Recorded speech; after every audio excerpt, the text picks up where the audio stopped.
When I was 5 years old, I was playing alone near the road when suddenly, a bus full of kids stopped next to me. A tall man with a bushy beard came down. He knelt down next to me. "Where are you off to, little missy? Would you like an ice cream?" Do you have blueberry popsicle and orange icy creams? "Oh yes, I have those. I have everything." But I don't have money. I'll get it from Mama. "It's for free.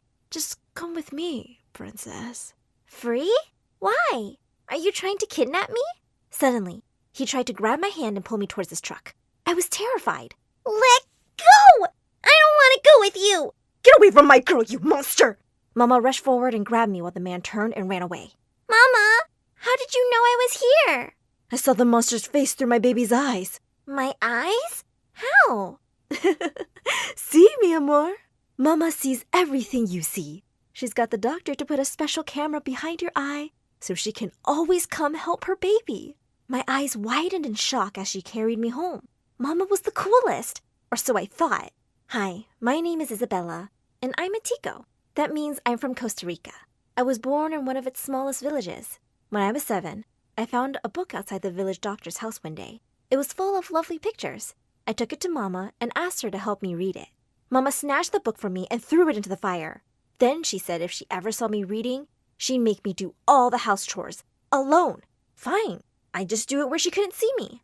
The next day, I snuck out to the village doctor and said, "If you teach me how to read, I'll make sure no one bullies your kids for being snobby brats." But before he could even say a word, Mama showed up. "I told you, I know everything. Whenever you try to disobey me, I will make you regret it." It was obvious she could see whatever I did, all the time. But what if I did it in the dark so she couldn't see? So every night after everyone went to bed, I would light the tiniest candle in the house and teach myself to read some words. By the time I was 15, I was sure I wanted to go to school in the city. But Mama obviously decided it was time for me to get married. "You're lucky he agreed to marry you because, darling, you're ugly." But the day before the wedding, the volcano close to our village erupted. Within hours, we had to leave everything behind and run to San Jose to our Uncle Pablo. On our way, someone told us that my groom had run away with another girl, with all the dowry my parents had given him. When we reached his house, Uncle Pablo immediately pulled Papi to his study, while his daughters, Daphne and Carla, rushed out to see me. Just as I was about to say hello, Carla slapped Daphne and came to me. I jumped back, scared she was going to hurt me. "Oh, don't worry, we had a bet. If you're pretty, she would slap me, and if you're ugly, I would slap her." And yeah, I slapped her hard. "You are ugly." Then Daphne came and gave me a quick kiss on my nose. What was happening? "Aren't you a little cutie? But you look innocent. How can I get you a boyfriend then?" "A what? What's a boyfriend?" "It's a guy whose life you'll ruin." "I don't want to ruin anyone's life. I don't want a boyfriend." Well, too late. I've already made my decision. They both burst into laughter at the exact same time. Suddenly they stopped laughing and glared angrily at each other. Ooh, sisterly drama. It turned out that Carla had stolen Daphne's boyfriend last year, and they'd not spoken to each other properly since. Then their mama said one of them had to share her room with me. Immediately, Daphne grabbed my arm and pulled me to her room. "I'll take good care of her, Mama." Then she said loudly so her sister could hear, "I need someone to take my revenge from this witch so-called sister." Once inside, I put my pillow on the floor and was about to sleep. But Daphne insisted I sleep on the bed. "But I can't sleep on your bed. Mom will get mad. She put a little camera behind my eyes and she can see everything." "Are you crazy or something? What camera? Just sleep on the stupid bed, you stupid village girl." Wait, Mom was lying about the camera thing all this time? And I believed her! I felt so dumb. In the middle of the night, I woke up to a strange sound. I sneaked a peek and almost passed out. There was a guy in the room, and he was kissing Daphne. Just then the door flew open and Carla charged at them. "You little backstabbing, good-for-nothing witch! You're making out with my boyfriend! What kind of a sister does that? I'm just giving you a taste of your medicine. Remember when you stole my boyfriend? Besides, I thought he should date the prettier twin." "Prettier? You're literally a copy of me." "There's 2 of you? What's going on? Which one of you is my girlfriend?" "I am." "No, me!" Suddenly they were both pulling the poor boy and trying to kiss him. One of them threw a shoe which came flying at me. "Ow! Keep me out of your drama, you psycho Humpty Dumpty!" All 3 of them turned to me. The boy's eyes met mine, and my heart started beating like crazy. He pushed them both off him and stepped towards me. The twins looked from him to me, and were immediately one team again. Get out of here! They pushed the boy out of the window and high-fived each other for getting their fight. But the next second, Daphne spat on Carla's face. I hate you. Don't think we're friends just because we both hate this cow. The next morning, I ran downstairs and found Mama crying. She said that since we were poor, we would have to work as their servants. Carla pinched me. You hear that? From now on, you're our maid, Cinderbella. Just then, Poppy spoke up and said that Uncle Pablo had generously decided I would start school with Humpty Dumpty. What? As soon as we got to school, the twins turned on me. Listen here, loser. Don't you dare tell anyone you're related to us. Yeah, and don't forget, you're still our maid.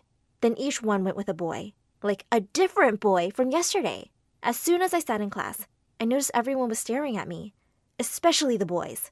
One of them instantly asked for my number. When the teacher came, she spotted me as the new kid immediately and asked about my previous school. I gulped, suddenly nervous. I learned to read and to write. She's lying. She's never been to school. She's our maid. No, that's not true. I mean, it's true I am their maid, and I've never been to school, but... Never been to school? I can't believe they put you in 9th grade. You should be in 1st grade. And within the hour, I was sitting amongst itty-bitty 1st graders. As soon as the teacher would turn to the board, someone would pinch me or pull my hair or throw spitballs. If you were in the village, I'd have you all running to your mamas and puppies. A small mousy girl, Mindy, threw a paper ball straight at my face. Yeah, but you're not in the village now, are you, you Dumbo? Oh, how I wish I could fight these rich brats. A few days later, the principal came to our class and found me sleeping. You made a huge mistake by putting me in the 1st grade. Just let me take some tests and you'll see. Finally, she agreed. Then the principal took me to the 9th grade.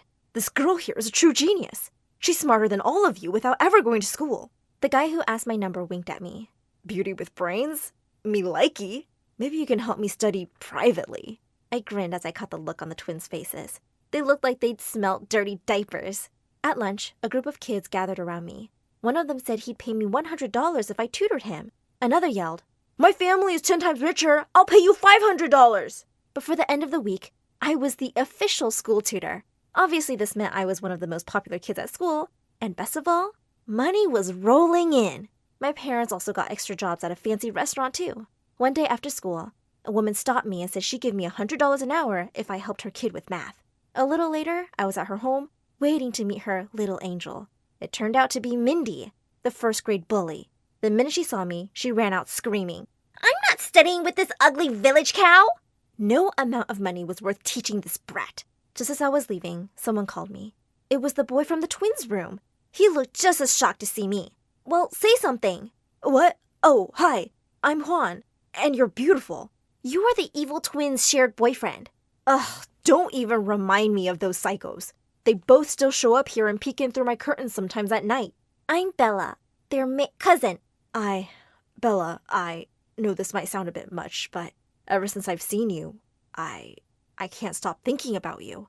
Would you like to go on a date with me? I would, but I can't deal with the twins' drama right now. I just want to study and save up for college. They'll never know. No one will. Till you want them to. I really wanted to date him, so I said yes. In a minute, he was with me and kissed me intensely. Suddenly, someone started banging on the door. I see him. He's kissing someone. I can't see her face. Open up, Juan. We just want to talk to that witch. Juan helped me escape his house through the backyard while he held them off. I ran home to find the twins were there before me, and they looked pissed. Why are you grinning like you've got a hanger stuck on your mouth, moron? Why do you look like you're about to die? She threw a shoe at me while I ran upstairs. The next few months were amazing. Juan and I snuck around whenever we could. All the while, the crazy twins were hot on our tail. Once he came to the house, and just as he leaned in to kiss me, the twins appeared. I ended up pushing him into one of the bushes. Another time, I decided to wear a wig and huge glasses to one of our dates, and the next day, wanted posters were up all over the school. But it all came crashing down soon enough. One day, Juan surprised me by taking me to a very fancy restaurant. To my horror, it was the same place Mom and Dad had started working at. But thankfully, they acted like they didn't know me. But then out of nowhere, the twins showed up. Juan, babe, you want to meet your in-laws? Shut up, Daphne. What my parents do is none of your business. Yeah, but it's Juan's business, you gold digger. Babe, that's her parents. And she's our maid. Well, guess what? I knew all that. I don't care. I love her exactly as she is. She's so much better than you bimbos. Mom and Dad heard the commotion and came to us, and Carla started making fun of them and their clothes. That's when I really lost it. I'm so tired of you two! Ever since we've come here, all you've done is act like you're much better than us, just because you're born in the city. But that doesn't make anyone better. It's kindness and generosity that makes people better and worthy of love. And all of you've been till now is mean and cruel. If that's what city people do, I'm so glad I was born in the village. Suddenly, everyone around me started clapping. Some kid from the table next to us threw a poached egg at the sisters, who screamed and ran away. That evening, I went to Mom and Dad's room and said I had saved enough money to move out. With your income and my tuition, we can totally leave this hell.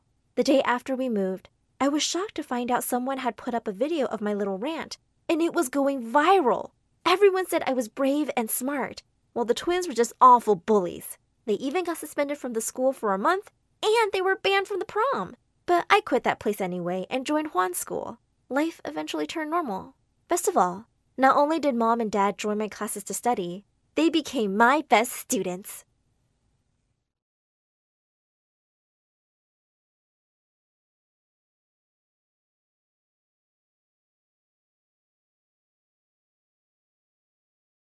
Hi, my name is Caroline, and from the day I was born, Mom has thought of me as a nuisance. No matter how hard I try to please her, I just always end up doing the wrong thing. You see, I was always clumsy, and I'd been causing minor disasters around the house even since I was born. Like one time when I was 2 years old, I climbed onto the bookshelf to take down a book and somehow managed to bring the whole thing down. Mom and Dad were freaked. They fired my nanny then, and since Dad was always away, Mom had to quit her job to look after me full-time. I think that's when she started hating me. She thought everything I ever did was wrong. On my 6th birthday, she said to her friends, "She's so annoying that she chose to come out in the middle of my pedicure. I had to go to the hospital with half my nails painted. Can you imagine? So annoying." I was so embarrassed that I tried to run out of the room, only to run smack into my cake. I sat in a pile of cake and felt so embarrassed, and Mom looked so annoyed that I did the stupidest thing on the planet. I ate a fistful of cake and said, "Yum, chocolate." Everyone just laughed harder, and someone said I was an idiot. Turns out, it was Mom. Later that night, I heard Mom on the phone with her friend, and she was crying like a baby.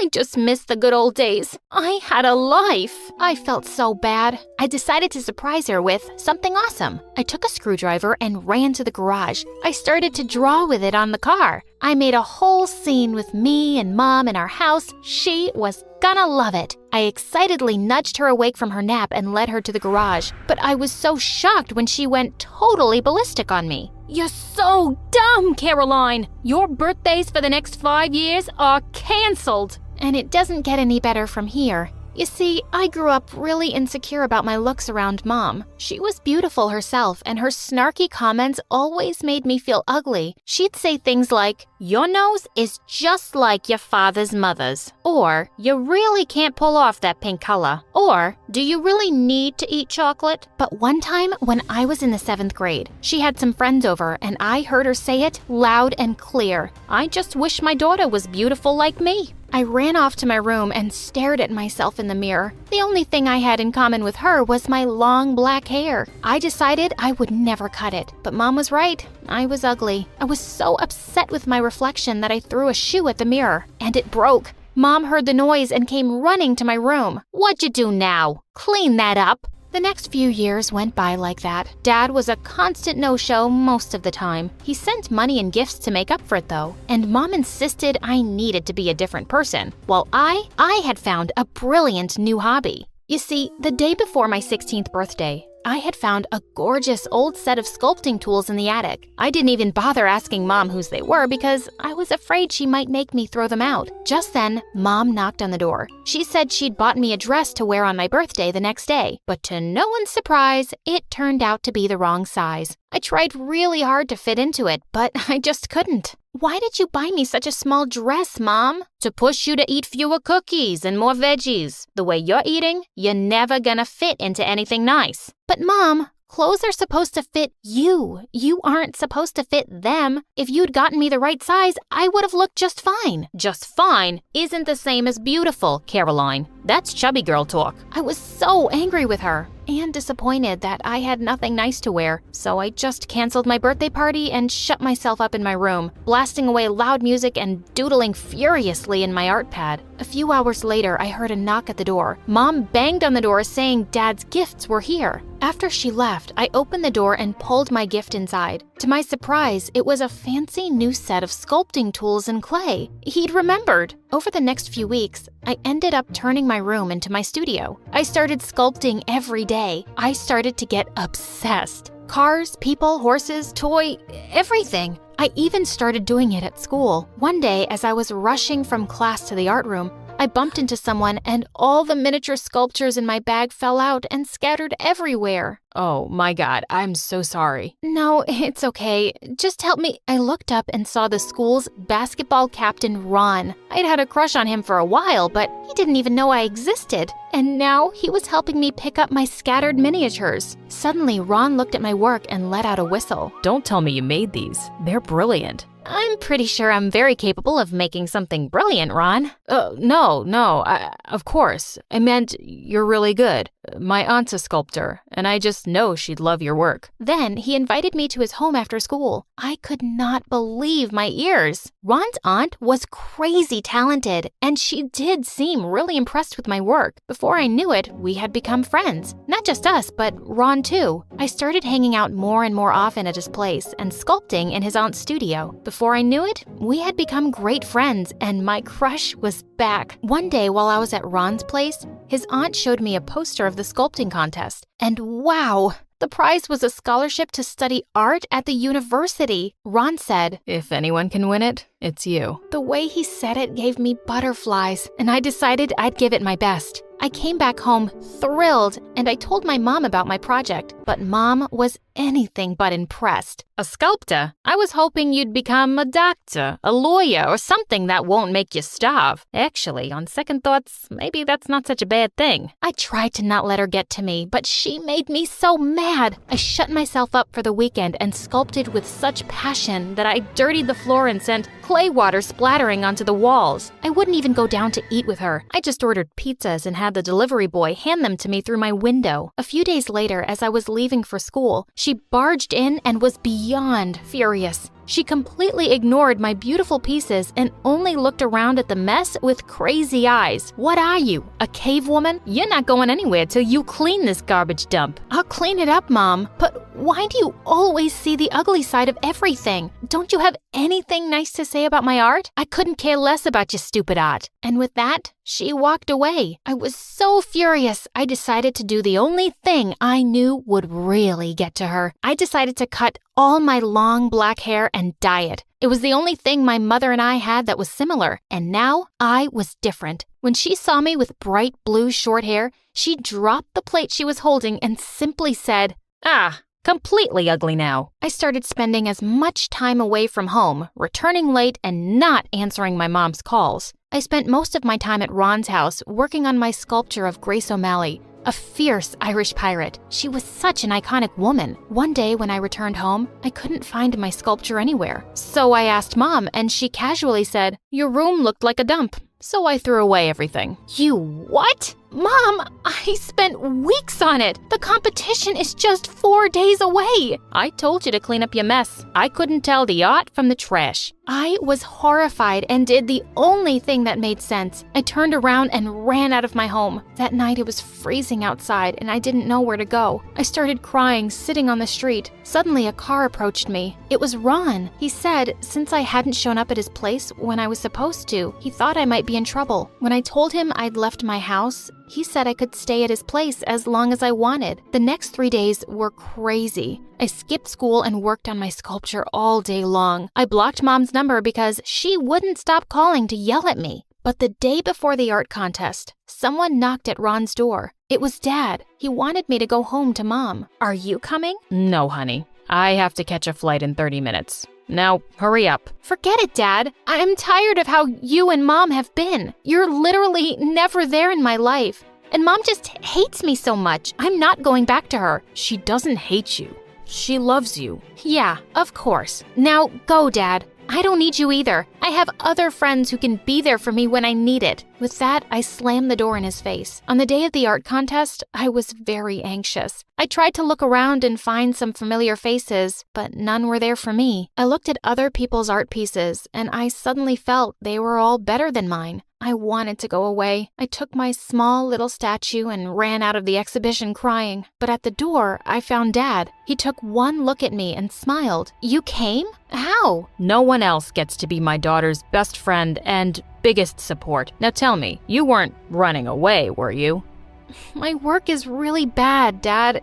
It's not good. Why don't you let the judges decide? He led me back inside, and long story short, 2 hours later, I walked out with the first prize, 100% scholarship to my dream university. Just as I was about to leave the gallery, I saw something that surprised me. Mom was walking away from the far end of the crowd. I couldn't believe she'd come to see me tank, and now that I'd done well, she was just walking away? Well, she could do whatever. I was going to start college anyway. I started art school and started dating Ron, who asked me to be his girlfriend the day we graduated high school. After I finished college, Ron and I decided to buy a small gallery for me. I found a gorgeous little place, and the very first day, we found a lovely little sculpture tucked away in its storage. The real shocker, though, was that it looked very familiar. The gallery owner said, "Oh, it's just been collecting dust for 20 years. The artist was not very successful. Then she stopped working when she had a kid. This was her last piece. She called it Baby Caroline." I was stunned for a second when I realized why it was so familiar. The baby was wearing a necklace exactly like mine. My mom made this. I told the owner I was keeping it and wrapped it up. On Christmas that year, I took the sculpture and decided to see Mom. As soon as she saw it, she burst into tears and said, "I'm so sorry. I'm a horrible mother, aren't I?" She said she'd gotten jealous when she saw me sculpt. "I gave up my career for you,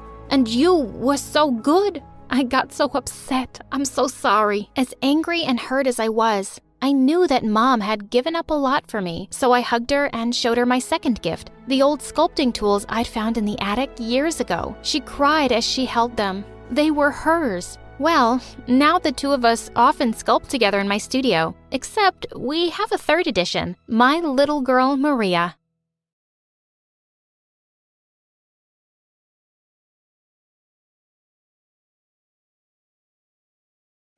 Hi there! My name is Kathleen, and this is the story of how I ended up in a crazy marriage contest. Before we continue, please click like and subscribe. Do you have someone in your life who is just always one step ahead of you, and it's really annoying? Well, I do. My twin sister and my arch nemesis, Jessica. She had to one-up me on everything, even our birth. I was born 3 minutes earlier, loser. Height, hair, clothes. She wanted to beat me at it all. If I wanted to dress up as Ariel for Halloween, Jessica would steal the costume the night before. Then she would wear it right in front of me. "You stole my costume!" "Well, you stole my chance to be an only child." She was the worst. In the 7th grade, I waited for Valentine's Day to ask out this really cute guy in my class, Sam. As I was walking up to him at the bleachers to give him the card I'd made, I suddenly stopped in shock. He was busy staring at Jessica, who was standing on top of the cheerleading pyramid and holding up a banner that said, "You suck less than the rest, Sam. Be the bread to my jam." He ran up to her and they kissed. With furious tears, I ripped my card and stormed off. On our 18th birthday, Jessica crossed all her limits. I was so excited for my party, but when I came out, all the signs had changed. They no longer said "Happy birthday, Jess and Kathy." They said, "Congratulations, Jessica." What? Jessica arrived in a glittering red gown. No one was even looking at me. "Jessica, what did you do to my party?" "I'm valedictorian. I can speak 5 languages, and I'm traveling the world right after high school. I'm the better twin, so I get a party." Honestly, I was so angry because at that moment, I realized she really was better than me. 5 languages? Wow! I could only speak in my mother tongue. If I wanted to be the better twin, I had to be as brilliant as she was. But how? I was sitting alone, thinking and crying, when my friend Raj came up to me. He came to say goodbye because he was planning to return to his hometown in India. When I asked him why he was going back, he looked very sad. "My family wants to arrange my marriage to some girl I don't even know." The moment Raj said the word marriage, I had an incredible idea. What if I married him and went to India? Then I could start traveling before Jessica. I could even learn their language. So I told Raj my idea. It would solve his problem of marrying a stranger, and I could finally become the better twin. Raj looked confused. But how will you explain all this to your parents? Not a problem. I don't have to tell them everything. I'll just say that I'm going to visit you in India. And that's how Raj became the first guy I married. I told my family I was going to travel to India with my friend, and Jessica literally burned with jealousy. Ha! I left home the day after and hopped on a plane with Raj. I was ready to start my international adventures. I married Raj in a traditional Indian dress, met his parents and relatives, and ate lots of amazing Indian food. I studied Hindi day and night. It was really hard to learn another script, but the result was so rewarding. When I could actually talk to the locals and hold my own in the city, I knew it was time to move on to a new destination. A few months after my marriage, I met the perfect person, Rodrigo. Rodrigo was a Mexican tourist in India, and I bumped into him in a supermarket one day. For him, it was love at first sight. Latin people must be very passionate because when I asked him to marry me in a week, he said yes. So I ended my marriage to Raj and went off to Mexico with my new husband, Rodrigo. I worked hard on learning Spanish, and it was way easier than Hindi. I could speak in fluent sentences in only 2 months. Rodrigo was such a caring and sweet person, and after 2 months of marriage, he took me to a romantic dinner and told me he loved me. He was so charming that I almost fell in love with him. But I had to keep my eyes on my objective: travel the world and learn more languages than Jessica. So I looked into his eyes and said, "Our marriage ends tonight." I think I broke his heart because he started bawling like a baby. Then he kicked me out of his home.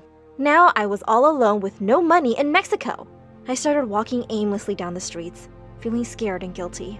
I almost thought of giving up my crazy plan to travel the world and just go home.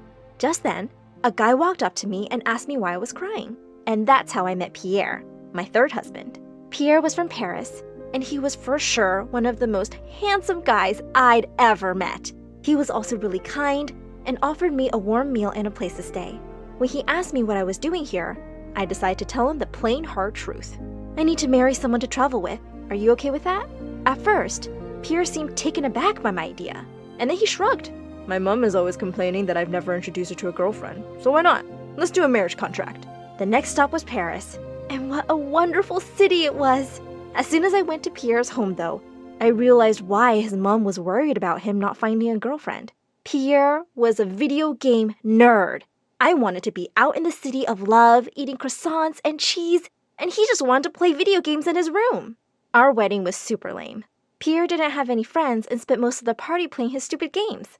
I didn't care. My plan was to study French with his mother. I became pretty fluent in 2 months. And then as planned, I divorced him. Soon after, I found a job in a bakery and I loved it. One day while I was serving a customer, a Chinese guy entered and asked if we could talk. He was so sweaty and nervous, and I wondered what he had to say to me. Pierre told me you marry people, right? Oh, yes, that's me, the girl who marries. The Chinese guy's name was Lang, and he needed a bride. He had a secret love story with another girl his parents didn't like, so he needed marriage as a cover for it. So that's how I flew to Shanghai and married my fourth husband. Lang was sweet, and his family was super happy that he was finally married. We lived in an apartment in downtown Shanghai where I had all the time to study and learn Mandarin. Everything was going perfectly till I opened Instagram one day and saw Jessica's update about traveling to her 6th country. Oh no! I needed to speed up. I asked Lang for help, who had an idea. I could find guys through wedding agencies and marry as many as I wanted for the honeymoons. That sounded perfect. The day Lang and I divorced, my mom called. She was worried because I'd been away from home for too long. I told her I was having the most incredible time of my life, and I hung up the phone because it was time to meet my next husband. My 5th husband's name was Ling Wei, and we had a fake wedding certificate because dealing with that many divorces started to be annoying. So we had our honeymoon in Thailand, and it was terrific. I think I had 4 different fake marriages in China, which gave me the opportunity to go on honeymoons to Indonesia, Japan, Australia, and Korea. Being with so many Chinese guys, I'd really perfected my Mandarin too. I was really moving forward, but slowly, I was getting tired of it. After my 9th marriage ended, I was emotionally exhausted. I needed some alone time in one place. So I shut myself in my apartment in Shanghai and refused to go out. I only opened the door to get my food deliveries and turned down all my phone calls. In the darkness of my room one day, I realized it was my 21st birthday. 3 years had passed since I left home, so I decided to call my mom and dad. When I finally explained why I'd left, they were really upset with me. You're a terrible daughter, Kathleen. While you've been away having fun, we've been sick with worry. Don't come back now. Keep living your crazy life. That day, as I was eating my birthday cake alone, I realized how my actions had shaped my life. My parents hated me, and I'd married 9 guys but never found love once. At that moment, I received a phone call from Ling. I know you're sad, but your 21st birthday is a big deal. We're going out, Kathleen. So, after a long time of being cooped up in my apartment, I put on some makeup and a cute outfit and went out. Ling took me to a lovely party on the roof of a skyscraper. We danced for hours and had a lot of fun. But when the DJ put on a romantic song, people started dancing in couples, and I felt alone again. I wanted to leave, but Ling stopped me. We started dancing, and I felt something I never felt before. Were there butterflies in my stomach? When the dance ended, I actually felt bad. I wanted to be near him again.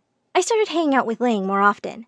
We had so much fun together, and slowly, my feelings had turned into a full-blown crush. But Ling had married me so he could date some other girl in peace. What about her? My doubts were cleared when one day, Ling and I were going home from dinner, and he kissed me. I asked him, "What about that girl you were with?" Oh, it didn't work out with her. I was a little too busy falling for you. Oh my God! Ling was falling for me? I threw my arms around him and kissed him, my heart soaring. We started dating for real this time. He was my first real boyfriend. For a while, I'd really regretted my stupid competition with Jessica, but it had led me to Ling. Being with him gave me enough self-confidence and strength to do something that I was putting off for a long time. I was going to go back home. I promised to come to China soon, and he promised to come see me. Ha! Okay, whoever makes it first. We will see each other soon. I was crying when I said goodbye to him and flew back home. When I met my parents and finally apologized, I thought they were going to get mad, but they ran to me, hugged me, and started weeping. Oh, we're so happy you're okay. I'm so sorry about what I said. You're always welcome home, baby. I hugged them back and we cried buckets together. When Jessica showed up, she started mocking me right away. Is the little loser back? Are you crying because you finally accepted I'm better than you? Her jokes had zero impact on me. I'm not competing with you anymore, Jessica. You're not worth it. No one is. From that day on, I focused on living my life the way I wanted to. Ling joined me at home a few months later, and my parents just loved him. We got married at an adorable ceremony, and even my past husbands attended. Jessica was super jealous of me that day too. What is this? Husband number 10 for you? Maybe, but he's definitely the last one. I kissed Ling right on the lips, ready to start the rest of our lives together.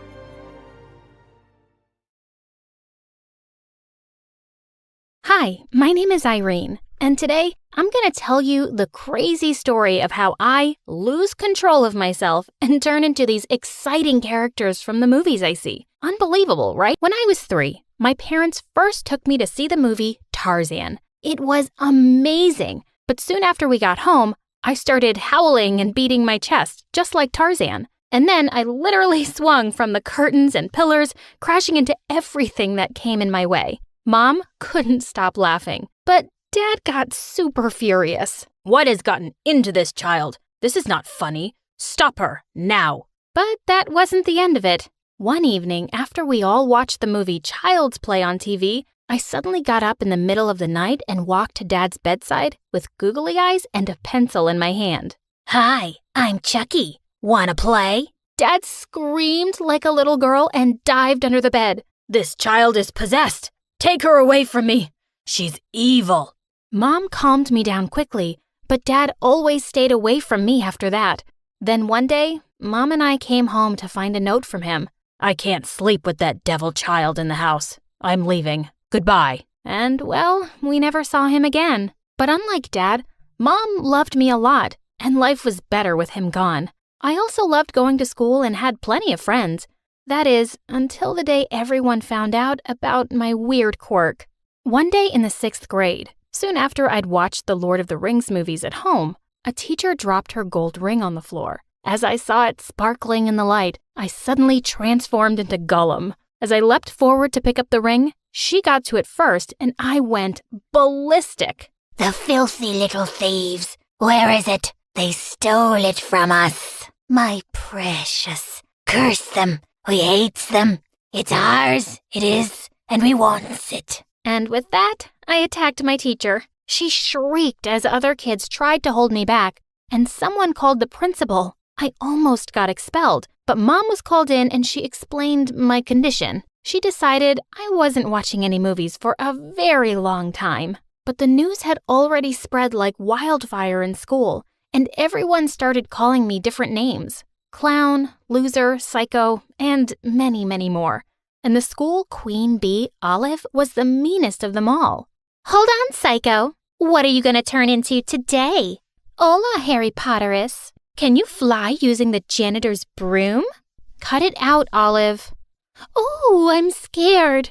Are you going to turn me into a goblet with your magic? I could smack her with a broom for sure, but I didn't want to upset Mom by causing more trouble, so I kept a low profile, even though the bullying never stopped. In the 9th grade, I decided to join the drama club at school. One afternoon, I was rehearsing alone before auditions for the school play when a handsome guy walked into the drama room. Hi, my name is Drake, and I'm here for the drama auditions. Am I in the right place? Oh, yes, you're in the right place at the right time.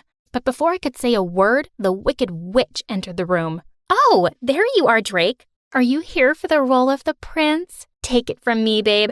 That role is made for you, and I'm meant to be your princess. But when everyone saw my acting skills, I got the lead role. Olive got selected for the maid's part, and Drake became my prince. I was loving all the attention I was getting from him, but it was clearly driving Olive crazy. How dare you flirt with Drake? He's mine. Really? I didn't see the owner's name tag on him.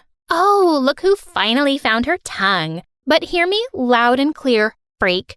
You can be his princess in a play, but I'm still his queen in real life. Stay away from Drake or else. Bring it on. Well, she did. During breaks at rehearsals, she was all over him, touching his arm and laughing a little too hard at his jokes. But I wasn't going to just sit back and watch. The next day during costume trials, I walked in wearing a Catwoman costume, and Drake's jaw dropped when he saw me. OMG. Irene, you look meow. How about you curl me closer with that tail of yours? I gave him a wink and sat close to him as Olive turned red with anger and stormed out of the room. But then the next day, that witch came dressed up as Wonder Woman in a costume literally the size of a hanky. Her tactics didn't work though, because one day at rehearsals, Drake asked me out in front of everyone. Of course, I said yes. As I was changing in the dressing room the next day, I nearly jumped out of my skin when I looked up and saw Olive's reflection in the mirror. She was holding up my costume that she'd ripped to shreds. OMG, Olive, you're such a psycho. You just wait and see what I do, Irene. I'm not gonna let a freak like you take away my dream boy. Ugh, she was insane. I pushed her aside and stormed out of the room, wondering what drama would come my way next. I didn't have to wait too long to find out, but it wasn't exactly what I'd expected. It was Drake's birthday on the weekend, and he'd invited half the school to his party. As soon as I arrived there, suddenly the music from the Twilight movie started to play on the speakers. As everyone looked around in surprise, I spotted Drake in the moonlight, and he looked just like Edward Cullen. Hello, Edward. Happy birthday. How old are you now? 104? Who's Edward? What are you talking about? Come on, Edward.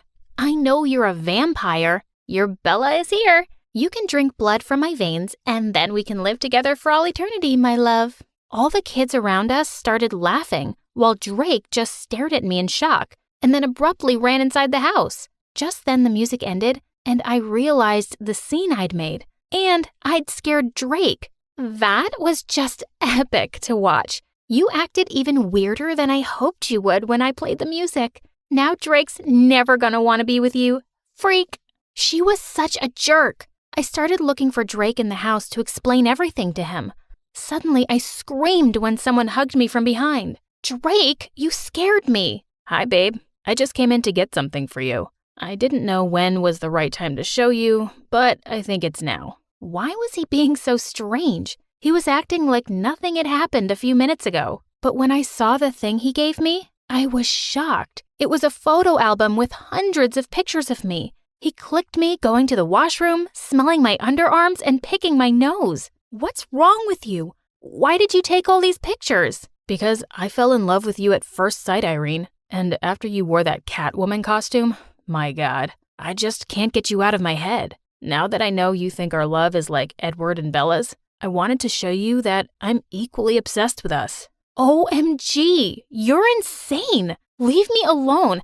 I don't want to be with you or even see you. And don't you dare follow me. I ran out of there as fast as I could.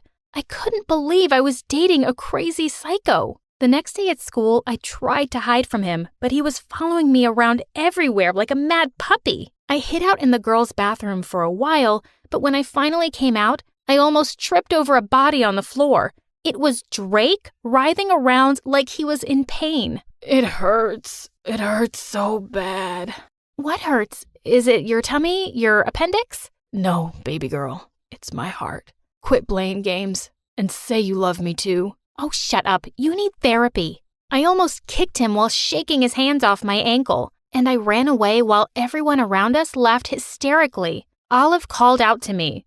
Wow, girl, he's as crazy as you. He's all yours. Geez, if he kept this up, I was going to need a restraining order. Later that night, as I was sleeping peacefully in my bed, I heard a faint creaking noise, and I turned around and screamed. Drake was standing by my bed. Are you freaking crazy? How do you even know where I live?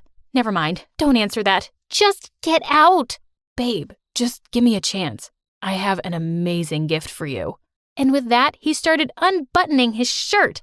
Hey, don't! Ew, stop that! Relax, you're gonna love this. He took out an invitation card tucked inside his shirt. Oh, thank God. I know how crazy you are about acting, princess. And you know I would bring the world to your feet. Please, accept this invitation to a party on a cruise ship with Hollywood stars. Wait, what? Are you serious? Yes, babe. As serious as my love for you. I want you to go with me to the party. But how'd you get those passes? Oh, I just stole them from my uncle's table when he wasn't looking. He knows many people in Hollywood. Okay, he was still a crazy psycho, but I couldn't miss this awesome opportunity, right? Meeting Hollywood celebrities would be like a wild dream come true. And Drake wasn't lying one bit. When we got onto the ship, I could feel my heart beating like crazy. I was at a party full of actors and directors I practically worshipped. Just then, I spotted the world-famous director, freaking James Cameron himself, right at the front of the ship. Here was my chance to get discovered. I turned to Drake. How much do you love me? Oh, as much as the depths of the sea, and the width of the sky, and the height of the... Okay, I get it. You love me. You'll do anything for me, right? Anything, babe. We ran across the deck to the edge of the ship. I climbed onto the front railing with Drake right behind me, supporting me as I stretched my arms out just like in Titanic. Look, Jack, I'm flying. I'm flying, Jack. I'm the king of the world. Woohoo! Not now. Just shut up and kiss me, moron. As we kissed at the edge of the ship at sunset, lots of people around us started to cheer and clap. Even though it was Drake I was kissing, I had to admit it was a super romantic, movie-like moment. Just then he whispered in my ear, Rose? Yeah?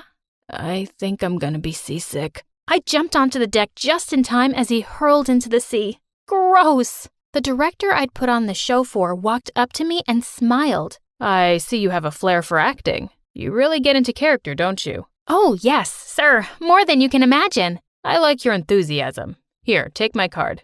Let's get you an audition. I couldn't believe my luck. This was truly amazing. And the next thing I knew, I'd been offered a role in a movie, and my life was flipped upside down. I left the city for good and moved to LA with my mom. Fast forward 10 years, I'm a successful actor in Hollywood and have fans all over the world. I still act out sometimes in the most embarrassing situations, but people just think I'm in character now for some movie role. I stared down at the box of crayons. Why did these kids keep tearing the wrappers off? I couldn't read the names now. Hey, Dumbo, why's your grass purple? Are you an alien from planet Stupid? It's purple because I've got an imagination. As I stormed off to the teacher to ask for a new box of crayons, I suddenly fell face forward.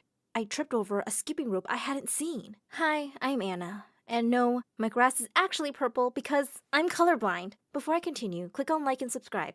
Otherwise, you'll stop seeing your favorite color. Things weren't too bad when I was little, but my condition really started affecting my life in high school. See, imagine your mom's not dressing you anymore and you want to look good, but if you're colorblind, you can end up doing some really embarrassing stuff. I went to school one day wearing what I thought was a very cute blue shirt, but Alexa, the class bully, screamed that I looked like a toad in that ugly green shirt. The other day, I ended up wearing mismatched stockings, and while everyone was busy laughing, I said it was a bold-fashioned choice. So I usually just ended up sticking to black and white, which is cool if you're like 50. One day, as soon as I walked into school, one of the guys shouted, "Oh my god, are you okay? Your eyes are bleeding." What? I didn't feel anything. Yeah, really funny. Ha ha, weirdo. But apparently, it wasn't a joke, because pretty soon, a crowd had huddled around me, looking closely at my eyes. Ha!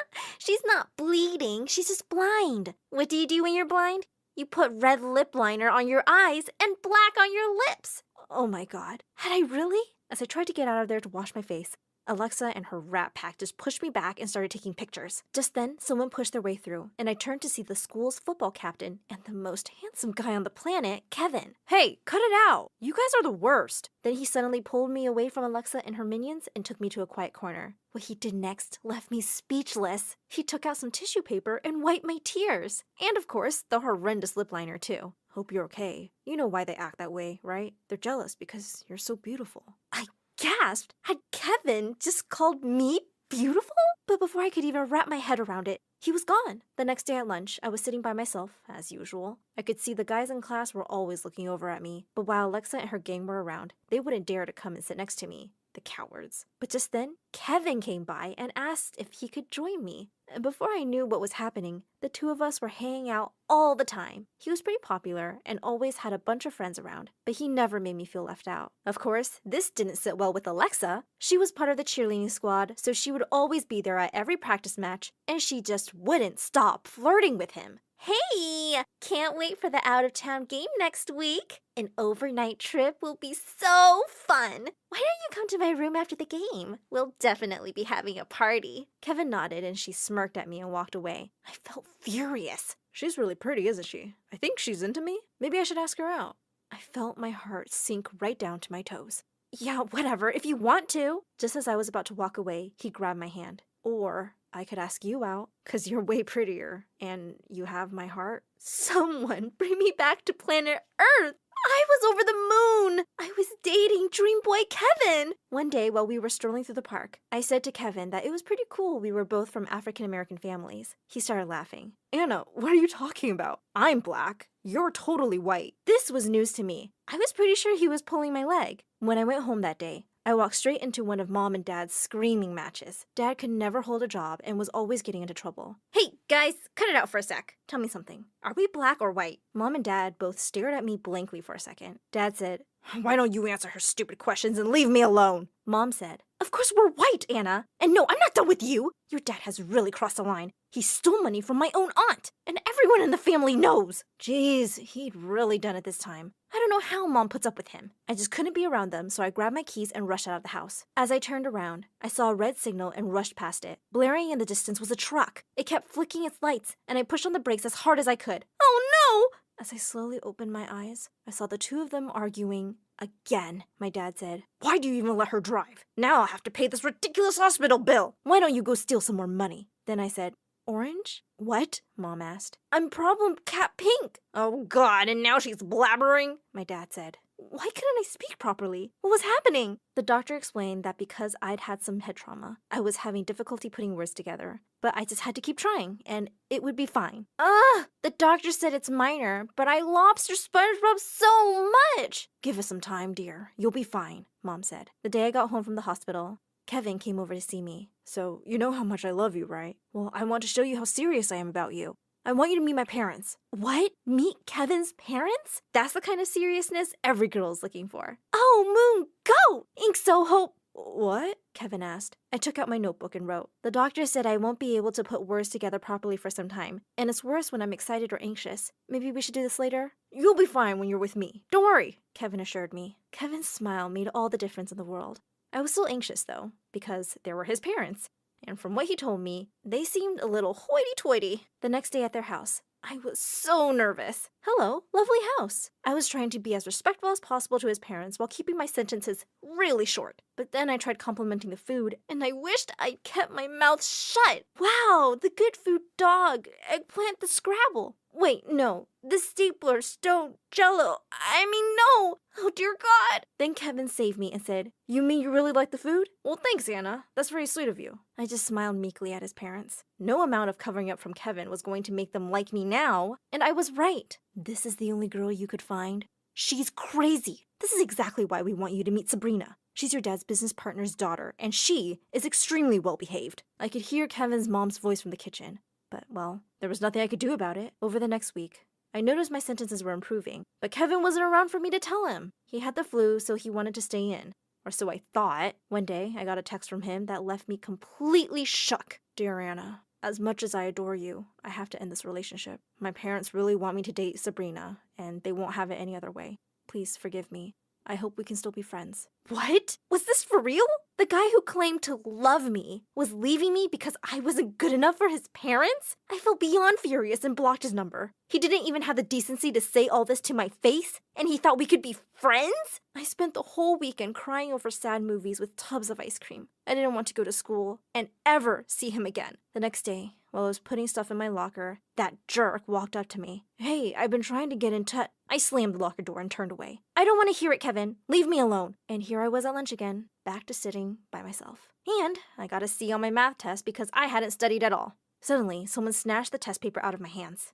"Not so smart now, are we? What's it like being stupid and blind?" "Alexa, have you ever gotten an A in anything?" "I'll take that, thanks." Colin, this guy from my class, snatched the paper out of a furious Alexa's hand and came and sat next to me. He'd never spoken to me before. "Hey, you ever need help with math, let me know. I'd be happy to tutor you," Colin said. I was just about to say no thanks when I saw Kevin looking over at us from the corner of my eye. I was hurt and angry, and I wanted him to eat his heart out right now. "Yeah, I think I could really use the help. Say we meet here every day during recess?" The next few days, I started hanging out with Colin all the time. We went to the school's football game, and I saw Kevin look at us as we walked up to the bleachers. I immediately took Colin's hand and smiled at him. One evening, Colin came to my place to work on a school project. As we laughed and worked together, I couldn't help thinking he was really cute. When he was leaving, I walked him out, and he turned to me on the porch. "Hey, it's been a week since we started hanging out, but it feels like I've known you a really long time." Then he took my hand and pulled me close. "Uh-oh.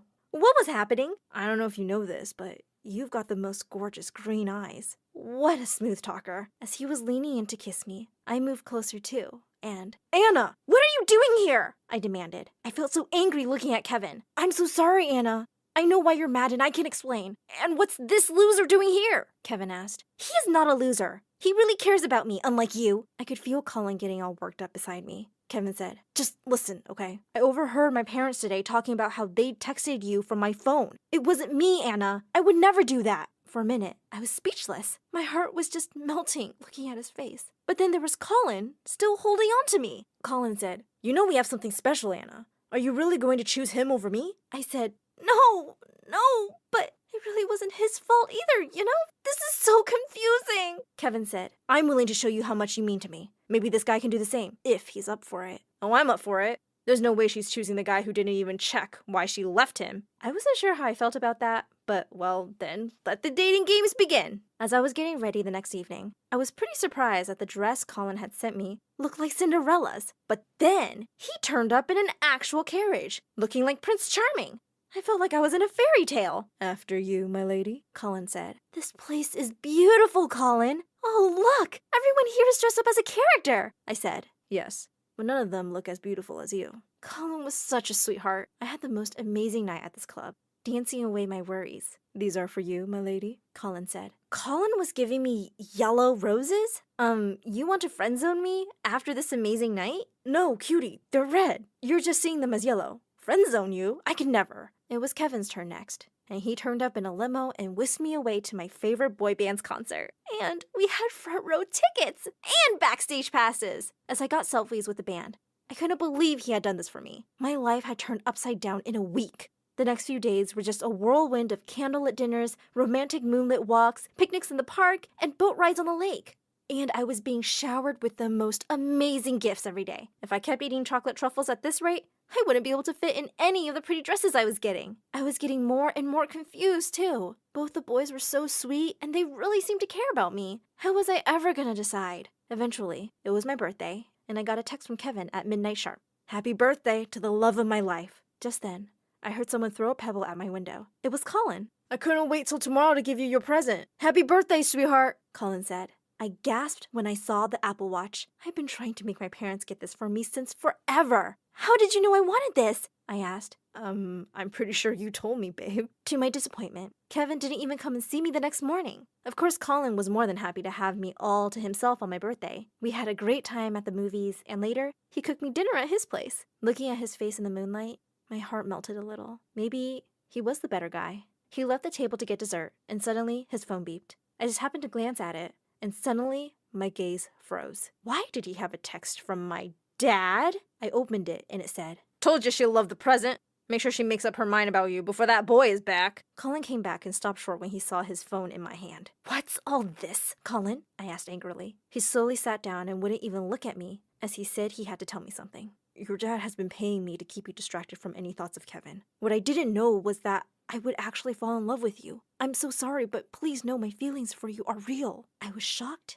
and speechless. I felt disgusted by Dad, and I couldn't believe Colin had agreed to trick me like that. I just threw my napkin down and left. As soon as I got back home, I went straight to the lounge where my parents were watching TV. I said, "Mom, you know what this guy did? He paid Colin to play with my feelings and keep my mind off of Kevin." I started crying as I told Mom the whole story. I had never seen her this furious. Mom screamed at Dad. "Why would you do such a thing?" "Oh, jeez. Don't make such a big deal of it. I only did it because Kevin's parents were paying me to keep her away from their son. I knew she would never listen to me if I talked to her, so I thought Colin would be a good distraction. What's the problem? I picked a nice guy for her, and I could use the money to pay off our debts." Mom got up and said, "Not our debts, your debts. Even this house is mine because I pay for the rent. I've had enough. Get out, now." Finally, go Mom! Dad was furious and left. I felt completely betrayed by Colin, and Kevin had just disappeared. I was done with these stupid boys playing with my feelings. I spent the next few days sulking in my room and watching videos on My Story Animated. I came across one where the girl's dad had been paying her boyfriend to spy on her for years. Well, that was believable. Kevin showed up the next morning.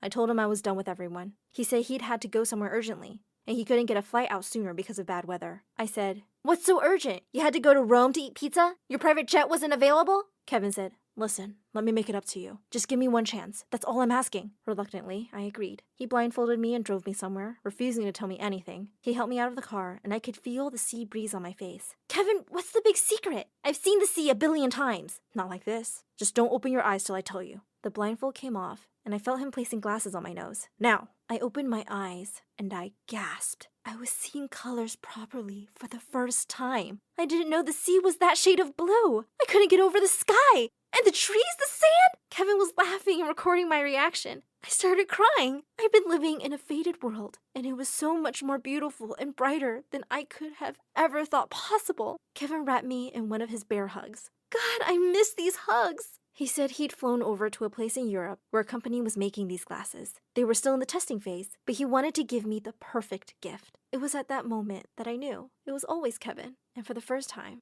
I could really see how beautiful and deep his green eyes were. "Kiss me, Kevin. I want you to kiss me." We shared the most magical kiss, and I had fireworks going off in my head of every color. Hi, I'm Elena, and I got stuck in a parking lot with my crush. Sounds juicy, right? It definitely was. It was the summer after 10th grade, and my very best friend Rachel and I were learning to drive. But she said that she had a great idea. As much as I loved Rach, the very idea of her great ideas horrified me. But before I could try to talk her out of whatever it was, she pulled into the dump. "The dump is haunted," was all I managed to choke out. But Rachel just laughed and said, "I've got a great idea for TikTok. We'll be in and out before you know it." I sighed. I just started recording Rachel when I heard a loud rustle. Felt like someone was watching us. I looked around nervously, but Rachel kept demanding my attention. Suddenly, there was a loud crash through the entire building, and I screamed. Then I heard footsteps, loud, echoing footsteps, coming closer. Steven? Standing just behind me was the man of my dreams. As I stumbled away from him, he put his arm around my waist to stop me from falling. "Whoa, easy there," he said softly. My heart went wild. Did Steven just touch me? Steven had been my crush for forever. He told us he'd seen her car parked outside and wanted to check if she was okay. What an absolute sweetheart. She laughed and said our car had broken down. What? She winked at me. What was she doing? Then, Stephen turned his glorious eyes to me. Who's your friend? He asked. My heart broke at his words. He didn't even recognize me. She's Elena, you idiot. She goes to our school. She's in our grade. Don't tell me you've never seen her. Rachel laughed, and I just wanted the ground to swallow me whole. Stephen looked a bit embarrassed and smiled at me. He asked if we were done with the TikTok. I'll drop you guys at home and have someone come for the car, he offered like the gentleman he was. Rachel was thrilled. Clearly, she'd hoped he'd ask. We started towards his car when suddenly, Rachel remembered she'd forgotten her wallet in the car. I'll catch up with you, she said, and sprinted away before I could say anything. With butterflies in my stomach, I walked beside him toward the parking lot, which was below the mall. I shivered as we went below. It truly felt like a scene out of a horror movie, but I felt safe with Stephen. There was a buzzing throughout the entire parking lot, and then there was a loud crash. We dropped to the ground, afraid that it was an earthquake, but I quickly realized what it was. I ran upstairs to try and leave, but the door was closed and locked. We were trapped. I banged on the door as loud as I could, but I knew that it was no use. There was nobody to hear our screams for help. I checked my phone. Of course, there was no signal either. Stephen checked his phone too. I can't call anyone. What are we going to do now? I asked. Now that the door was closed, it was even darker. If I didn't know any better, I would think the shadows in the corners were alive and coming for us. It's going to be okay, Stephen said soothingly. Then he did something unexpected. He took my hand and led me away from the door. Let's look for an escape. We started exploring. My heart hammered wildly, and electricity seemed to run up my arm from the hand he was holding. Yes, I was stuck in an awful place, but I was holding Stephen's hand. We looked for a way out, our hands clasped together the whole time. I wanted this moment to last forever, but then I saw a narrow ledge next to a window a few feet above us. If we climb to that, we can yell for help, I said. Stephen wasn't sure, but we managed to pull ourselves up. There was an alley running just behind the mall, but it was too risky to jump. That's when I noticed a man sleeping next to the dumpster. He looked homeless. He had a thick beard and his clothes were torn. Hey, you! I yelled as loudly as I could. The man woke up, but he seemed very angry and started cursing. We're stuck up here. Can you please call somebody for help? I said when he saw us. The homeless man said, Give me some money and I'll let you out. What a selfish jerk. I didn't have any money, so I turned to Stephen. He shook his head. No money, no help, the homeless guy said and walked off. I wanted to cry in frustration. Suddenly, the stool I was standing on shook, and my left foot slipped, making me fall off. I screamed. I fell into Stephen's arms, and he didn't let me go. When I looked up, his eyes stared into mine. He looked so strong and handsome. We stayed like that for a moment, and I almost thought he would kiss me. I wanted him to kiss me so bad, but the moment was interrupted by a loud horn. I looked at him in horror, but he looked like he hadn't even heard it. Was my imagination playing tricks on me? I looked around, shivering slightly in the cold. The place was getting really scary, and I couldn't wait to get out. I had the feeling of being watched again. To distract me, Stephen offered to play some songs on his phone. I recognized the first one right away. It was one of my favorite singers. Just then, the music turned to static, and scary voices came out. That's weird, Stephen said, frowning at his phone. I clutched his arm tighter, terrified. Stephen told me to stay where I was, while he went to look for his car. We would be safer inside it, he assured me. I wanted to go with him, but my ankle hurt from falling. After he left, I sat on the floor when I noticed a shadow move. I froze. Then, all of a sudden, a huge black figure raced towards me. I turned around to run, but fell flat on my face. Panic welled up, and I started to scream and cry. No, please, I begged out. What I heard next was the sound that terrified me worse than any ghost ever could. I heard loud laughter. I opened my eyes and saw that it was Rachel. She was clutching her stomach and had tears rolling down her cheeks. She was laughing so hard. Stephen stood next to her. He wasn't smiling, but of course, he'd been in on the joke the whole time. Worst of all, I saw one of Rachel's hands was in Stephen's pocket, and she was holding a video recorder in the other hand. Rachel, why would you do something like this? I cried. I couldn't believe it. You're such a loser for even falling for this, she said. I started to cry harder. I couldn't help myself. My best friend had betrayed me, and she seemed to be enjoying my misery. Why did you do it? I asked. Don't take it personally. she said, rolling her eyes. You were just easy bait because you're such a scaredy cat. I ran out of the parking lot in tears and called my older sister to come pick me up. There was no way I was going anywhere with those two. Before the day was out, the video was already on TikTok. By the next day, it had gone viral, and I was the school's laughing stock. While this was happening to me, Steven avoided me like the plague. At least he looked guilty, but it was Rachel who truly hurt me. She pretended as if I didn't exist. So much for childhood best friends. When the sadness and shock faded, I was angry. So angry. I wanted revenge. I had done nothing to them, and they treated me like dirt. To top it all off, Rachel and Steven were getting closer. They'd even started dating. This was something she'd done before. Whenever I had a crush on a guy, she would also start liking him, date him, and then dump him after a few weeks. This time, I decided enough was enough. I was going to take Steven away from her, and I knew how to do it. I made an Instagram account and hired a professional to take some pictures of me where my face wasn't visible. I wanted to make myself seem mysterious, and my plan began to work. Once my account took off, I followed Steven. After a week of suspense, he followed me back. I slid into his DMs. I flirted with him, and at first, he didn't flirt back. But over the next few days, we texted each other all the time. And I began to think he liked me. Back in school, I was still a big joke, and Rachel encouraged the meanness. I couldn't understand why she hated me so much all of a sudden. I tried to find comfort in the fact that I was going to have my revenge soon. Steven texted me without fail every day, and soon enough, I realized he had feelings for me. He had told me literally everything about himself. The only problem was that I was afraid I would fall for him again. He was such a sweetheart. My heart fluttered every time he messaged. But this was revenge. No mercy. Then I decided it was time to test my power. When he was sitting with the other jocks and Rachel, I texted him asking him to meet me outside.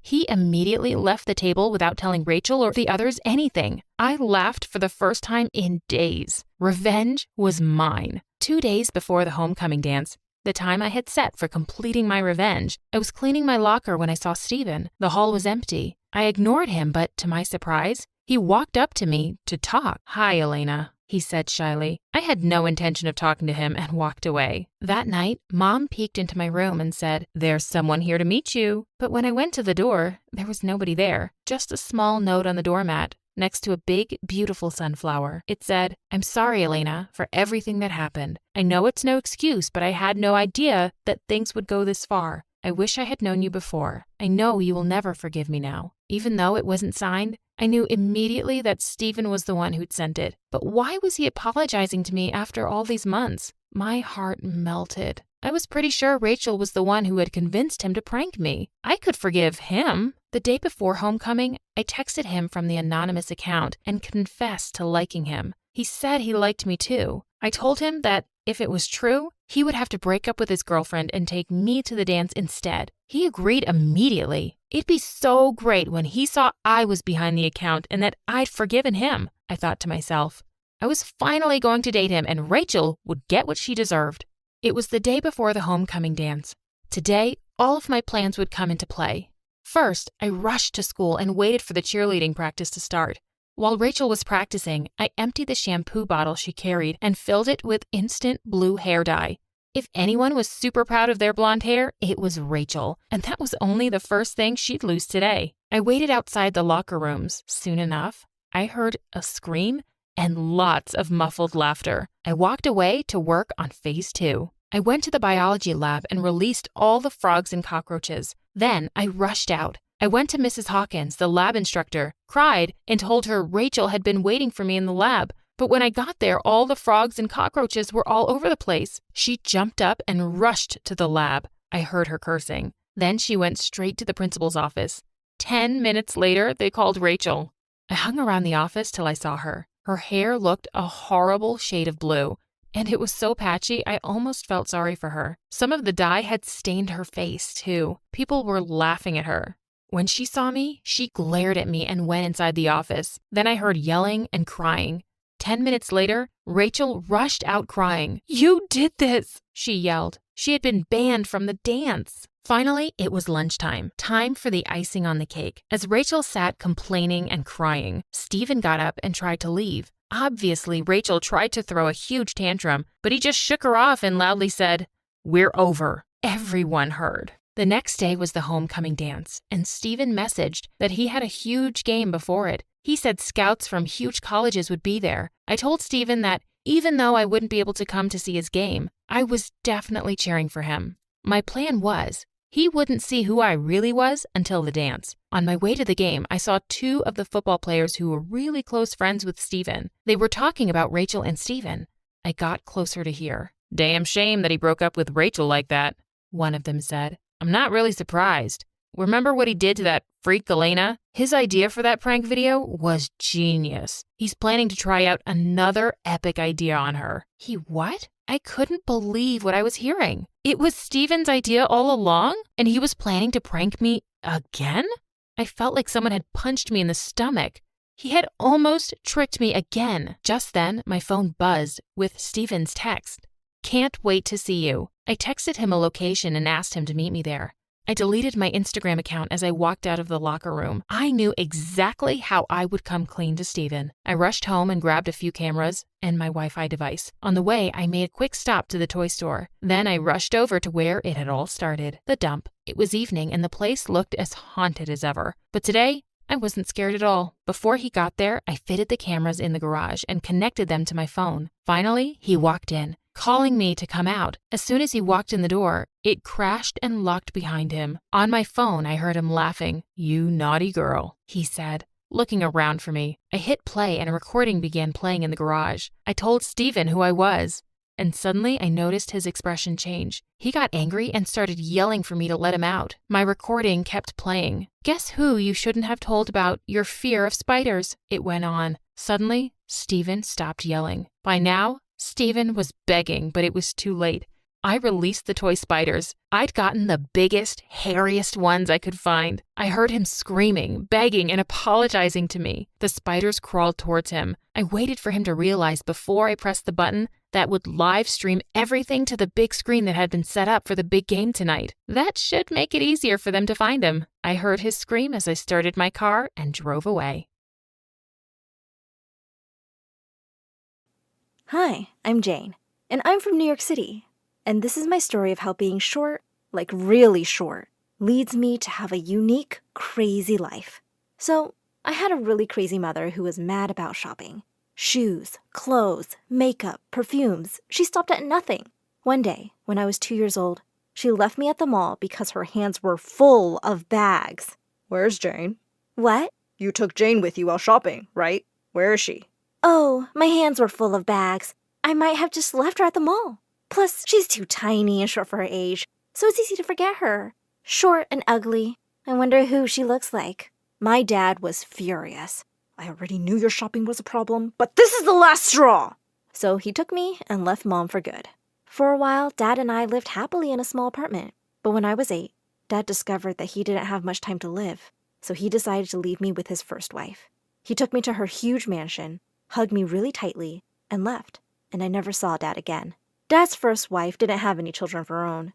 She was always dressed in black and never smiled. She looked just like a creepy widow, so I started calling her the widow. But there was no denying that the widow was rich. Practically everything in her house was made of gold, even the spoons. On the first day of my new school, the widow sent me off to school in a limo.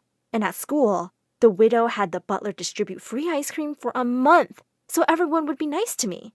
At first, it was crazy fun, but on my 10th birthday, even though I was surrounded by friends, I broke down into tears. I missed my parents so much. And then I noticed that no one brought any gifts for me. When I asked them why, some boy yelled, "Because we don't like you, you dwarf, and your breath smells bad." Suddenly, the widow showed up from behind him and put her hand on his mouth and dragged him away. What was going on? So, everyone in school liked me only because of the widow's money? One day, when my so-called best friend announced, Hey girls, let's go get some ice cream. Jane's buying. I lost my cool. No, I'm not. You want it? Go get it yourself. I'm not your debit card. Look at this dwarf being so mean. It's not even your money, Jane. You're a charity case. They all angrily marched away, and after that, I was a loner. Not only that, it was really annoying that I never got picked during gym class, and I really wanted to play basketball. So one day, in 6th grade, I ran straight onto the court, snatched the ball from another kid, and started dribbling it away. I was small, but fast. Just then, the substitute gym teacher came running onto the court, blowing his whistle furiously. And next thing I knew, he had picked me up and was carrying me away. We have a kindergartner on the loose. Don't you know you could seriously get hurt, kid? He just wouldn't listen and took me to the principal. He sure looked dumb when the principal told him I was in the 6th grade. But I was still banned from playing. It was too dangerous for me. One day, when I was in 9th grade, right before my exam was about to start, my teacher came up to me and put her hand on my forehead. "Jane, dear, your mom said you aren't feeling well today. You can go home and rest." "But I'm not sick." "Yes, you are, sweetie. You have a horrible fever." And the teacher just dragged me out of the room. After the exams, when I looked at my report card, I was shocked. I got an A+ on an exam I didn't even write, and all the rest as well. The widow then threw a fancy party where she literally distributed money. Worst of all, the party was full of my teachers. Ugh, talk about boring. The only person at the party my age was Andrew from school, the son of one of the teachers. I always had a crush on him, and now he was making his way to me. My heart began to beat like crazy. I do, Andrew, I do. How does it feel to take something you don't deserve, just because you have money? Huh? What do you mean? Oh, come on. Everyone in class already guessed your mother bought those fake grades for you. Aren't you ashamed? How could you have possibly topped when everyone knows I'm the smartest? I never asked her to do it. She's not even my mom. It's not my fault. Yeah, your grades are better than your height. Dwarves can't be the smartest. I stood there, shocked. And I decided it was time for me to tell the widow to change. But she said that she didn't mean any harm. She just wanted to help me get into some college, as it was my dad's last wish. I begged her to let me do it on my own. Eventually, she agreed. Sadly, that didn't pan out as I'd planned. I wasn't doing well in school at all. And without the widow's money, the teachers weren't so nice anymore. Why is your handwriting so big when you're so short? Are you so bad at math because it's hard to understand things with your teeny tiny brain?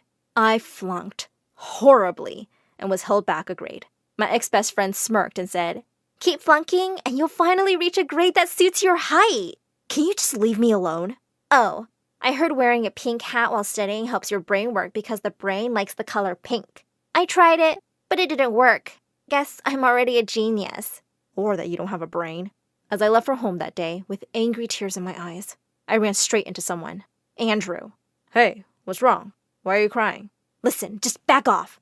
I have enough troubles without you." But Andrew did not back off. The next few days, he really started chasing me all over school. There was just no escaping him. Wherever I went, there he was. "What's wrong with you? I'm trying to study. Stop stalking me." I'm just worried about you. Let me help you with your grades. "Why? I appreciate it, but you really don't have to feel sorry for me."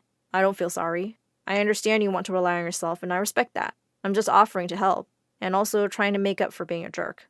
Well, I knew he was a math whiz. If anyone could help me, it was him. From that day onwards, every night, he snuck in from my window to help me study. But he was so distractingly cute and funny. We were becoming super close. The night before the exam, the door flew open and the widow barged in. She started yelling at me. "Boys ruin everything. This is probably why you don't get good grades. You're so distracted all the time." Then she dragged him to the window and told him to leave the way he came. "He isn't my boyfriend. He's my private teacher. He's helping me with math." But she wasn't listening. So Andrew climbed down the tree outside the window and left. The next day, I passed the exam and was over the moon. I ran to him and threw my arms around him. "I did it! I passed the math exam on my own!" Then, before I knew what I was doing, I kissed him. And what an utterly stupid thing to do that was! Because the minute our lips touched, he froze. I was so embarrassed. I let him go and stepped back. I'm so sorry." Jane, I had no idea that you felt this way about me. I'm sorry if I gave you the wrong idea, but I was just looking out for you. You know, like a little sister. You're just not my type." "Wait, what?"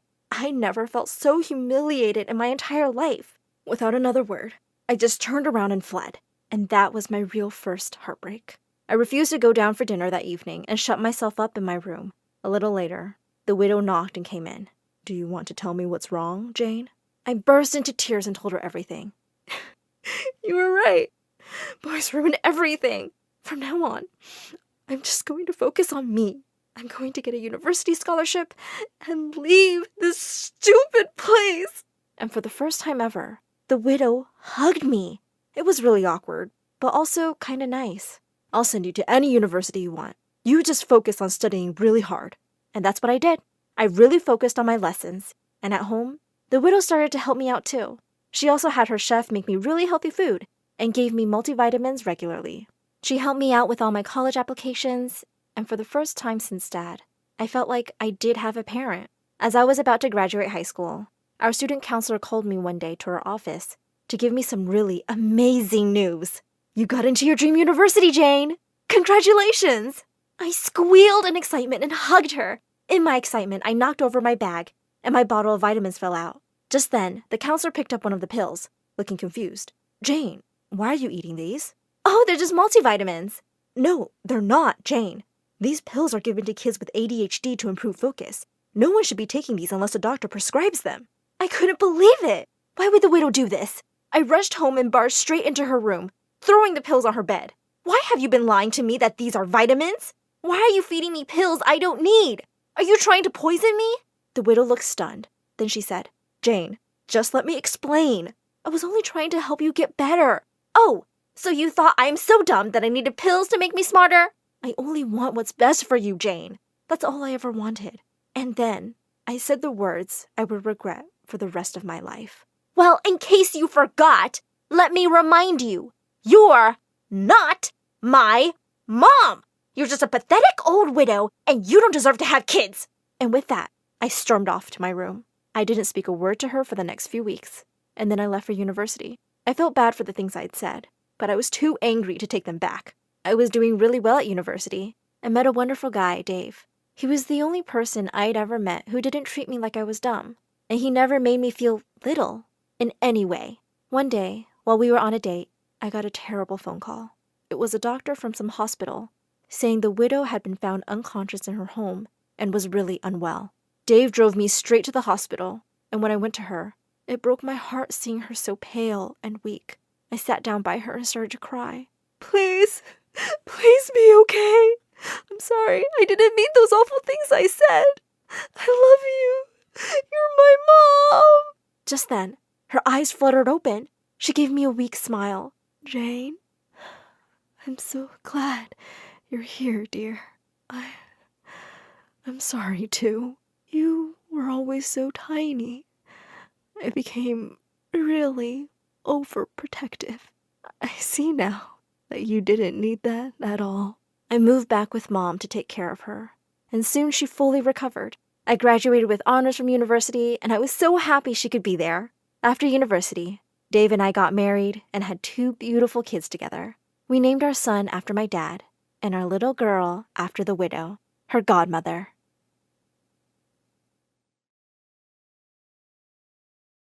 People call me the queen of entertainment, a famous pop icon, a musical superstar. You can take your pick. As for me, I like to be called the queen of hearts. Hi, I'm Ariana Grande. I was born in 1993 in Florida to overachiever parents who were super successful in their careers. Right since I was a toddler, I loved to sing. Mom would sing me lullabies and I'd sing along with her. You have a beautiful voice, my baby, just like an angel. I'm not so sure. I didn't get selected for the school choir. Don't let that dishearten you, sweetheart, and have confidence in your talent. I'm sure you're meant for greater things. Although I loved singing, I was also fascinated by theater and acting. I performed on stage for the first time when I was 8 in a musical named Annie. Are you nervous, Ari?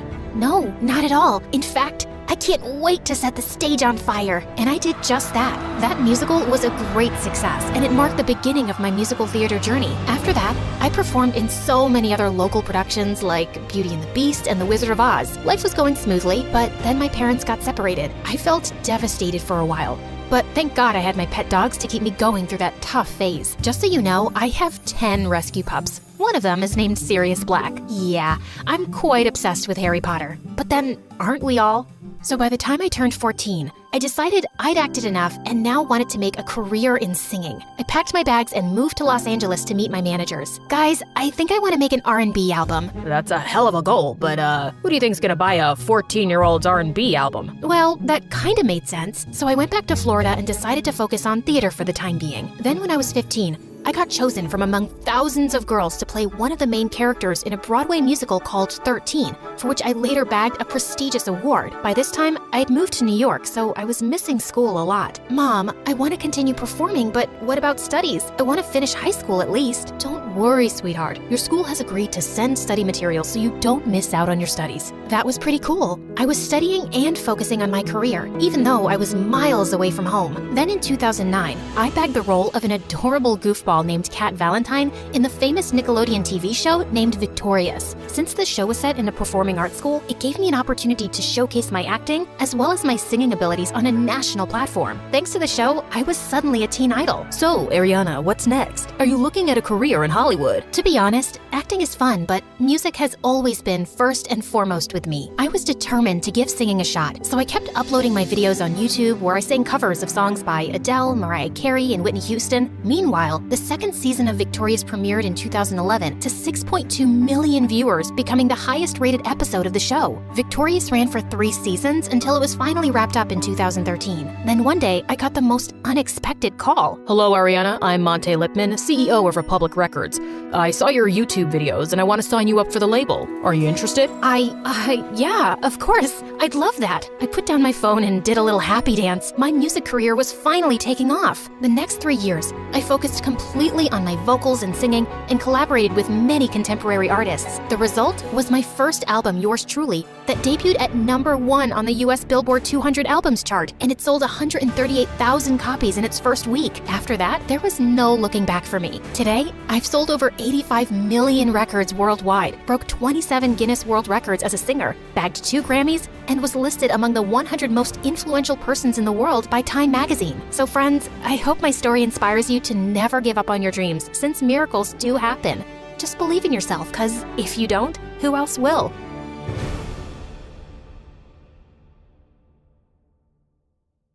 Get up, Dana. We're leaving now. My mom rushed inside my room in the middle of the night. I got up, still half asleep, as my mother packed my stuff. "What is it, Mom?" I asked. "It's your grandmother. She asked all the family to come together at her place."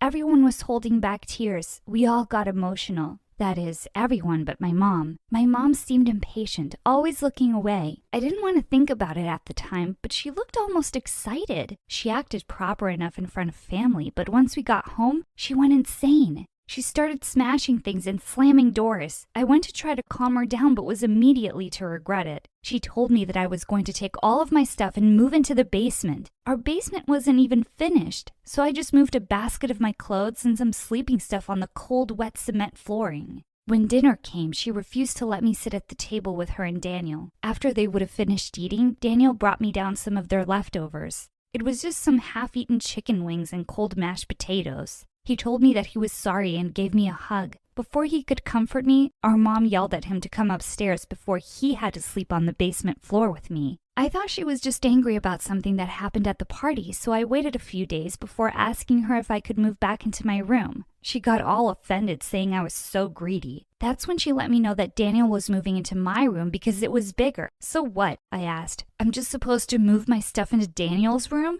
She gave an evil chuckle and laughed a bit. "No, actually, I was thinking about turning it into an office. You seem to be doing fine in the basement," she stated. I was waiting for her to say it was a joke, but she was dead serious. She even started painting my walls with colors she knew I hated. I argued with her that the basement was cold and covered in mold and bugs. She said that I needed to contribute more to her life, to give in to her demands. "What have you done that makes you so special?" she asked. I was just 14. Just like that, I went from the favorite of the house down to Cinderella. I tried everything to get back into her good graces. No matter what I did, she complained. Daniel could do the bare minimum and would be rewarded while I was punished for no reason. Like, take my junior year of high school as an example. I came home with straight A's. My mom's response? My classes weren't even that hard, and I was purposefully taking easier lessons so I could brag about my GPA. Daniel got a C, and she took him out to a fancy dinner for all of his hard work. I did all the chores while Daniel had no responsibilities. When I brought up how unfair it was and that we could try to share duties, she told me that doing chores was the least I could do for her to put up with me. She complained about the way I washed dishes or how the laundry was never folded properly. She also constantly threatened to kick me out on the street. If it wasn't for laws forbidding it, I'm sure she would have loved to drop me off at the curb like a trash bag on a garbage day. Daniel tried to do nice things for me, but she always found out somehow. For our 15th birthday, he got me a really pretty dress. My mom found it and ripped it up to pieces, forbidding Daniel from ever wasting his money on me again. Seeing as I couldn't depend on her for anything anymore, I decided to get a job. I worked as a cashier every day after school. She complained about how embarrassing it was for me to work at a grocery store. She said that all of her friends mocked her for having such a stupid daughter. That certainly didn't stop her from taking all of my money, though. She said that it was for rent and food, but I was still living in the basement and getting table scraps. Meanwhile, Daniel did absolutely nothing. Daniel may not have defended me even once, but he was never a jerk with me. I could tell he felt bad about how I was treated.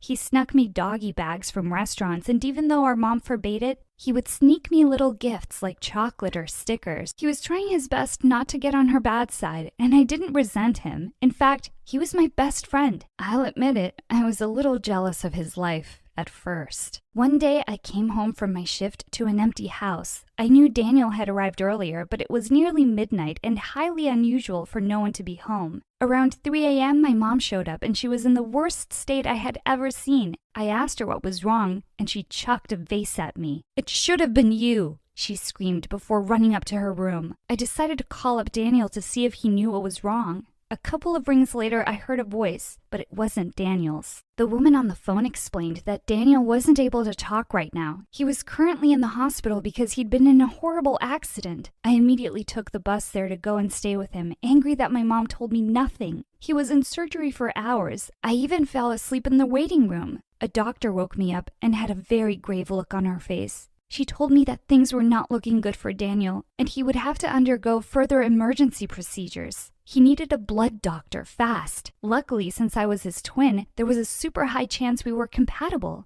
Of course, I immediately agreed to be tested. The doctors were so sure that it was going to be okay, but they were all confused when they looked at the results. They drew my blood 2 more times just to be sure before they said that we were not a match. But that wasn't the most shocking news. My blood type was O, meaning that both my parents were O. Daniel's blood type was AB. Not only was this the rarest type, but it also meant that neither of his parents was O. In other words, Daniel and I were not twins at all. In fact, it was possible we weren't even siblings. It was a lot to take in. I'm not embarrassed to admit I passed out right on the floor. I woke up a few minutes later and frantically called my mom. She had a lot of explaining to do. I thought my mom would have been ashamed to be caught red-handed in a lie.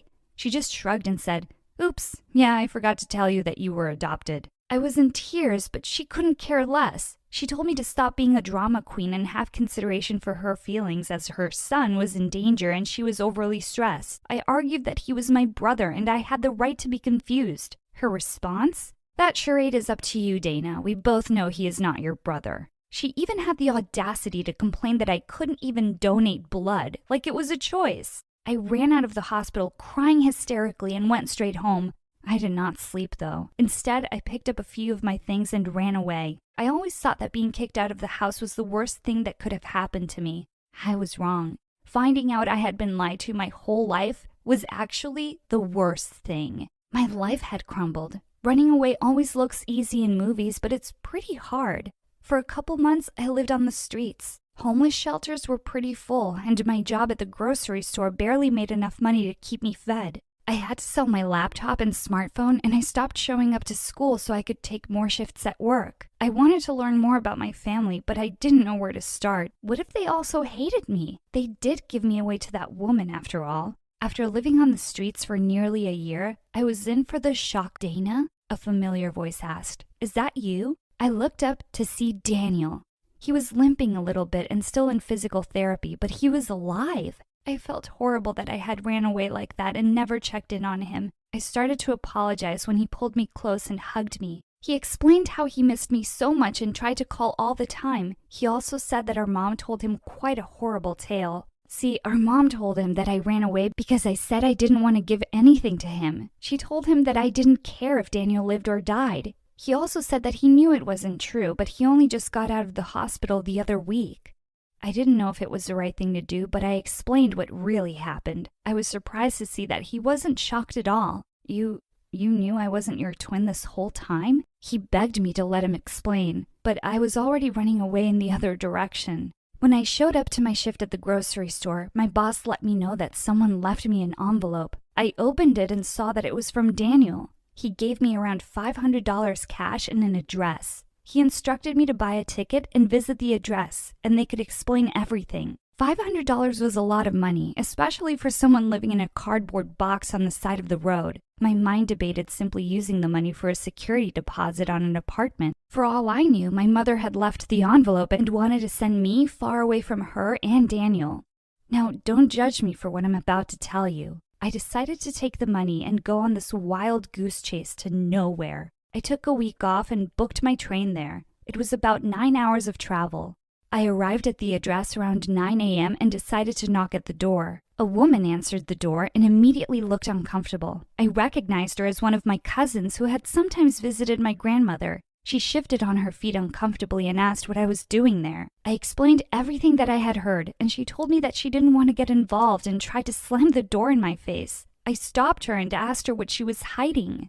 She explained that she was my mother, like my birth mother. She was my mom's sister and Daniel's aunt. She had wanted to put me up for adoption, so my grandmother stepped in. She did not want me adopted out to some strange family. Instead, she convinced my mom to adopt me. I had so many more questions, but the woman simply said that that was all she knew. That's how I ended up with my mom.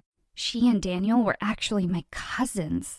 She said that she chose to get rid of me years ago and never regretted it. My real mother told me that she, unfortunately, had no interest in me, but she would do the right thing and pay for my ride back. I was devastated. It was bad enough to have one mother who hated me, but now I had two. When I got back home, I decided to confront the woman who raised me about everything. If she didn't want a daughter, she should have left me be put up for adoption. Daniel was excited to see me, but she was absolutely livid.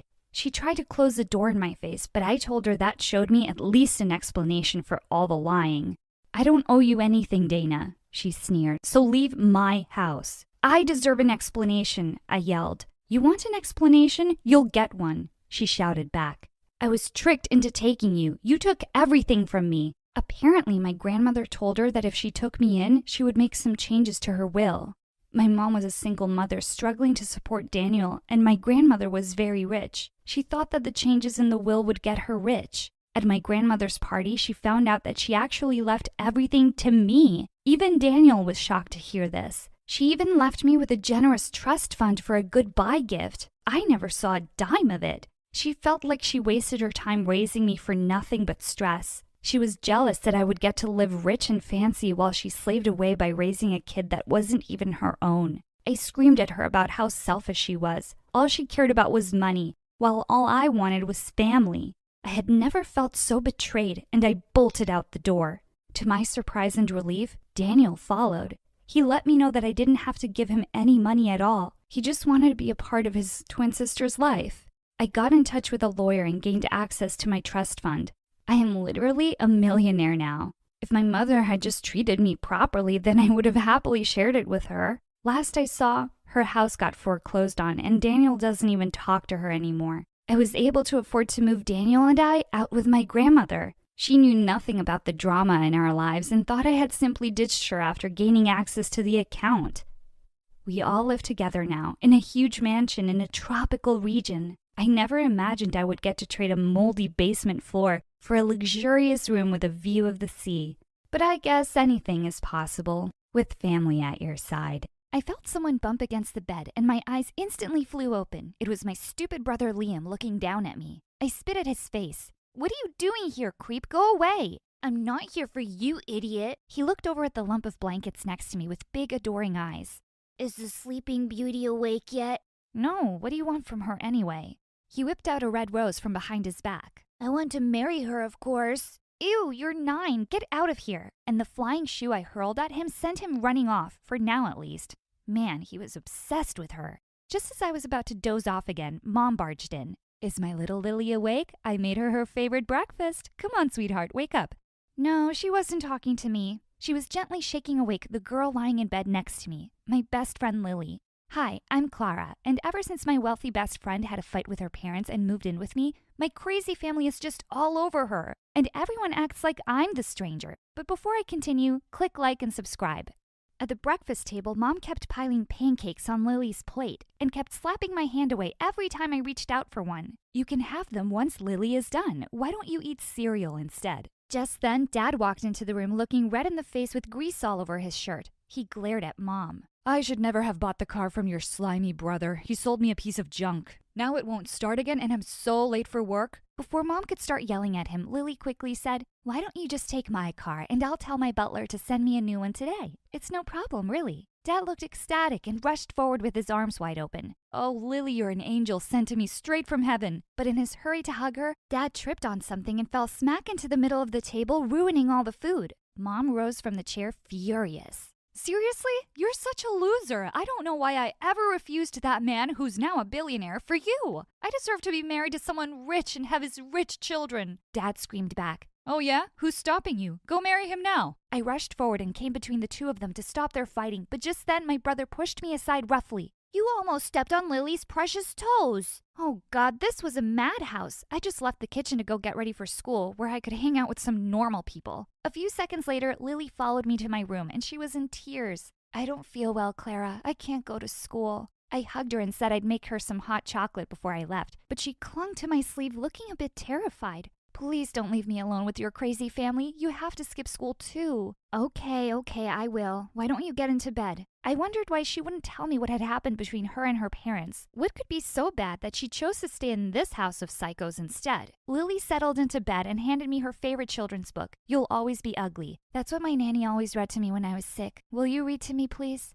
Just then, we heard a tapping sound on the window. I got up to open it and instantly ducked. A pebble was flying straight towards my face. It missed me by an inch. I was about to shout at whoever was throwing stones at my window, but I suddenly stopped. It was Tom, the boy who lived next door. I had such a big crush on him. We'd started talking some time ago, but ever since Lily had landed at my place, I'd been so busy with all the drama I'd almost forgotten about him. Hey, Clara, I just saw everyone leaving and thought maybe you'd want to hang out with me. Before I could reply, I heard a man's loud voice. Tom, where did you go, you little rascal? You better get back here this minute.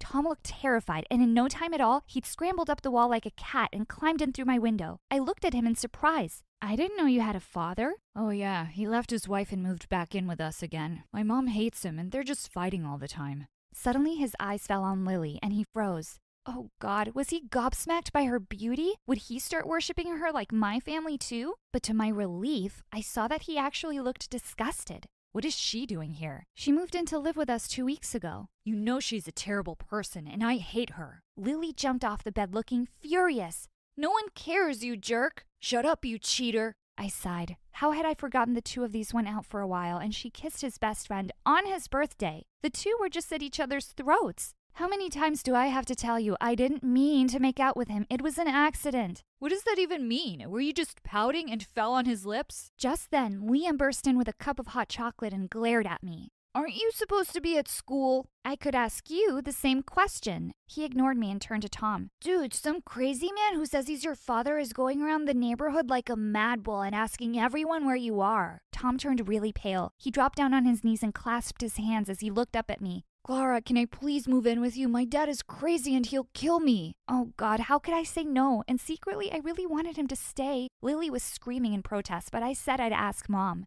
I called her and she said he could stay as long as he did the dishes and mowed the lawn every day. Tom happily agreed and hugged me tight. I closed my eyes for a second and sniffed him. Boy, he smelled good. Suddenly, I felt him pulling away from me and screaming, "Ow! Let go of my hair, you witch!" Lily was right behind him, pulling his hair as hard as she could. Before I knew it, he tackled her to the floor. I got elbowed hard in the stomach as Liam and I tried to pull the two apart. When we finally managed to untangle them, I screamed, "Enough! You guys better behave or I'm throwing you both out." In the evening, as we were sitting down for dinner, Mom beamed at Lily and Tom. "Why don't you beautiful kids come and sit by me, one on each side? You're like the daughter and son I never had." Liam and I glared at her across the table. Like, hello, are the children you gave birth to invisible now? Before I could say anything, the door flew open and Dad came walking in with the biggest smile on his face. He looked at Mom. "Hey, you look lovely today. Oh, by the way, I need a divorce. I met someone and we're meant to be together." We all stared at him with our mouths open. I could see Mom frothing at the mouth as she slowly rose from the table and her hand made its way across the plate. Before she could send a flying plate in Dad's direction, a woman skipped in behind him. "Everyone, meet the woman of my dreams." Poor Tom fell off his chair. Mom? What do you think you're doing? I'm sorry, honey, but your horrible father kicked me out and I bumped into this loser wandering around the neighborhood. He's the only option I have. My mom narrowed her eyes and said, fine, you can have him. But if you want to live under my roof, you'll be paying for yourself and your son. Deal. Dad looked shocked. What? I can't believe you'd make a helpless woman pay to live here. I won't allow it. Who asked you? You can leave if you want. She can stay. Yeah, and I'm not helpless, you jerk. I could kick your butt easily. Dad just looked at the two of them. Fine, you women are crazy. And he stormed off to his room. An hour later, he walked out of the house with his bags. And just like that, my crush and his mom had moved in with us, and Mom had made our place a hotel. I could hardly believe all this madness. Mom, we don't even have enough rooms. Liam shouted. I can sleep between you and Lily. Look at me. I'm tiny. Mom said that Liam and Tom would be in Liam's room. Lily and Tom's mom would be in my room, and I'd have to take the couch in the lounge. What? No way! Then I'm sleeping on your bed. I fought with her for 3 hours. In the end, I was so tired I just crashed on the couch. The next 2 days were just crazy. Everyone was getting on each other's nerves except my mom and Tom's mom. They were acting like they were best friends, sunbathing on the rooftop and painting each other's toenails. When I asked Mom what we'd be doing for dinner, she said, you can cook, can't you? Now go get me and Auntie some smoothies. Thankfully, Lily was feeling better and was helping out with the cleaning. She picked up the garbage bag and dumped it at Tom's feet. Stop watching TV and go throw out the garbage. He didn't even look away from the screen. You're garbage. Can I throw you out? And before I knew it, the two were wrestling on the ground again. Liam shouted, no one messes with my fair lady, and jumped right in and bit Tom's leg. I just turned around, slammed the door shut, and went back to cutting the vegetables. Why Lily chose to stay here and not go back to her parents was beyond me. And it was weird that they didn't even check up on her. Thank God the weekend was over. I couldn't wait to get back to school. But then we got the worst news ever. We found out about the pandemic that had struck the world. All schools would remain closed indefinitely, and no one was allowed to leave their houses unless it was an emergency. God, this was like my worst nightmare right now. A few days went by, and we were running out of food. I said I'd wear a mask and go to the grocery store. But just as I was about to head out, Tom and his mom dragged me back in. Tom's mom shrieked, it's too dangerous. You're not going anywhere. Tom said, yeah, babe, the grocery store's too risky. Maybe we can go look for wild berries or some plants. Where did he think we lived? In the woods? It was cute that he cared about me, but he was kind of dumb. Anyone got a better idea? Then Lily said that she'd make a few phone calls and see what she could do. A few hours later, a truck came outside our house and dumped tons of boxes of food. There was enough in here to feed an army. Tom and Liam grabbed a pizza box each and started wolfing it down like monsters. The rest of us settled down on the table when Tom's mom casually said, I can't go to work because of the pandemic, obviously, so I won't be able to pay on time this month. Mom quickly snatched away the piece of chicken she was eating from her hands. You what? Oh, come on. I thought we were friends. Nuh-uh, you only stay if you pay. Lily quickly intervened.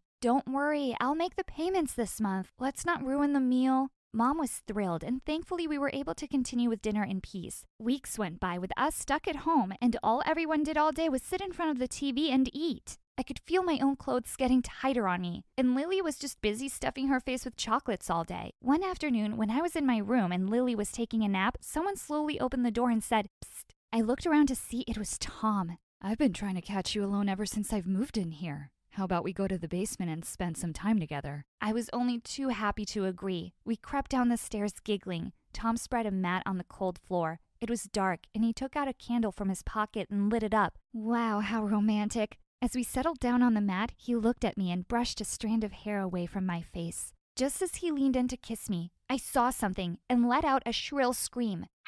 OMG, Clara, I think you just made me deaf. What's wrong? Tom, something is moving in that corner. The huge thing that was moving turned around, and when the light fell on his face, I saw it was Dad. Dad, you nearly gave us a heart attack. What are you doing here? He looked at me with sad eyes and said he had nowhere to go. So he'd been staying in the basement and sneaking into the kitchen for food when everyone was asleep. Clara, you go up and I'll give your dad company for a while. I'm sick of all those crazy women anyway. I said fine and left. And of course, I walked into someone screaming at someone. This time it was Tom's mom, and she was going ballistic because Liam had eaten her pizza slice. Mom cut in angrily. Hey, no one talks to my boy like that. He's a bad boy, just like his bad mother. Before I could jump in, Lily came forward to say something and threw up on Tom's mom instead. Mom was laughing hysterically while Tom's mom screamed in disgust. I walked over to Lily, who looked really sick. Lily, you really need to stop eating like that. I'm pregnant. What? So this is why she'd run away from home? There was a shocked silence in the room as we all stared at her. Suddenly, Liam burst into tears. I can't believe you betrayed me like this, my sweet, fair Lily. I told him to shut up as I hugged Lily, who had also started to cry. She said her parents had reached out to her and asked her to come back, but she knew they were ashamed of her for being pregnant and it was bad for their reputation. Thankfully, both the crazy moms forgot their fighting and rushed over to hug her and said they'd take care of her. Mom moved Lily's things to her own room and I moved back to mine. The next morning at breakfast, Tom sleepily came up from the basement. Man, I didn't sleep a wink last night. Your dad snores like a bear. Oh, Tom, you idiot! Mom's fork had already dropped onto her plate. That man is in my basement? Mom, let it go. He had nowhere to go in the pandemic. You make him leave this instant, otherwise I'll kick you all out. Before I could argue anymore with her, the front door burst open and Tom's dad walked in. He was crying like a little baby and he instantly fell down at Tom's mom's feet. I want my lovely wife back. I'll kiss your feet every day. I feel scared in that house at night. Dear wifey, hold me. Tom's mom played hard to get for like 5 minutes, but then she turned to Tom. Come on, let's go. I've had enough of this crazy family. As she walked out with her husband, Mom yelled back at her, You ungrateful witch. Tom kissed my forehead. Thanks for everything. I'll see you around, babe. Just then, Dad walked into the room. There's an army of bodyguards outside asking for Lily. They're here to take her home because her parents miss her too much. Lily burst into tears and said she was ready to go. As she was leaving, she turned to hug me tight and gave me a stack of money as a way to thank me. I was delighted. Suddenly, Mom snatched it out of my hands and gave it back to Lily. We don't want any money from you. You're just like a daughter to me. As she hugged Lily and we waved her goodbye, Mom pulled me in for a hug too. What happened to my mom, and can I have her back? Mom laughed. This pandemic has made me realize what's important. I love you, babe. Liam and Dad joined in for a group hug. As we broke apart, Mom glared at Dad. We will talk later. Hi, my name is Sarah. And I'm Avery. We're identical twins from Atlanta. Please like and subscribe. When we were born, we were called the cutest babies in town. Everyone freaked out over our beautiful blonde hair and blue eyes. They called us angel babies. Mom signed us up to be baby models, and we were super popular. By the time we were 3, we were on every ad possible for baby products. From diapers to fashion, we were everywhere. And I loved the limelight. It's like I was made to be a star. I enjoyed school and wanted to be a powerful lawyer one day. So studying and getting good grades was really important to me. One morning when we were in 5th grade, we started our routine with Mom. Suddenly, Sarah screamed, My face, it's burning. Mom, help! Hold still. I think you have an allergic reaction. Mom quickly wiped Sarah's face as I watched in horror.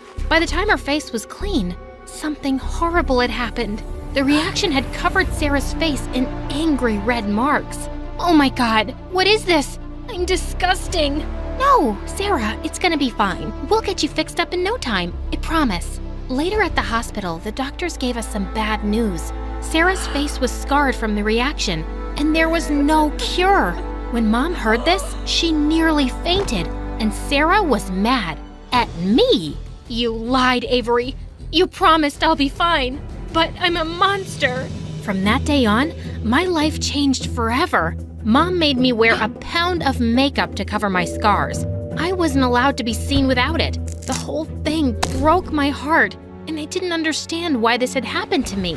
In 8th grade, we met Julia and Emma. They had just moved to town and were also identical twins. They were pure evil. What's worse is everyone compared us. Look at the new girls. They're so cute. I love how they always match. They're giving Sarah and Avery a run for their money. Emma and Julia were our complete opposites and had red hair and green eyes. I couldn't stand them. Our rivalry began when they started working at our modeling agency. They were stealing our jobs. I can't believe those witches are getting more work than us. We have to crush them like the bugs they are. It's not a competition, Sarah. Why are you being so crazy? Of course it's a competition, and we're losing. And either you're with me or you're against me. Choose. Of course, I'd always put Sarah first, but sometimes she took things too far. One morning in the cafeteria, the witch twins walked up to us and smirked. Aw, if it isn't the shy one. And the ugly one. Why so sad? Suddenly, I'm not hungry anymore. Don't you have something better to do? Like shop for the same clothes? Nice one. At least we own our twinness. You guys are so boring and it's so plain. Oh no, I'm tripping. I'm so sorry. It was an accident. Sarah left giggling, and I was shocked. I jumped up with some tissues for Julia, but she pushed me away. I'm just trying to help. I have a spare shirt if you want. Don't touch me, witch. Just wait till this weekend's modeling competition. That grand prize is ours. We're going to end you. You've been warned. That whole talking together thing is so creepy. We'll definitely be there, so bring it on. I didn't agree with Sarah's methods, but those girls got on my last nerve. They'd been nothing but rude since they showed up. The next day, Mom surprised us with a dozen designer dresses for the competition. OMG, Mom, we're gonna look so good. Can we afford this? They're so expensive. Don't worry, honey. We'll return them after. You'll just have to be extra careful not to ruin them, okay? I don't know about this. Come on, don't be a wet blanket. We need to win this. We'll show those wannabes who really owns this twin business. Later that night, Sarah came to me. Ave, I have a plan to beat them once and for all. What do you mean, Sarah? Just a harmless prank, of course, but enough to take them out of the competition. You're talking about cheating. We can't do that. Besides, I don't want to win like that. Is this really so important to you that you cheat and win? Yes, it is. You have no idea how hard my life is, always hiding what I really look like and afraid someone will find out. But still, modeling is the only thing I'm good at and passionate about. So yeah, I'm willing to do what it takes. No one is perfect, Sarah. Everyone is insecure about something. All models use makeup and whatnot to look better. And your condition? It's not as bad as you think. It's in your head. Easy for you to say. Are you with me or not? I am, but we will win this the right way. Every night after rehearsal, I snuck away to study. I was interested in a huge internship in Washington at a law firm, except I hadn't told Mom or Sarah yet. I was scared they'd be angry with me. On the day of the competition, we aced the first rounds. Our dresses were the talk of the circuit, and people loved our routine. But when we went on earlier for round 2, Sarah grew pale. We can't go on yet. It's not our turn. You look perfect, honey. Don't worry. Our routine went well at first, but just then, a bucket dropped from the ceiling and we were covered in sour yogurt. What is that? OMG, ew! The prank I'd set up for the twins backfired on us. If anyone finds out, I was dead. I had to think quickly, so when we went back to our dressing room, I knew what I had to do. It was them! I know they did this! We have to tell the judges! You mean the twins? They sabotaged us? Just then, the twins walked into our dressing room smiling. That was quite a show. Looks like other people hate you just as much as us. How delicious! Don't try and shift the blame. I know you were behind this. Suddenly, Sarah attacked Emma and then Julia jumped in too. Get off me, psycho! We had nothing to do with this. Yeah, let go. You've gone mad. As I pulled Sarah away, Julia pulled at her dress and it ripped. Just then, Mom rushed in, and when she saw the dresses, she screamed.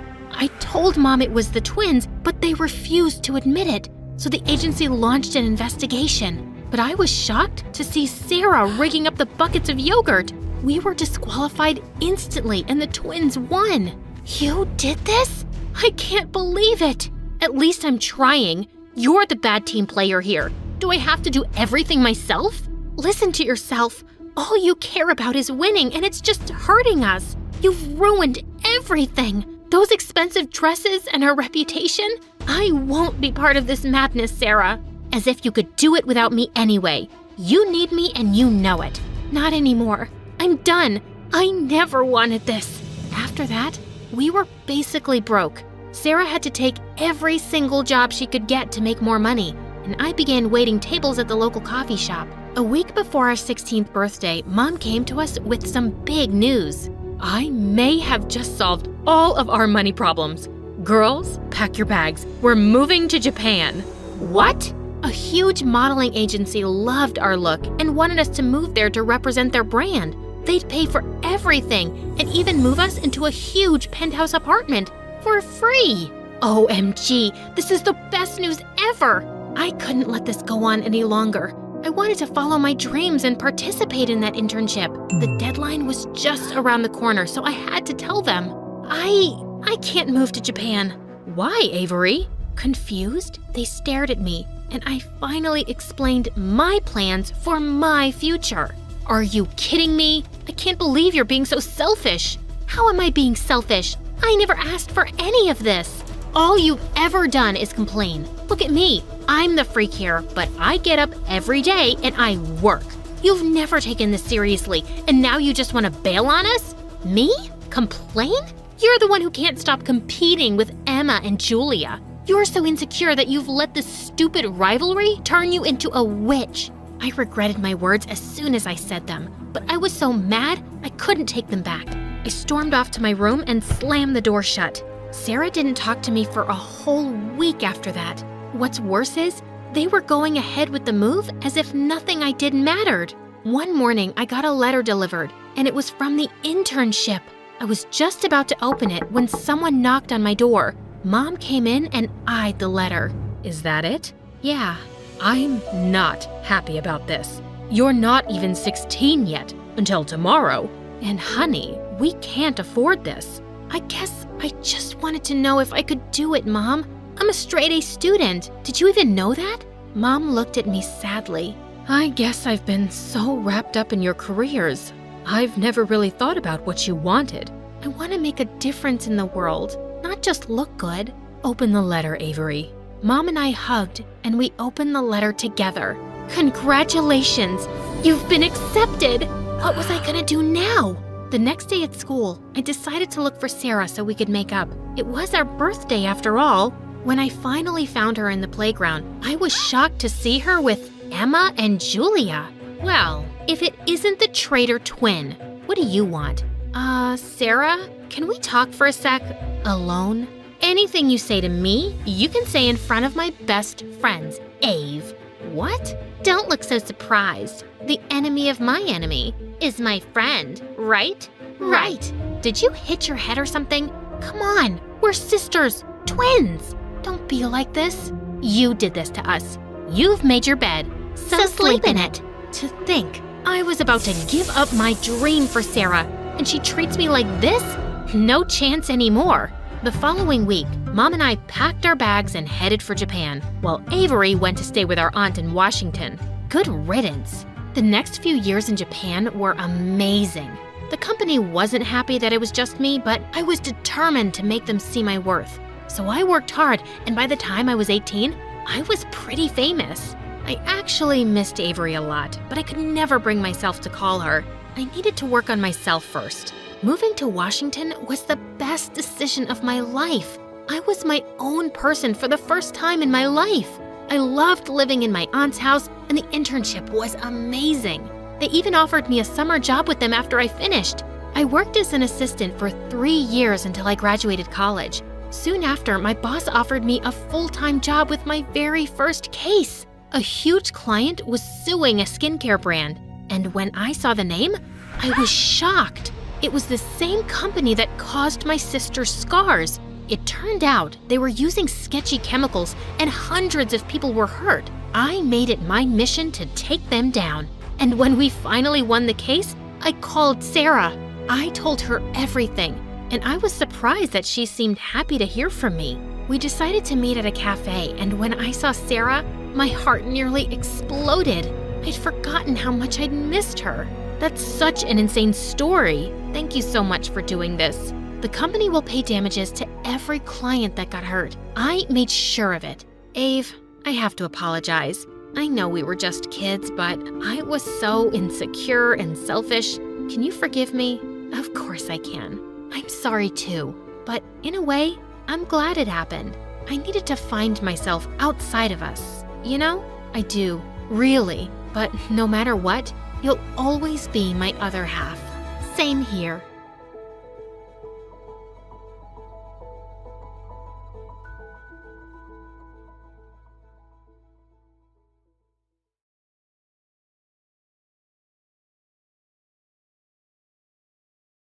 Hi everyone, my name is Sonia, and recently everybody around me has been convinced that I'm mentally ill. So everything started when I was working in a stock exchange office. I was making good money and I got to work with famous people. It was all great. I had a best friend in the office named Bridget, and I got to go home every night to my loving fiancé Drew. That was until one night when things started to get extremely weird. Drew began calling me nonstop, worried about how little I was home. His texts and calls were starting to drive me insane. I got that he was concerned, but his behavior made hardly any sense. But it wasn't just my fiancé. I noticed that my best friend Bridget was behaving really weirdly. She started showing up to work in really expensive cars, wore only designer clothes, and her face looked like a doll from all the plastic surgery she'd gotten. When I asked her where she had gotten all this money, she said, "I'll tell you when the time is right."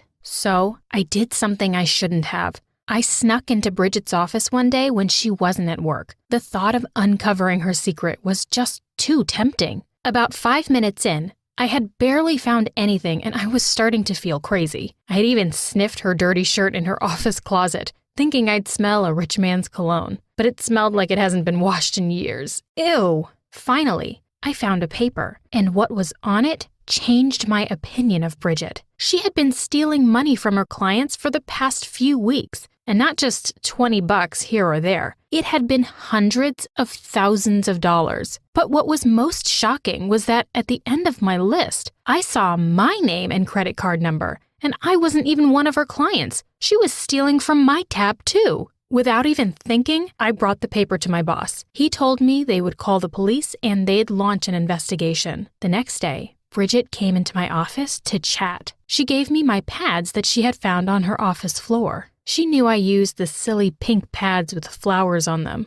Other than being embarrassed, I knew in that instant it was over. She was going to know it was me who told on her. The next thing I knew, the police officers stormed the room and were putting her in handcuffs. She screamed at me, telling me I was going to pay for what I did. It sent a chill down my spine, but I knew she couldn't do anything. A few days later, as I was coming home from work, a huge guy dressed in all black started following me. I changed sides of the streets and watched as he changed sides with me. When I started walking faster, so did he. My heart started beating out of my chest. I was terrified, and before I knew it, I had made a wrong turn into a dark alley with only one exit. The man kept walking toward me. I scrambled around a corner trying to get away. Who knew what he would do to me? I tried to squeeze under a sharp chain fence to escape, but my hips got stuck. I could hear him walking closer and closer to me as I struggled to get out. I couldn't die here. Finally, I managed to pry the fence up just enough to squeeze my body,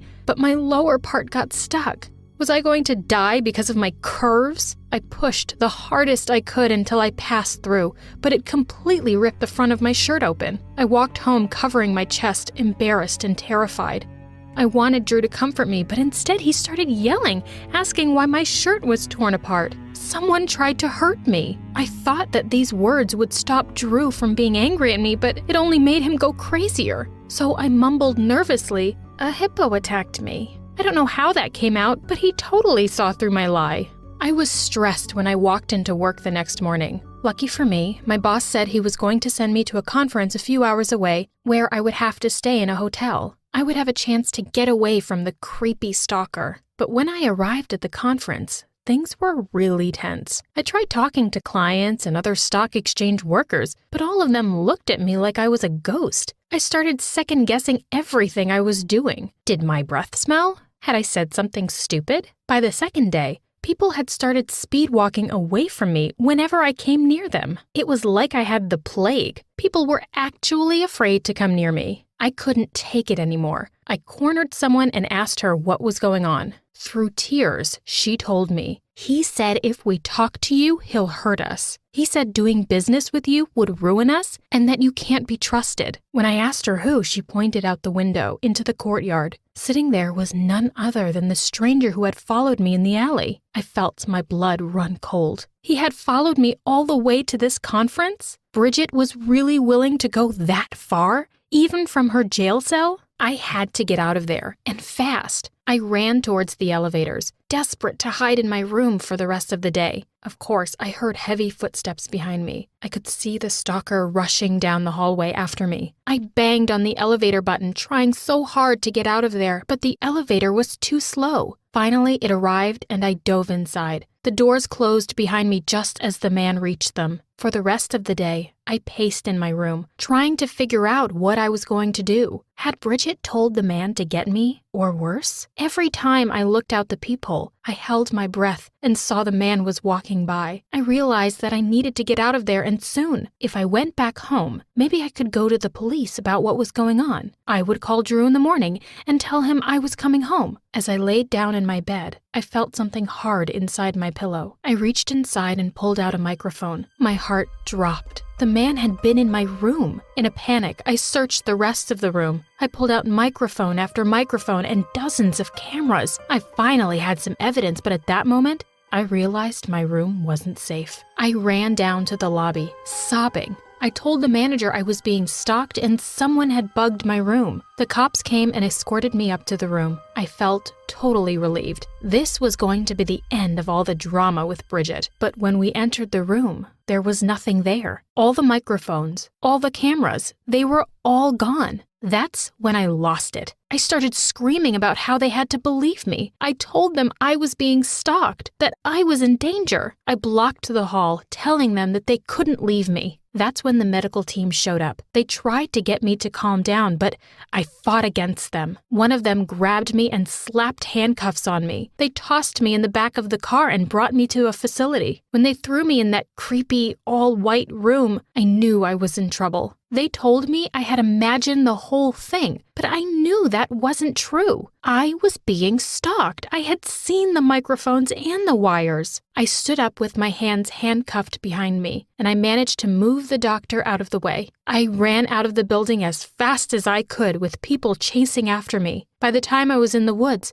I was out of breath and exhausted. I wandered for hours until I found a mechanic shop on the outskirts of town. I asked a man to cut the handcuffs off me, and he did. With my hands free, I knew I had to finally get to the bottom of this. I had to get Bridget to admit what she had done. I traveled to the nearby prison where I knew she would be. I signed in as a visitor and waited in a cold, dark waiting room for her to come out. Would she even meet with me? What if she tried to hurt me? Bridget came out, looking like she had aged 20 years. I started tearing up the moment I saw her. All the emotion was just too much. She laughed at my tears like an evil person would. She kept leaning over the table, taunting me and telling me she was going to come after me. I broke down, telling her that she could stop it already. Her stalker was terrifying me, and I couldn't handle it anymore. When I said that, she looked like she saw a ghost. She revealed to me that she hadn't sent anyone after me. No one would talk to her now that she was in here. She had absolutely no connection to the world outside this prison. My heart sank. If she hadn't sent the stalkers after me, if she hadn't put the cameras in there, that meant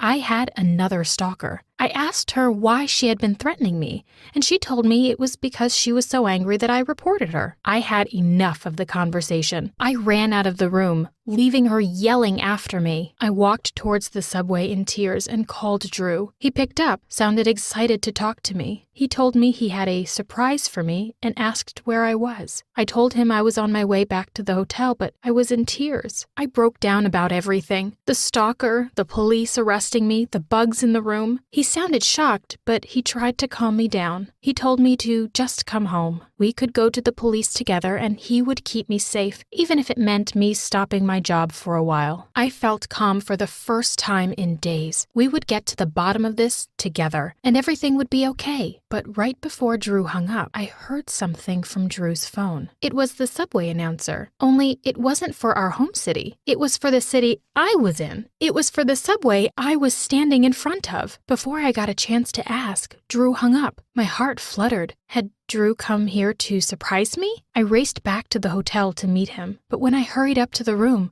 I saw the stalker standing outside my door. I froze. He held cameras and wires. Drew stepped out of the room, carrying more wires. I couldn't believe my eyes. Drew was behind all of this? He knew my stalker? I screamed at him and he revealed the awful truth. I stayed at work so late he was sure I was cheating. He hired the man to find out the truth, but after I saw him following me in the alley, Drew changed his plan. He hired the man to try and scare me, thinking it would keep me from staying out at night or going anywhere that wasn't home with Drew. Before I left for the conference, Drew turned my location on my phone so he could see everywhere I was going. He was convinced I had to be calling the man I was cheating on him with, so he had the investigator put wires in my pillow and cameras in my room. He had even told people at the conference to stay away from me, so I wouldn't cheat with anyone else. I was shocked. He had put my business at risk and had nearly put me in a mental hospital. I told Drew that we were done, and I flew home to pack up my things. Turned out, Drew was the psycho one, not me. I was loyal to him the whole time, but that jerk didn't believe me and hired a creep to stalk me. I prefer to be alone rather than with someone who doesn't trust me. So what do you think of my story? Have you been with someone crazy like my ex-fiancé? Let me know in the comments down below. Hi, I'm Olivia from New York. Please like and subscribe, because my story animated will give $1,000 to one lucky person in the coming 7 days. My supermodel mom and lawyer dad lived in a beautiful mansion with my sister Sophie when I came along. The minute mom laid her eyes on me, she was obsessed. Oh my God, have you ever seen a baby this perfect? People did have some strange reactions when they saw me. Once, a friend of mom's was visiting us, and she just wouldn't put me down. Oh, that dark hair and those green eyes, and that beautiful olive skin. Just let me have her. You can keep my daughter. Just then, her demon daughter came running straight at me to attack. But before she even got close, Sophie pounced on her. Then she kicked mom's friend really hard, picked me up, and dashed out of the room. Sophie was the most amazing older sister and always had my back, even against our mom. See, mom had retired, and she was just around me all the time, doing crazy things. When I was only 4, she had 10 women applying products to my hair and skin every day for hours. I'd sing non-stop to annoy them. Let me go, let me go. I'm one with the wind and sky. Just let her be, Mom. Why does she even need all this stuff? Oh, you wouldn't understand. You're quite plain and not pretty at all. But your sister's beauty is extraordinary. It must be taken care of. Her words seemed to make Sophie really sad, so I spat at her and slapped her hand away. Touch me again and I will end you. I threw such a big tantrum, Mom had to fire her. On my 5th birthday, my parents threw a huge party and got me a gorgeous cake.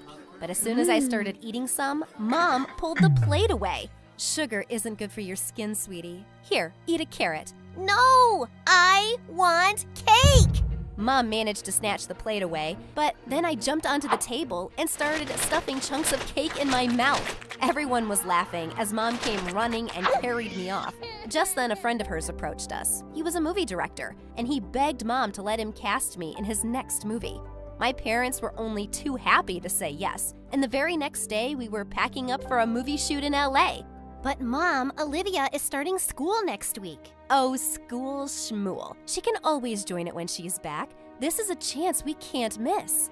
Sophie was left behind with the nanny, and I was so excited to see her after 2 months. But next thing I knew, I was being whisked off to another project, and then another, and another. I never joined school, and my parents hired a tutor who traveled with us. I lived in this world of makeup, cameras, and strangers, and it was lonely. I just wanted a normal life. When I was 12, we were in Canada for a movie when I spotted some kids skating on a frozen lake from my hotel window. I ran off to join them, and seconds later, I heard a loud scream. I saw that a girl had fallen through a soft patch of ice, and she was drowning. I raced to her and jumped into the water. As I pulled her out, some people gathered around and rushed us inside the hotel lobby, and they were calling me a hero. I took off my wet coat and bent next to the girl, asking her if she was okay. She suddenly looked up at me with a disgusted face. Ew! Get away from me! What's wrong with your skin, you alien? Wow, was that her thank you? But then I looked down at my arms and I had purple scaly patches all over. What was happening? Suddenly, Mom came running in and dragged me away. And next thing I knew, we were flying back home to see the best skin doctor. He told us that I had a condition called psoriasis. It's a skin disease that happens because... Oh, shut up! Don't explain it to me, just fix it. But no matter how many doctors we went to or what we tried, nothing seemed to work. Mom, I can't do it anymore. Can we please stop these treatments? They just make things worse. So this is how you want to be, huh? Fine, I give up. You're not the same girl I had. You're ugly to me now. Mom, are you crazy? Her condition isn't her fault, and she's still the same person. But from that day on, Mom started ignoring me completely and canceled all my movie deals. Well, I wasn't upset about that. I could be with Sophie now and even go to school. I didn't want anyone to find out about my condition, so I made sure to wear jeans and a full-sleeve t-shirt on the first day of 8th grade. But the welcome I got was something I wasn't expecting at all. Oh my God! You're Olivia, right? The movie star? Oh, you're even prettier in real life. OMG, I love you! I'd do anything to have your beautiful skin. If only they knew. But for now, my secret was safe, and I was surrounded by all these boys and girls wanting to be my friends. As they led me to the classroom, I suddenly heard a voice that sounded rather familiar. Well, well, look who's here. It's the Little Mermaid herself. Have you shown everyone your fish scales yet? It was that girl from the frozen lake. What are you talking about, Donna? I rushed to her and pulled her out of the classroom. Listen, can you please keep my condition to yourself? Why? Why should I do that for you? Because I'm asking you to. Why are you being this way after I helped you? Oh, so what? I'm supposed to be grateful? Somebody else would have helped me if you weren't around. And sure, I'll keep your little secret, as long as you do what I say. With that, she winked at me and walked back into the classroom. Why did this Donna have to be at my school, in my class? I knew she was just gonna make me miserable, and that she did. She was making me carry her stuff, dumping all of her homework on me, making me bring food for her at lunch. I always made sure to spit on it first, but I was getting really annoyed. Oh, thank you, Olivia. You're such a good friend, and so humble for a movie star. But then she went really overboard. One day in math class, the teacher announced a mental math quiz, and Donna instantly passed a note to me. Answer every question by saying, I'm a moron and I don't know anything. What? I'm not going to do this. She just shrugged and gave me an evil grin, and I knew my secret would be out as soon as class ended. The teacher started asking questions, and I was dreading my turn. Olivia, how many minutes are there in a month? I'm a moron and I don't know anything. What nonsense! Come on now, take a few seconds and tell me the answer. I'm a moron and I don't know anything. It's basic multiplication. You don't know how to multiply? I'm a moron and... Oh my God! You're just being cheeky with me, aren't you? Tell me, what is 2 times 2? I'm a moron and I don't know anything. The teacher immediately sent me to the principal, and Sophie was called in. I was given 2 weeks of detention, and Sophie was surprised at my behavior. As we walked out of the office, she asked, "What's going on, Olivia? That's really not like you." I told her everything about Donna, and she was so mad. What a little jerk. Olivia, you can't keep doing everything she says. These other kids like you, and they're your friends. So what if they find out about your condition? Sophie, you won't understand, okay? I don't want anyone to know. The way Donna reacted when she saw me, and have you forgotten Mom? She can't even look at me anymore. You don't know what it's like being told you're ugly. I don't know what it's like? Olivia, that's all I ever heard growing up. I was the ugly sister and you were the beautiful one. Everyone made me feel it. And it did hurt, a lot. But I realized that I'm so much more than my skin and what I look like. And so are you. Anyone who tells you otherwise isn't worth being friends with. Wow, Sophie was so amazing and strong. And she was right. I couldn't let Donna hold this over me forever. So the next day, when she told me to get her lunch, I walked over with a plate of spaghetti and smashed it straight in her face. What do you think you're doing, witch? What? I just brought you lunch. Didn't anyone ever teach you to say thank you? She flew out of her chair and leapt at me. As I tried to push her off, suddenly a bunch of boys from class lifted her away. Donna, are you crazy? Don't you dare hurt Olivia. You could have scratched her perfect face. Perfect? Oh, this girl is far from perfect, and you'll soon find out. As she stormed off, I was left to wonder what she'd do next. And I didn't have to wait for too long. A few days later, this cute boy Colin from my class invited me to a party, and I happily accepted. We were having a really good time, and as he led me to the dance floor, suddenly Donna came flying out of nowhere, and she shoved him away. Colin, get away from her! She'll give you her disease. And with that, she suddenly pulled hard on my sleeve and ripped it right off. The people standing around us gasped. Just look at her arm. She's probably got fish scales all over. I just saved you from a freak. You're welcome. Colin stared at her in shock and then looked furious. Donna, you're a psycho. I already know about her condition, and so do the rest of her friends. She told us. This doesn't change anything for me. She's still amazing and 10 times prettier than you. As everyone stared at Donna in disgust, she started screaming, and Colin had her thrown out of his party. Well, Donna was an outcast now. No one in class wanted to talk to her, and I was trying to be more comfortable with myself and started wearing different clothes too. But one day I was out with Sophie when I had a really bad flare-up, and my skin started itching worse than ever. She took me to my skin doctor, and he gave me some cream to relieve it. Like I was telling your mother the other day, the best way to keep it under control is to get plenty of sunlight and— Wait, my mother was here the other day? Why, yes, of course. I mean, she has the same condition. Wait, what? When I went home with Sophie, I burst into the living room where Mom and Dad were sitting. Mom, you're such a liar. You made me feel so ashamed of my skin condition when you suffer from it yourself? What? How did you find out? I don't even want to look at you, Mom. Dad, I want to talk to you. I want to talk to the lawyer in you. I want a divorce from Mom. I don't want to be her daughter anymore. Olivia, please don't say that. I'm not ashamed of you. I hate myself for passing this on to you. You got it from me. I gave up modeling when I got psoriasis, but that was nothing compared to how bad I felt giving my condition to you. I just don't know how to deal with my guilt, but I should never have made you feel bad. Please, please forgive me. If only you'd shared it with me, Mom. I wouldn't have felt so alone and unloved. Baby, I love you more than I can say, but I was foolish and wrong. And I'm really, really sorry. It took me a while, but I eventually forgave Mom. I understood she'd treated me this way because of her own insecurities. But my true rock is Sophie, who always loved me unconditionally and made me realize my own worth.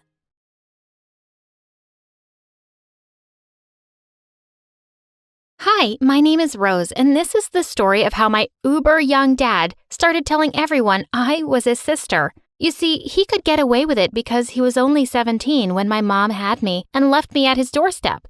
One fine day, when my grandma opened the door, she found me sleeping peacefully in a crib. Ah, there's a baby at the door. What are you going on about? Good God, there's a baby at the door. They found a note on me that read, "I'm going to college. Take your baby, you moron. P.S. It's called Rose." Immediately, Grandma started yelling at Grandpa.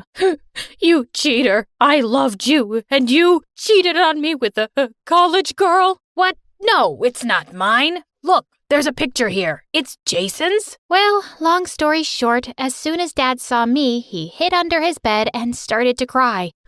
I'm too young. I'm just 17. What about my college? But my grandpa wasn't having it. If you're old enough to have kids, you're old enough to raise them. I'm not feeding another mouth. Then he kicked Dad and me out. Dad decided to keep me, but he mostly seemed to find me annoying. Growing up, I was always nervous around him, so much so that I started to stutter whenever he was around. But then Dad found out that there was one major benefit of keeping me around. Once when I was 4, Dad threw a party and invited all his friends. When he told me to go to bed, I said, "If you let me stay up, I'll give chips to everyone. I'll even to throw things in the wash. I promise, Daddy." Fine. Just stay out of my face. But just then, a group of girls saw me and crowded around my dad. "Oh my God, she's so adorable. Is she your sister?" That's when Dad realized I was what they call a babe magnet. All these girls were paying attention to him because of me. Of course not. But Dad picked me up and pinched my cheeks. Keep your mouth shut and you'll get a whole tub of ice cream for dinner. Sold. After that, I followed him around the whole evening, telling every girl I saw, I'm his sister. I'm his sister. I was such a success. Dad said I could have ice cream the whole week. From then on, I spent the whole day playing with Mila, my neighbor, and in the evenings, I was at Dad's game night or movie night. A few months later, Mila told me she was starting school. I told Dad I wanted to go too. Why do you want to go to school? By the time you finish, the only thing you'll have is a baby, and we don't need any more of those. No, Daddy, I'll study. Don't be a smarty pants. I need you to come to the park with me today. I want a girlfriend. No. Listen, Mila, you should help your dad. I'm telling you this, and don't forget it. If you're not on my side, then you're the enemy. Nothing in between. But I want to go to school. I said forget it. The next morning, I secretly tagged along with Mila to her school. As soon as we entered the class, the prettiest woman came to me and said, Hello there, sweetie. Are you new? Yes, I'm Rose. She looked confused and said my name wasn't in her register. Where's your mom? I can't let you just sit in class like that. I don't have a mommy. I'm scared. Oh, you poor thing. Where do you live? I took her home, and when Dad saw Miss Maud, his jaw dropped. He invited her inside and was drooling so bad over her, he agreed to enroll me in school immediately. I was really happy at school, till one day in 6th grade, Mila came over carrying a huge pile of stuff I'd given her over the years, and she looked furious. I'm here to tell you that our friendship is over. What? Why? Because your dad is a creep. My mom told me he tried to flirt with her, also with my sister, and also with our babysitter,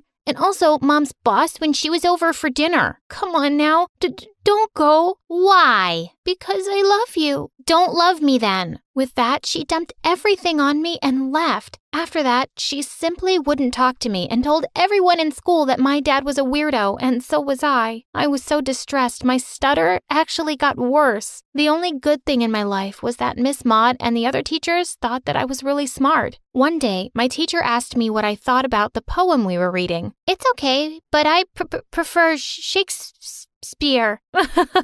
What would you know about actual Shakespeare? She's a really big show-off. Always has been. Shall I compare thee to a summer's day? Thou art more lovely and more temperate. My teacher gaped at me in shock and took me to Miss Maud's office, who was now the vice principal. She was delighted to hear my recital, and then she called up my dad to praise me. Wait, I can't hear a word. I'll come to the school. Any excuse to see Miss Maud. I knew she was a genius, just like her dad. I always encourage reading in our home because, like Shakespeare said, the more that you read, the more things you will know. The more that you learn, the more places you'll go. I burst into giggles.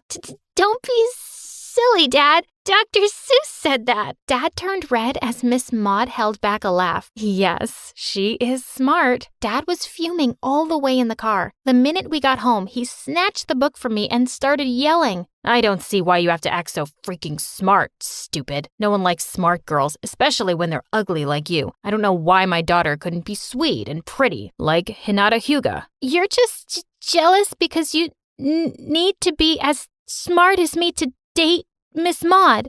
I'd clearly crossed a line. I had to do some serious damage control. Pronto.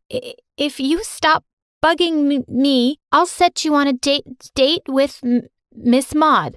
What? Yeah, she's also totally not married. I bet with my help, she'll like you too. Okay, but this better work. The next day we started Project Miss Maud. I helped Dad write the cutest notes and emails to her. Finally, she agreed to go on a date with him. They were meeting at the park, so I hid in the bushes to keep an eye on Dad. Things were going fine enough until Dad did the stupidest boy thing in the world. He stood up and said, "It's amazing being amazing." And then he tried to kiss her. Miss Maud clearly wasn't ready for it. She smacked him across the face and marched off. This was going to be such a disaster. Sure enough, as Dad got home, he started yelling at me. "No more school for you. If I didn't get to complete mine because of you, you don't get to go either." Oh yeah? You wanted take me out of school?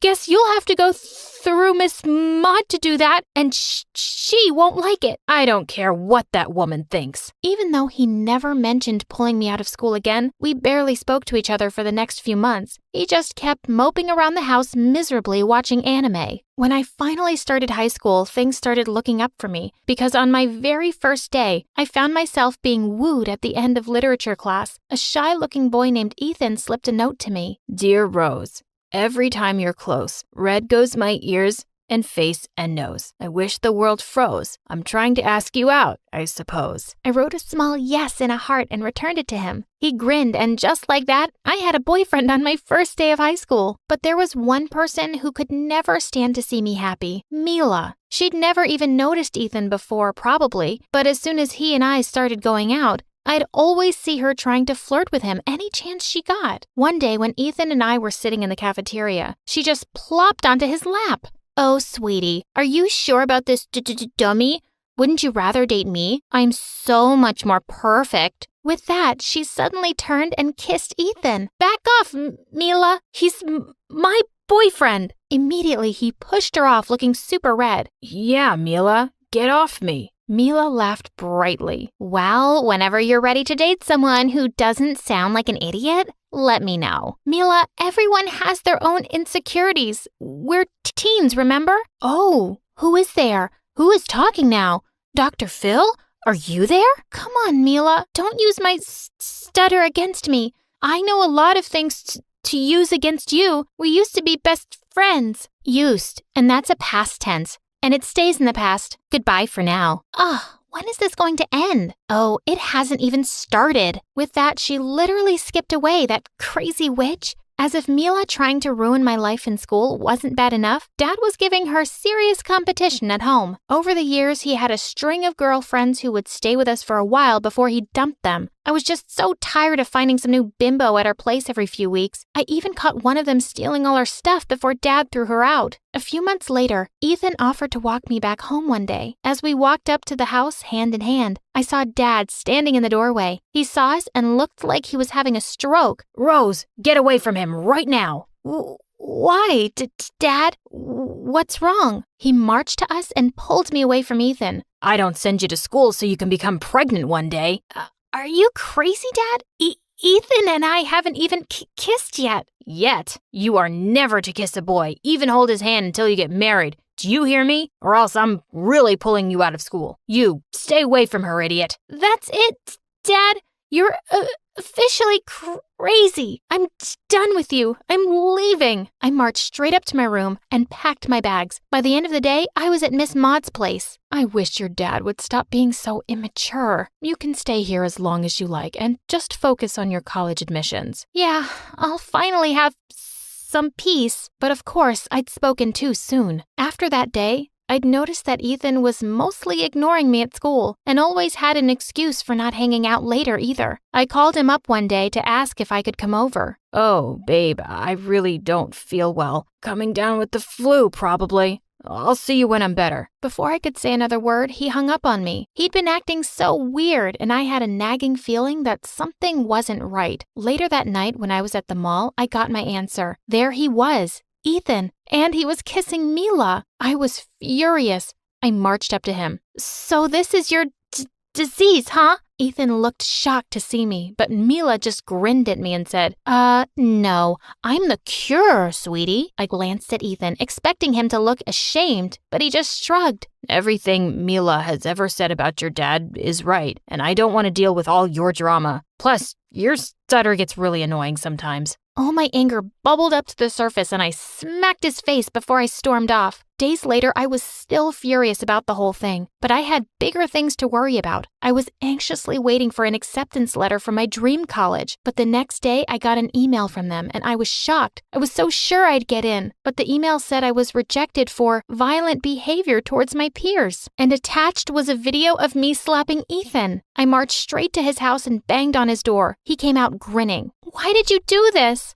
Oh, I thought you were here to apologize for slapping me. Fine, I forgive you. Give me a hug? Jerk, I'm going to tell Vice Principal Maud what you've done. For a minute, we stood in shock. I'd never yelled at him before, and suddenly my stutter was gone too. All I needed was a shock to my system. but I had to deal with him now. Your stutter's gone? That's amazing. I'll take you back now. Mila's too high maintenance anyway. Back off, you trash bag. I never want to see you again, and you're going to pay for this. And pay for it he did. While I started college at another place, Miss Maud suspended him for a month, which meant he couldn't get into the university of his choice also. One day the doorbell rang and I opened it to find Dad. He pushed an envelope into my hands and burst into tears. Rose, I know I've been terrible, but I'm really trying to change, okay? I found out from Maud what Ethan did, and we both went to your dream college and talked to the admissions professor there to clear everything up. You can transfer to that place now. I couldn't believe what he'd done. Did he just act like a parent? Please, forgive me. I've been foolish and selfish and lost the people I love the most, but you're the only family I have. My heart went out to him and I found myself hugging him. I forgive you, Dad. And maybe if you keep your act together, you'll be able to win back Miss Maud too. Just then, Miss Maud walked in behind him, smiling. After what he did for you,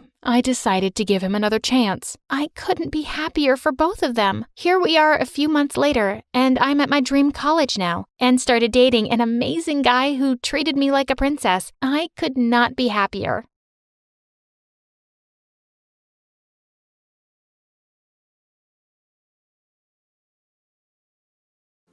Hi, I'm Kelly. Since Dad left soon after I was born, it's just always been me and my mom. And I realized quite early on that she wasn't quite normal. On my 3rd birthday, Mom suddenly started running around like crazy and pulling the curtains shut. Then she blew out the candles on my cake and pulled me under the table. They're coming, Kelly. Who's coming, Mommy? Aliens, of course. We giggled quietly as we ate cake in our hiding spot. I thought she was pretty cool to make up funny games for me. Once when I was 5, we were at the park when suddenly she pointed excitedly at a man on a bench. Oh my God! See that guy, Kelly? He's your dad! Go hug him! I was so happy that I ran and threw myself at him, but he freaked out when I called him Daddy and quickly left. Just then, Mom came running after me, screaming, "How many times have I told you not to talk to strangers? And you're hugging one? Are you stupid?" But, Mom, you just told me to. She dragged me home and I was so confused. What kind of a game was this? Well, things just got worse. Mom was getting crazier. When I was 14, I had a high fever once, and she took me to the hospital. The doctor was about to give me an injection when suddenly, Mom went bonkers. Oh my God, are you trying to drug my daughter? I'm calling the cops right now, you kidnapper! And then she attacked him. He had to call for help, and it took 3 people to calm her down. The doctor told me Mom might have a condition called schizophrenia, and I'd have to keep an eye on her as much as possible. I knew I couldn't look after her while I was at school. Since Mom had a teaching degree, I asked her to apply as a teacher at my school, and thankfully she was hired. But to be honest, I didn't want anyone to find out we were related.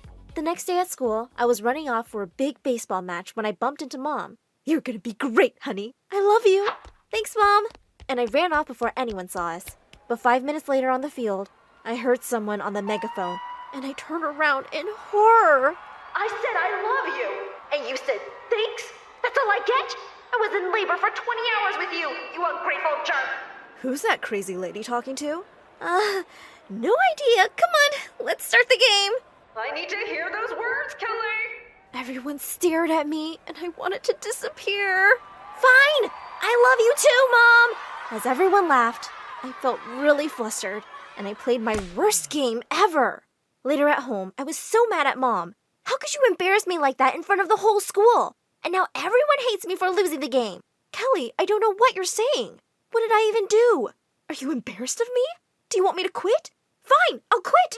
And she burst into tears. I sighed. No, Mom, I don't want you to quit. I'm sorry, okay? Sometimes I felt like my mom's mom, and it was exhausting. The next day, as I was having lunch alone, the meanest girl in class, Linda, came over. Wow, your mom's quite the freak show. My uncle runs a circus. Want me to ask him if he's got a spot for her? Shut up, Linda. Don't test me. Jeez, can't you take a joke? Looks like crazy runs in the family.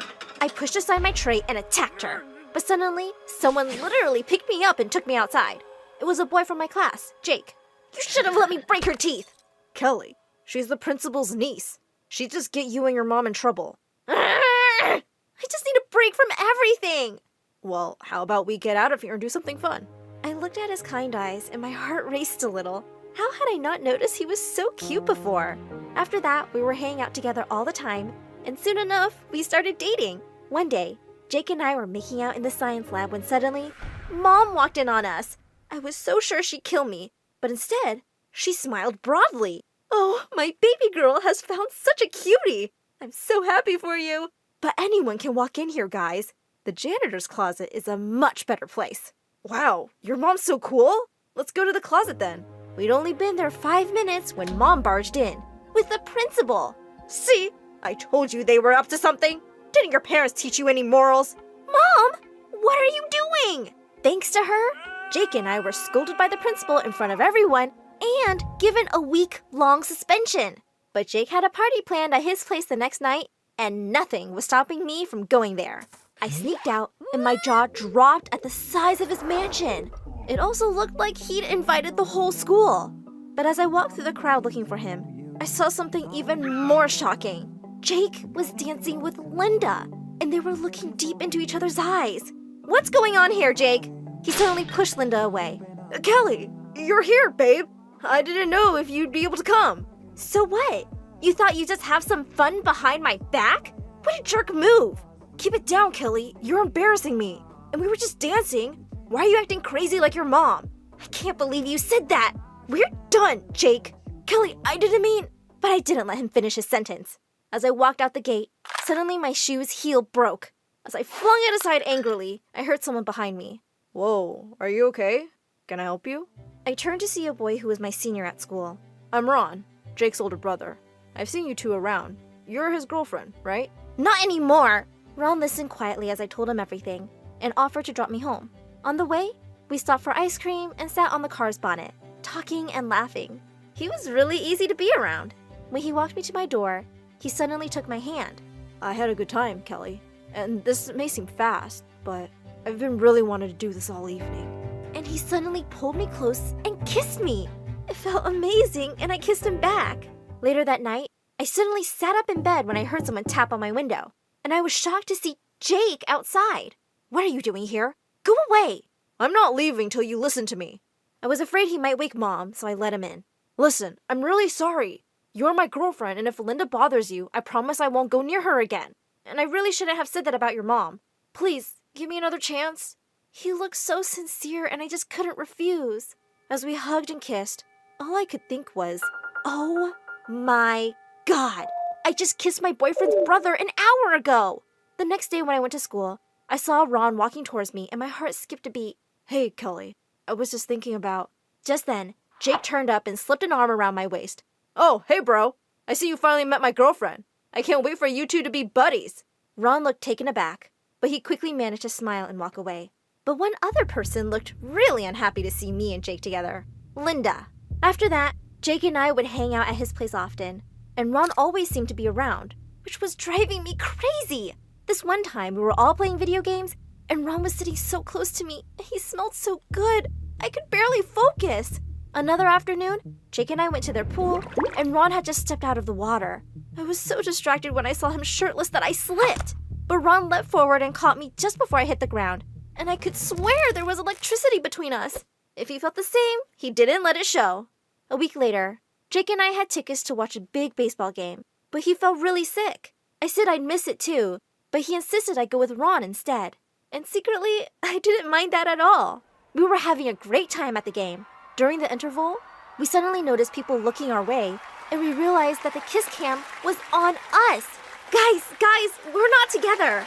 But as the crowd chanted louder for us to kiss, Ron turned to me and smiled. This is for the crowd, right? I don't know about you, but it wouldn't mean anything to me. Yeah, me neither, duh. I'm not into you, like at all. Let's do this. I pulled him towards me and kissed him. The crowd's noise was drowned out for me because I was totally lost in this magical moment.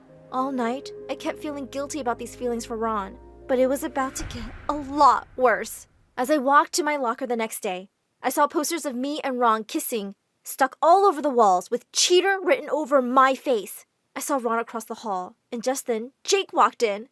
Oh, Jake, I'm so sorry you had to find out this way. It's not like it's even a secret. They were kissing publicly.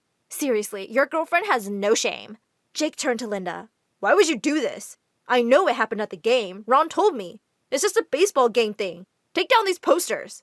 I thought a major disaster had been avoided, but suddenly, Mom turned up. Well, that's not the only time she's kissed that boy. Mom, you're confused. No, I'm not. This boy dropped you home one night and you two kissed. Wait, I have it in my notebook. Ah, yes. 21st August. The night of my party? You kissed my brother? And then you kissed me? And said we were all good again? Jake, let me explain. But before I knew it, he turned straight at Ron, and the two were wrestling on the floor. As two teachers rushed forward and pulled them apart, Jake shouted at Ron, "You backstabber! I'm never, ever gonna forgive you!" As the two were taken off to detention, I ran out of there crying. I felt terrible. I had broken Jake's heart, and worse, I ruined the brothers' relationship. I didn't go to school for a few days, and Mom kept asking me what had happened, but I couldn't even be mad at her. It was my fault, and I had to fix it. The next day, I went to see Jake. He looked surprised to see me, but not angry. Jake, I'm here to say that I'm really sorry. I know I've hurt you, but I never meant to, and neither did Ron. It was a stupid thing we did, but please, don't let it come between you guys. And then, Jake said he'd had time to think about everything, and he didn't even love me. He only felt competitive with his brother at first, but now he just wanted to end things himself. I know you're pretty, but you are crazy, just like your mom. And I am kinda into Linda. I gave him a hard slap on the face and left. The next day, I skipped off to school happily, looking for Ron everywhere. I finally found him, and I ran straight towards him and kissed him. Suddenly, we heard Mom speaking into the megaphone. "You didn't even invite me to your wedding? You ungrateful jerk!" Well, Ron and I are dating now, and it's the happiest I've ever been. We also took Mom to the doctor together and got her onto meds. And she's doing a little better. One night, I jumped out of bed when I heard her screaming. I rushed to her room but couldn't find her anywhere. I was surprised when I opened her closet. She was in there looking like a scared little kitten. "What happened, Mom?" I asked, kneeling down. "A shark took my disinfectant and wants to eat me alive. It's under my bed," she cried out while shaking badly. "But we don't even have a pool, Mom," I said. She then looked at me closely and started to scream like I was the most disgusting thing on earth. "Shut your mouth and don't come near me. You're not wearing a mask and gloves. Go get them now." Sighing in frustration, I jumped to my feet before she could get hysterical again. There was one time when I came back from school and found her with huge blisters on her hands because she washed them 100 times every day. The virus cases had been at 0 for more than a month, but she'd been acting like there was a zombie apocalypse. One day, my older sister Steffi brought her boyfriend home, and Mom didn't even let them come in until they took off their shoes and put on the special outfit she'd made, which looked totally ridiculous. Steffi said they looked like astronauts. Every time they walked, they squeaked. Mom took paranoia to a whole new level. She said that Steffi's boyfriend's neighborhood was dangerous, and she wasn't going to take any risks. "You and your contagious boyfriend," Mom yelled at them while standing at least 2 meters away, of course, and squirting disinfectant at them. My sister was really embarrassed and decided never to come back home ever again. The week after that, my mom saw my older brother Seth talking to the garbage truck driver one night. She refused to allow him back inside the house unless he took a bath with water and alcohol in the backyard. Seth was furious. "Just stop these stupid swab tests, temperature checks, and quarantines already. You're just overreacting, and it's seriously irritating," Seth shouted at her as he came in shivering. "What if I don't? You'll leave just like your sister?" Mom asked. "Yes, I will. I'm so done with you. You're crazy," Seth yelled at her, and the next day, he packed his bags and left, and now it was down to me and my twin brother Sean, who had been a total jerk to us. One night, I heard Mom crying in her room. I stood behind the door and listened. "Why did you leave me for that gold digger? You should have been here with me to take care of everyone." Dad left Mom years ago, and we never knew why, although we asked her many times. She always said, "He's coming back. I know it. He will. Just wait and see." Grandma was also gone because of the virus, and it had made Mom even worse. I felt sorry for her. I thought maybe I could make her a chocolate milk, even though I knew she might scold me and wouldn't drink it. She didn't want anyone to touch her food. I saw Sean playing an online game on his phone and his dirty feet up on the dining table. "What the hell are you doing, Sean? Mom's gonna kill you." I warned him. Oh yeah? How about this? He grinned and then suddenly started coughing on purpose. Mom came out of her room and ran towards us like a raging bull, ready to attack. Who coughed? I heard a cough. She demanded answers with bulging eyes. It's Sammy. She's been coughing nonstop, Sean said. To my horror, I tried to deny it, but Mom cut me off. Enjoy another 14 days in the basement then, she exclaimed as she dragged me downstairs. Mom, no, please, I cried when she once again locked me up. Sean had just finished his 3rd quarantine here, and the last one was because of a single sneeze. I had to get out. It was my best friend Amy's birthday party on Friday. I hadn't seen her in person since the pandemic started because of online classes, and my mom wouldn't let any of us leave the house. Amy's brother Harry would also be there, and I had a major crush on him. I had to do something about Mom. I heard another scream upstairs. Panicking, I kicked the door until it opened. I rushed upstairs and saw my mom holding a baseball bat while staring at the closed window. Go check the doors and windows. Make sure they're all locked, she said. Sean walked in and asked what had happened. A dirty man in a hoodie has been trying to get in. He was licking my window. He wanted to infect our house. He wanted to kill me, Mom said, looking horrified. Sean and I tried to calm her down, but we both got the shock of our lives when she aimed the bat at us. No mask, no gloves, no face shield. Back off or else, she yelled. Sean looked at me and said, Your mom is officially insane. I'm sure you're so proud. I dragged him out of the room and said, You're only good at making fun of people. That's it. I'm contacting Dad. He needs to do something about this. Sure, go ahead. Ask him to take me with him after. I'm tired of Mom, Sean said in frustration. She needs us this time, and we have to do our part, I said. Whatever. I'll be staying at my friend's place for the week. Tell Mom that the shark ate me if she comes looking for me, he said before walking away. How could they do this to their own mother? I was about to call the hospital from the living room when Mom appeared. You're supposed to be in isolation, she yelled as she picked up a lampshade and threatened to throw it at me. Mom, please drop it. I'm going to wear my mask now, I said. She dropped the lampshade as soon as I put on my mask. She then sat down on the couch, which she had wrapped in a special plastic, and burst into tears. I'm so sorry, Sammy. I'm so sorry. She was bawling now. I first sprayed alcohol all over myself before sitting beside her.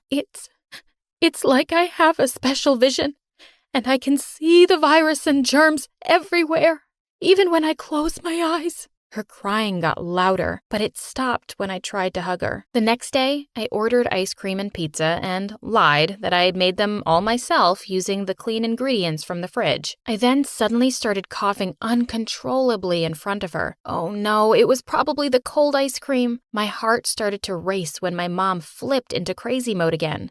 She angrily pushed the dining table over and shouted, That dirty man is right behind you, Mom screamed. I turned around but didn't see anyone behind me. Are you sure? I asked. I swear, he was here. He was spitting everywhere. He wants to fill our house with the virus, with his disgusting saliva, she cried before running upstairs to hide in her room. While looking for any signs of the dirty man in our house, I was horrified to see that one of the windows in the kitchen was open. When I turned around, I gasped when a man pressed a finger against my lips. It was him, the dirty man that Mom was talking about. He was real. I was about to bite his hand and scream, but I froze the moment he showed me his face. Dad? He pulled me into a corner and started explaining. I have been trying to apologize to your mom, but she always screams whenever I go near her. I think she's hallucinating. That's why she thinks I'm trying to hurt her, Dad said. I couldn't believe he was back. He went on to say that his girlfriend had left him and he had nowhere to go. He was literally begging, and I didn't know what to do. I told him that Mom had gone insane, and he needed to work hard to win her heart again.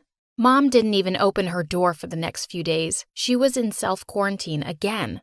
I let Dad stay with us for a while because I needed his help in dealing with Mom. Then one day, Mom suddenly went missing. Dad found a way to break her door after hearing some odd noises in there, but she'd only left a note saying, That man came back, just like I expected. I even saw him rubbing his eyes after holding the remote. I can't take this anymore. I'm sorry, Sammy. Take care of yourself. Mommy loves you, despite everything. Oh my God, what had she done? We asked for help from the police to look for her around the house and all over the city, but it had already been a month and there was no sign of her. A while later, I was in the basement and while I was was going through some old stuff. A big rat ran over my foot. I screeched and jumped back, lost my balance, and landed on the floor. Groaning, I turned to my side and noticed something under the rug on the floor. I lifted it and saw a trap door. I had never noticed it before. I opened it and saw a set of stairs going down.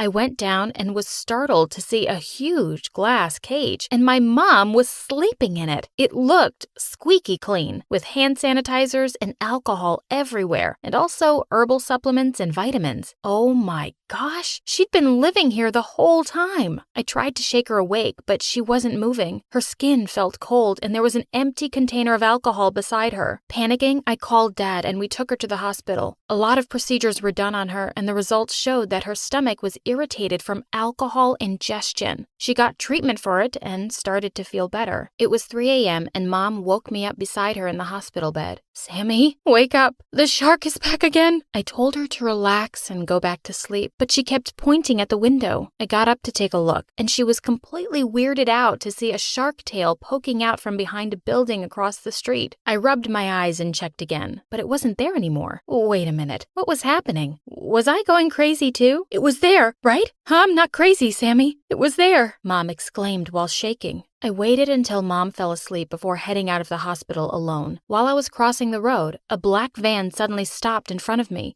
The doors opened and a masked man got out and grabbed me and threw me inside. I tried to fight back and scream, but he had already handcuffed me, tied up my feet, and put duct tape over my mouth. I looked around and saw the shark beside me. It was a costume. I woke up in an unfamiliar room. The masked man entered with a younger, smaller guy. They told me that I was in an old abandoned house in the middle of nowhere, and I was devastated. "Who are you people? Why are you doing this? What did I do to you?" I cried while thinking about Mom, who was all alone now. "I need your mom to totally lose her mind, but you kept getting in my way," the older man said, which gave me goosebumps because his voice sounded familiar. No, it couldn't be him. My eyes grew wide the moment he took off his mask. "Dad? Why?" "Come on, Dad. Let's go before someone sees us," the younger man said, who I figured out was Sean. "Don't worry, sweetheart. We're not going to hurt you," Dad said. I didn't believe him. "You can quarantine for the rest of your life here, sis. I'm sure your crazy mom would be proud," Sean said before laughing at me. They were about to leave when the police unexpectedly barged in, along with someone who looked like an astronaut. "Mom!" Dad and Sean were caught off guard as the police immediately handcuffed them. Mom then ran towards me and untied me. She looked so weak, yet here she was, saving us like a superhero. Just as the police were arresting them, Mom suddenly passed out. We brought her back to the hospital and she was placed in the ICU. A CT scan of her brain revealed a small tumor. The doctor said it was the reason for her changes in behavior, but it was easily removable. I tried contacting my siblings regarding the hospital bills, but they refused to help. Steffi said that she was pregnant and had more important things to do, while Seth had started working again and was busy looking for an apartment. They said that they were done with Mom and didn't want to deal with her anymore. How could they be so heartless? It was Mom's 3rd day in the hospital when our family lawyer paid us a visit. He told Mom that Grandma had left a will, saying that she was giving everything to Mom, including her mansion. I knew it. He was just waiting for your grandma to pass away, Mom said, and it all made sense to me now. Dad wanted all my mom's fortune for himself. Mom fully recovered after the surgery, and we moved into the mansion after a week. She then suggested something unexpected. "Why don't you invite Amy and the rest of your friends here tomorrow night? I'm going to throw a huge party." I pinched myself to check if I was dreaming, but Mom giggled and assured me that she was serious. We had some unexpected visitors at the party the next day. I opened the door and was shocked to see Steffi and Seth wearing the special outfits that Mom made. "What are you doing here, and why are you wearing those? I thought you said it looked ridiculous," I asked. "Where's Mom? We miss her," Steffi exclaimed. "We just wanted to apologize. We realized that she just wanted to protect us from the virus," Seth explained. I was speechless. Mom heard our voices and immediately came down. My siblings acted like they were so happy to see her again. "We've got presents for you, Mom." Seth gave her like 10 paper bags filled with alcohol bottles, sanitizers, face masks, gloves, vitamins, and a lot of fruit. Mom didn't say anything. She grabbed the bags and threw them away as if they were the most disgusting thing she had ever touched. I don't need them anymore, right, Sammy? She turned to me and I automatically nodded. Seth and Steffi insisted on coming inside, but Mom shut the door in their faces. Now, let's get back to the party, Mom said, and I just smiled in excitement. It was the happiest day of my life. I was finally going to his concert. We were trudging back home when I met you in the car. Saw nothing, heard no nothing, and my heart, whoa. Hi, I'm Stacy, and this is my crazy story of spying on my crush and finding out his biggest secret, and the love of my life. After the concert, as we made our way home, my friend stopped in the parking lot to take pictures. Hey, get off! That's Russell's car! I noticed she'd left a speck of dust on it, and I started to clean it off. Oh gosh, Stacy, get a life. It's not like he'll ever notice you. I turned around to see Maya, the school queen bee, looking down on me. I told her she was wrong. We're totally friends. Are you now? Then I don't suppose he'd mind giving you his jacket, would he? He wouldn't mind at all. Great then. Ask him to lend you the one he was wearing tonight and bring it to school tomorrow. Or else. With that, she was gone. Oh no. What was I going to do? Stupid, stupid, stupid. I was so mad at myself for playing right into Maya's hands. Just then, I saw it. The key to my reputation. My only salvation. I knew what I was going to do. The trunk of the car was unlocked, and I climbed in. From there, I got into the back seat and grabbed his jacket, and immediately I decided to smell it.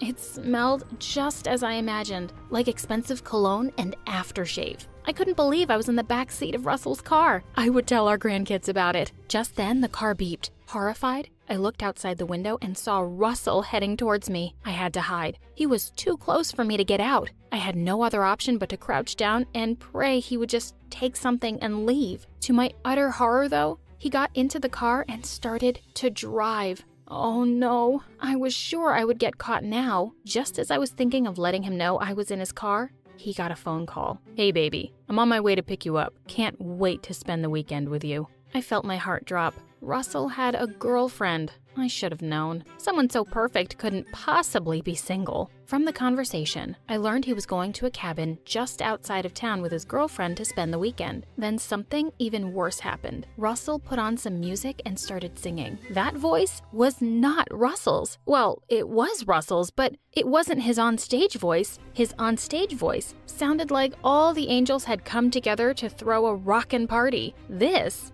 sounded like a walrus dying and giving birth at the same time. While I was still reeling from the discovery that Russell was nothing but a catfish, he received another call. This time, he didn't answer immediately and held his breath. I could tell, even from my hiding place, that he was tense. When he finally answered, the voice at the other end sounded robotic. You got my money? The turnout at the last event wasn't as big as I'd expected. I'm a little short. I need some time to figure it out. You have until Tuesday.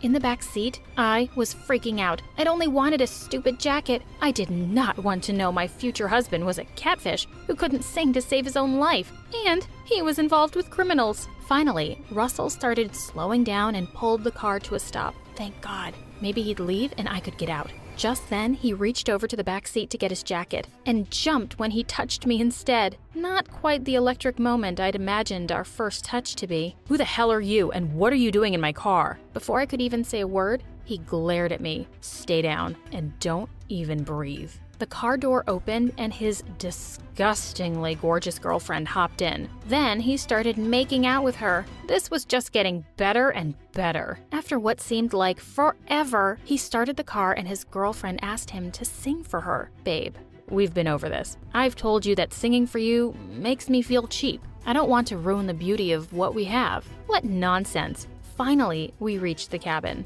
I was thrilled when they got out, but my problems weren't over. Just as they got out of the car, someone else got inside the car. The person started singing along to the songs that had been playing before, and I almost passed out. It was an angel's voice. This was Russell's onstage voice. Who was this guy? Oh God, cramp in my leg. I let out a small scream and the car came to a screeching stop. Who are you? Why are you in my car? How many cute boys were going to ask me that today? And boy, this one was a hunk. I'm from Russell's school. This is all just a mistake, okay? Please don't tell anyone. He looked a bit worried. You heard me, didn't you? I won't tell anyone. I just want to go home. He nodded slowly and started driving again. We got to the cabin. He got out, and I waited for a minute before opening the door. As soon as I stepped out, I was pushed to the ground. Glaring down at me was Russell. Come inside. We need to talk. A huge bodyguard outside gave him a slight nod, but completely ignored me. The other guy, the real singer, was nowhere in sight. Russell led me to a private room and turned to me angrily. So, they sent you to spy on me. Who set you up for this? Russell, I have no idea what you're talking about. I wasn't spying on you. I was just trying to steal your jacket, but it was a dare. Maya dared me. He didn't look convinced. Just then, his girlfriend showed up and accused Russell of cheating on her, but he told her to shut up. She just stared at him in shock. Which one of you is involved in this? I need to know right away. I'm sick of this drama. She looked just as confused as I felt, but Russell locked the door. He said nobody was leaving the cabin until he knew who was blackmailing him. I told him I didn't know anything and begged him to let me go because my parents would be worried by now. His girlfriend started crying and asking him what was wrong. Then she turned to me. You witch, what have you done to him? He's never talked to me this way before. Just then, the door flew open and a man walked in. What's going on here? Russell jumped. Dad, it might be one of these girls. His dad quickly interrupted him and left. You didn't tell me we had guests over. I'll have arrangements made for them. He ordered the butler to have rooms set up for us for the night since it was too late to go back. A while later, while we were having dinner, Russell kept staring daggers at me.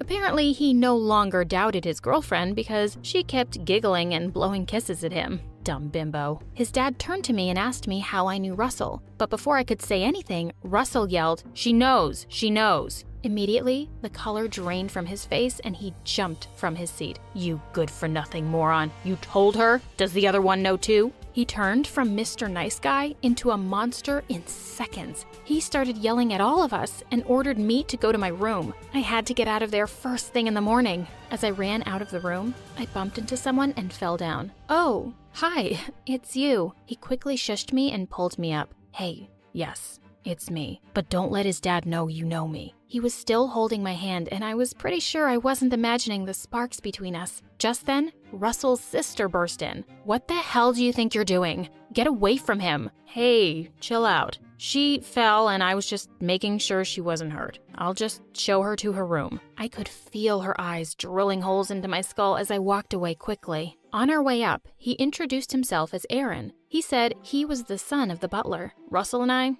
we grew up together. We used to be great friends. Just as he was about to leave, the power went out and I screamed. I hated the dark. Aaron, are you still here? Oh my God, don't leave. I'm right here. He took my hand and led me to a nearby couch. We sat huddled next to each other in the dark. I really hoped the power wouldn't come back anytime soon. Suddenly, he started humming. I couldn't keep that question in anymore. Why would you let Russell take credit for your singing? Are you crazy? Do you not know how famous— He told me to keep it down and was silent for a bit. Even though I don't really know you, I like you and I think I can trust you. Then he told me that Russell's dad had been kind to his family all their lives, and in return, when he heard him singing, he asked Aaron to be Russell's voice. I guess I didn't really know what I was signing up for until much later. It kind of sucks that every pretty girl goes gaga over my voice, but falls for him. The power suddenly came back on, and we both nearly jumped when we saw Russell's sister standing in the doorway. How long had that creep been standing here? Aaron, you're needed downstairs, and Dad wants to see you first thing in the morning. When I went downstairs the next day, I saw Russell sulking on a couch and his girlfriend on another. As soon as she saw me, she jumped into his lap and started kissing him. Thanks for the morning makeout show, guys. Now, show me where I can throw up my breakfast. Where's your dad, Russell? Don't talk to him. Okay, psycho. Can you ask Russell where his dad is? Before she could scream anything else at me, Russell pointed towards the library. I knew I wasn't going home today. Russell's dad still looked furious. As soon as he saw me, he coldly said that they couldn't let me go just yet. You see, you know Russell's secret, and you were spying on him. Someone has been blackmailing him, and It could be you. I tried to protest, but he just wouldn't listen. He said he had called my parents and told them I was at their cabin and safe. Then he gave me till Monday to confess. After that, it'll be you and the cops. Till then, Aaron will watch over you. He sounded utterly crazy to me, but at least the last part didn't sound bad at all. Maybe Aaron would help me get back home. Just then, Russell's girlfriend skipped past me into the room. As she closed the door, I heard her say something that left me shook. This girl is perfect game. Russell will buy it in a minute. Who were they talking about? Me? Were they trying to make me game for something? Were they blackmailing him? Just as I was going to look for Aaron, I heard a scuffle. I went to check and I was horrified. Russell had Aaron pinned to the wall and was glaring at him. It's you, isn't it? Aaron was trying to break free and it looked like he was trying not to punch Russell. Let go, man. I don't know what the hell you're talking about. Hey, get off of Aaron. Suddenly, I felt someone pulling me by my hair. Ow! Get off of my man. Hey, back off. He asked me if I was okay, and just as I was catching my breath, Russell's sister barged in. What the hell? Why are you clinging onto Aaron for dear life every time I see you? This witch wants all the boys after her. Why is she even here? She's here because she was spying on me. Probably for Aaron. Oh my God! It was just a stupid dare. What is this madhouse? Russell's dad burst in next, and he looked like he was about to pop a vein. What is all this stupid drama? Russell, have you forgotten what a serious mess we're in? Break it up. Aaron, take this girl to her room. Once inside, Aaron told me the craziest thing. He said that Russell never wanted to be a celebrity. He was never okay with the idea of taking credit for someone else's work. It's his dad. He loves the money. He couldn't care less about his son's happiness. Suddenly, I found myself telling him about what I'd overheard between Russell's girlfriend and his dad. Aaron didn't look entirely surprised. He said he would expect something like that from him. Then he said we had to help Russell. At this point, I didn't even want to look at Russell. But when Aaron said he had to expose Russell's dad, I couldn't say no looking into his beautiful eyes. We decided on a plan. Before everyone gathered for lunch, I found Russell's girlfriend alone and demanded to know why she was doing this to her own boyfriend. She looked at me like I was crazy. I told her I knew everything and that I wasn't buying her dumb bimbo routine. Suddenly, she started to laugh and said, "You're a smart one, aren't you?" I'd been hoping she would admit to something, but she just shut up until Russell came in and then she jumped into his arms. Dang it! I turned off the recorder. I went looking for Aaron and found him in the kitchen. No luck. I couldn't record anything. It's okay. You're smart enough to catch her another time. Then he pulled me in for a kiss. I was thrilled and I kissed him back. I knew it. Russell jumped from behind the fridge. I knew the two of you were plotting something behind my back. We both tried to explain, but he wouldn't listen. He said he knew neither I nor Aaron could be trusted. Suddenly, I lost it. I flew across the room and slapped him. Will you please just shut up and listen? He nodded, stunned. Then Aaron and I told him about what we'd heard. He looked at us in shock and screamed. He ran to confront his dad and his girlfriend, while Aaron and I followed. I don't trust any of you. Not you, not you, not you, and certainly not you. He said he knew whoever it was in the room. Aaron and I swore we hadn't done it, while his dad simply asked, how could I ever possibly hurt my own son? Russell simply burst into tears. He said ever since his mom had left, his dad had treated him just as a money-making machine. Now that I'm turning 18, you thought you'd blackmail me, didn't you? Russell's dad hugged him and swore he only did everything for Russell. Oh yeah?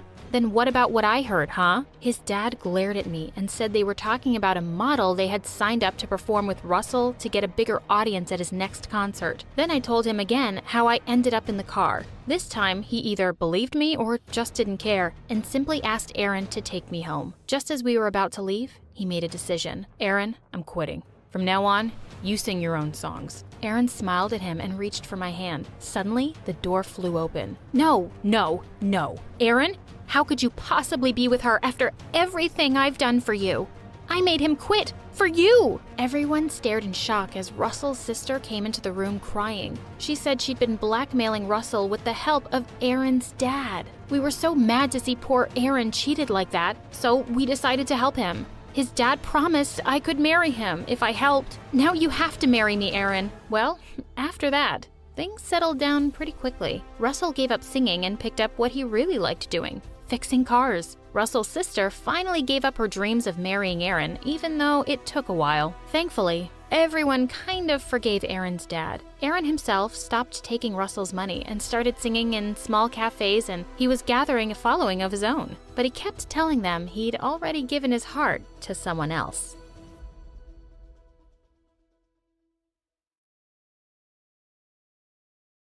I'll get you out of here one day, Karen. You just keep up your painting till then. I'll find a way for us both real soon. I felt ecstatic. Maybe he could take me in, like that awful foster family had. I started daydreaming about it. Billy was a new friend I had made. He was one of the painters I had met in the parking lot. He told me his parents had gone to prison, and Sharon had picked him up off the street many years ago. He helped me with my language skills whenever we were free. He often told me about his family, and I would tell him about my home under the ground and Coco. One day, when Sharon wasn't around, we were sitting in the lounge watching TV. Billy suddenly stopped at one channel. Sharon and David were on TV, and she had my paintings in the background. By now, I knew enough English to understand every single word. There she was, saying she couldn't believe people had fallen in love with her art overnight. She sighed and said, "I'm so busy painting, I barely eat." When they started mentioning the prices, my jaw dropped. I had started to understand the concept of money by now, and it seemed she was making a lot of it. Just then, David took Sharon's hand and said he was so happy to be with someone as beautiful and talented as her. He couldn't be prouder of her amazing work. I was heartbroken and so angry. I couldn't believe David had made such a fool of me. Billy was furious too. He said he couldn't let these people go on like this, and we should make a plan to escape. I was ready to go. Billy said, "Soon, you and I will be out of here for good." "Yes, and Coco, of course," I replied eagerly. He slowly nodded. We were struggling to come up with our escape plan, but after a few days, an opportunity presented itself. David was away, and Sharon had badly sprained her ankle that morning wearing her ridiculously high heels. Billy snuck up to me and whispered his plan to me quickly. Sharon was sitting in the lounge with her leg up on the table when I burst in and collapsed on the floor, screaming and holding onto my stomach. Sharon limped over and asked me what was wrong, but I just kept screaming and pointing. Just then, Billy came running in and said in fake panic, "It might be her appendix. She has to be taken to the hospital immediately." Sharon cursed under her breath. She started limping towards her car keys, but Billy quickly said, "I don't think it would be safe for you to drive with that foot. I can take her." Sharon looked at him with some doubt. Billy gave her a small smile and said, "I've worked with you for years, Sharon. You can trust me." She smiled back and handed Billy the keys to David's car. Billy picked me up, put me in the car, and we took off towards the hospital. About 3 minutes down the road, he pulled over and we started celebrating. This was way easier than we had thought. That's when we saw Sharon furiously driving up behind us, sprained ankle and all. Billy saw her first in the rearview mirror. Well, 3 minutes is how long her trust lasted, and she looked mad. Billy turned the car back on and took off like a rocket. It was a wild chase for a while, with him taking turn after turn, hoping to lose Sharon. But she gained on us and tried to run us off the road. I could just feel her eyes burning into me. We raced through a red light with Sharon hot on our tail. Slam! Another car hit the passenger side of her car. Billy pulled over to the side of the road, horrified. She looked like she was uninjured, but her car was a wreck. We sped away from the scene as fast as we could. Sharon was even more dangerous than we thought. We called 911 and told them everything, all about her operation and the forced labor in the house. They said they would be going to the house to investigate, so we headed straight back to the house to meet them. In no time, the police showed up and raided the place. They saw everything they needed to know. As we were getting out of there, I saw Coco waving at me from across the road. Thank God! I had been wondering where she'd gone.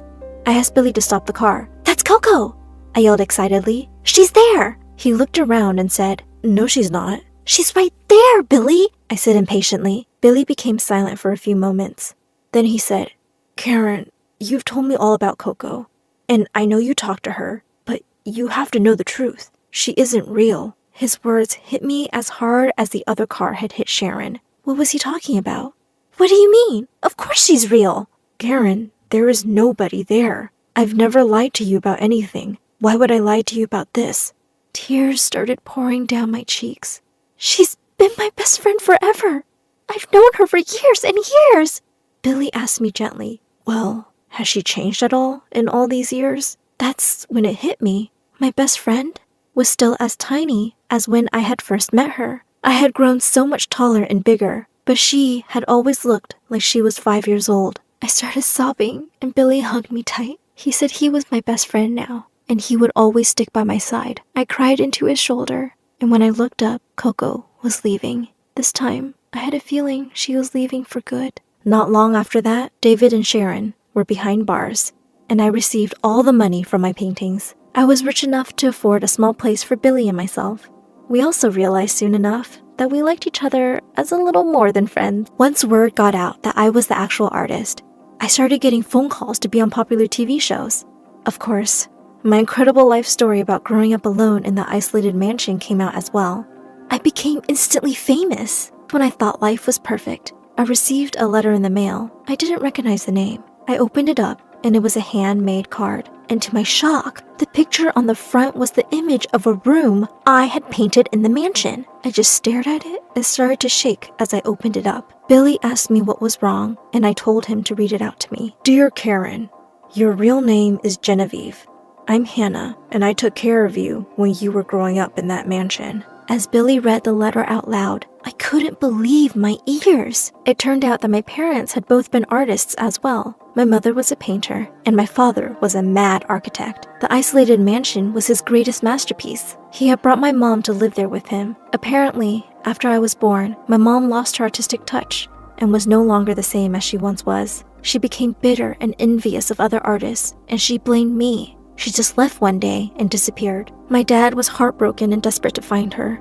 He would leave me in the mansion with Hannah to go look for her. But Hannah was not allowed to ever show herself to me. He wanted me to stay in isolation, hidden from the world. She just had to make sure I had plenty of food and water and that I was well. Hannah said there were cameras installed everywhere, and she would watch me often, talking to myself and painting in the mansion.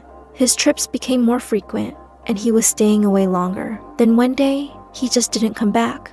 Hannah says she found out years later that he had died in a car accident.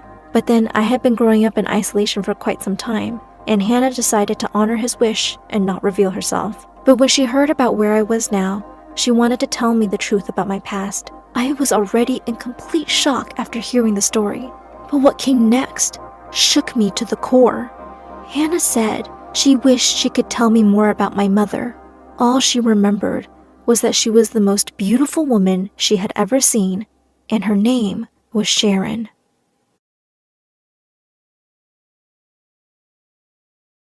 Hi, my name is Leah, and everyone says I do crazy things without thinking them through. My parents thought it was just a childhood thing and that I'd grow out of it, but things actually got crazier and almost cost me my life. Once when I was 5 years old, I woke up startled in the middle of the night. I definitely heard some noise downstairs. I jumped out of bed and crept down the stairs to find a robber in the study. I ran to the kitchen, grabbed a big frying pan, and sneaked up on the robber. The minute he turned around, I hit him smack in the face and he dropped to the floor. Seconds later, my parents came running at the noise and called the police. I thought they'd praise me for being a hero, but instead, they lost it with me. Why did you even go down alone? Do you have any idea how dangerous that was? What were you thinking, Leah? To be honest, I wasn't thinking. My brain just told me to do it, so I did it. See? Crazy enough? Not only that, I also feel rather ugly. I wasn't as pretty as my older sister Amy, who mocked me for being a gingerhead all the time. So one day in the 2nd grade, I decided to do something to look pretty like my sister. I slapped some pink wall paint onto my hair and sprinkled glitter on it. I thought I looked uber cool, but the principal didn't seem to agree, and I got grounded for the 700th time at home. I tried my best to feel bad, but just then, I spotted the cutest cat limping on the street. Oh no, what if a car hit her? Without another thought, I was out the window. Just as I'd picked up the poor kitty, I stared in horror at a bus racing down the road straight towards me. It sharply swerved and crashed into a tree on the side. Just then, a car drove straight into the bus, and before I knew it, there was a 10-car pileup. Suddenly, someone grabbed my hand and yelled, "Run!" We both dashed away and hid behind some bushes. When I caught my breath, I saw a ginger-haired boy my age smiling at me. "Wow, you saved that cat's life. You're a hero. Also, your hair's really cool. And that's the day this boy River became my best friend. He moved into the neighborhood recently, and we became inseparable. Amy was one of the popular girls in school, and she and her friends were always bullying me and River. She wasn't that smart, so she often made me do her homework. One time in the 8th grade, I said I was too busy, and the next day she stole my cat. As River and I marched furiously up to her, we found her making fun of poor Lulu with her minions. Look, Lulu, Mommy and Daddy are here. Why don't you two get married already and have 100 more ginger cats? It would definitely be an ugly family of losers. Oh yeah? Maybe we will. And we won't be inviting you to the wedding. Ew, River, we're not getting married, ever. Now give me back my cat, Amy. I'll do your stupid homework. And she did, and I did, but I did it all wrong. When we moved to the 9th grade, another drama was added to my life. We got a literature teacher who was an absolute terror. She always brought along a long, thin stick and hid it on our desks randomly. And one fateful day, she turned her wrath to me. You, open your book to page 4, read the first sentence, and tell me what you think. Anna opened her lunchbox and ate her chicken nuggets. That means some girl Anna opened her lunchbox and ate some chicken nuggets? I have 2 words for you. Nuh-uh. The lunchbox represents the working class, chicken represents weakness, and a nugget means small. So it means Anna is a small, poor coward. Buy a brain, please. What? When the lunch bell finally rang, we all got up to run out, but the teacher smacked her stick on her desk and screamed, "I am the bell, and no one leaves until I say so." Suddenly, I snapped. And without thinking, I snatched her stick. Everyone gasped and held their breath. And then I broke the stick in 2 over my knee. No one messes with a hungry girl. Of course, I was sent to the principal right away and given detention for a month. But when I went back to class, I got a hero's welcome. All hail Leah, the new school queen. River picked me up and twirled me around. Then he looked into my eyes and said, Leah, you're amazing. You've always been the coolest girl I've ever known. And with that, he suddenly kissed me. My head was spinning with shock as everyone around us cheered.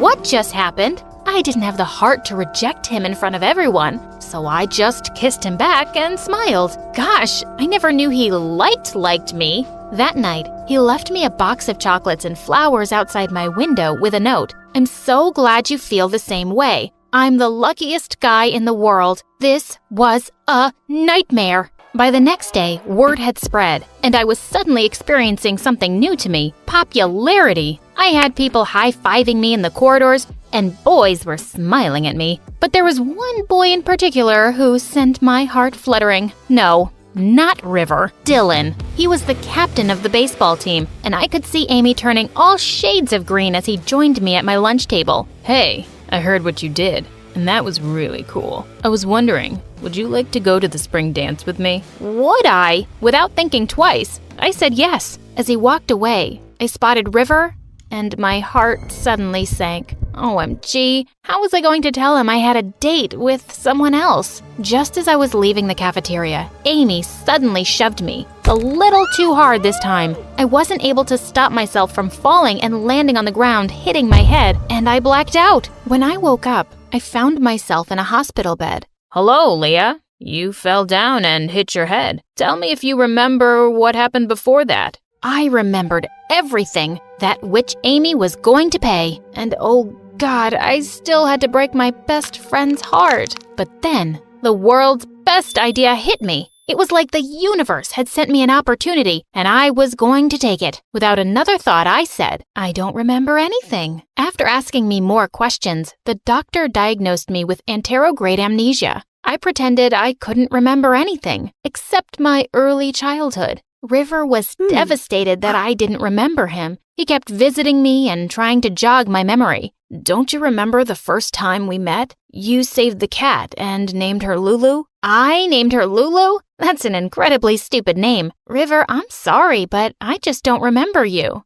It's okay. I'll keep waiting till you do. No, I won't remember you. I mean, I don't think so. Ow! My head hurts. I went to the spring dance with Dylan and had the most amazing evening with him. When he dropped me home, I could see Amy spying on us from her window. On impulse, I pulled Dylan close and kissed him. He kissed me back. And honestly, this kiss felt just right. Also, it made Amy super mad, so life was kinda perfect. Except that it wasn't perfect. You see, it broke my heart to see River look so sad whenever I saw him, and I really missed my best friend. I didn't know how to fix this mess I'd made, but that situation took care of itself soon enough. One evening, when I was getting ready for a date with Dylan, Amy suddenly barged into my room and slapped pink paint onto my head. What are you doing? Oh, I'm sorry. I thought you liked pink paint on your hair. I was 8 years old, you psycho! Just then, I turned around to see River standing in the door. So you do remember that day. Amy was right. You remember everything. Why would you lie, Leah? The act was up, and I broke down. Because I don't love you the way you love me, River. You're my best friend, and I couldn't bear to break your heart. River just stared at me in shock, then turned away abruptly and left. He completely ignored me at school and wouldn't respond to any texts, and I felt like I'd lost my best friend forever. But a few weeks later, he came to my house and said he forgave me. I can't be mad at you for not feeling the same way, and I respect your wishes. So, can we just start over and be friends? And I gave him the world's tightest bear hug in return. We remained best friends through high school, and even though we parted ways for university, we always stayed in touch. He found an amazing girlfriend, and I was so happy for him. I dated Dylan all through university and graduated with honors. So, studying engineering was the worst decision of my life. Joking, not joking. And the best thing that happened to me in this college is that I'm about to leave it. I would also like to thank YouTube and Google for helping me throughout my studies. And also, of course, my wonderful boyfriend Dylan, who God knows what he's doing right now, but he's coming to me, and now he's on his knees. Wait, what? To my shock, Dylan was holding a ring. Will you marry me, crazy girl? Of course, I said yes. And a month later at our wedding, River was my best man. A year later, I was blessed with a beautiful baby girl, Lisa. When it was time to go back to work after my maternity leave, I couldn't bear to leave her behind. So without another thought, I just sent in my resignation letter and quit. Dylan asked me if I was sure about my decision, and I said, of course, I'm totally ready to be a stay-at-home mom and cuddle with this patootie all day. But it turns out, being with a baby all the time can get really exhausting and sometimes just boring.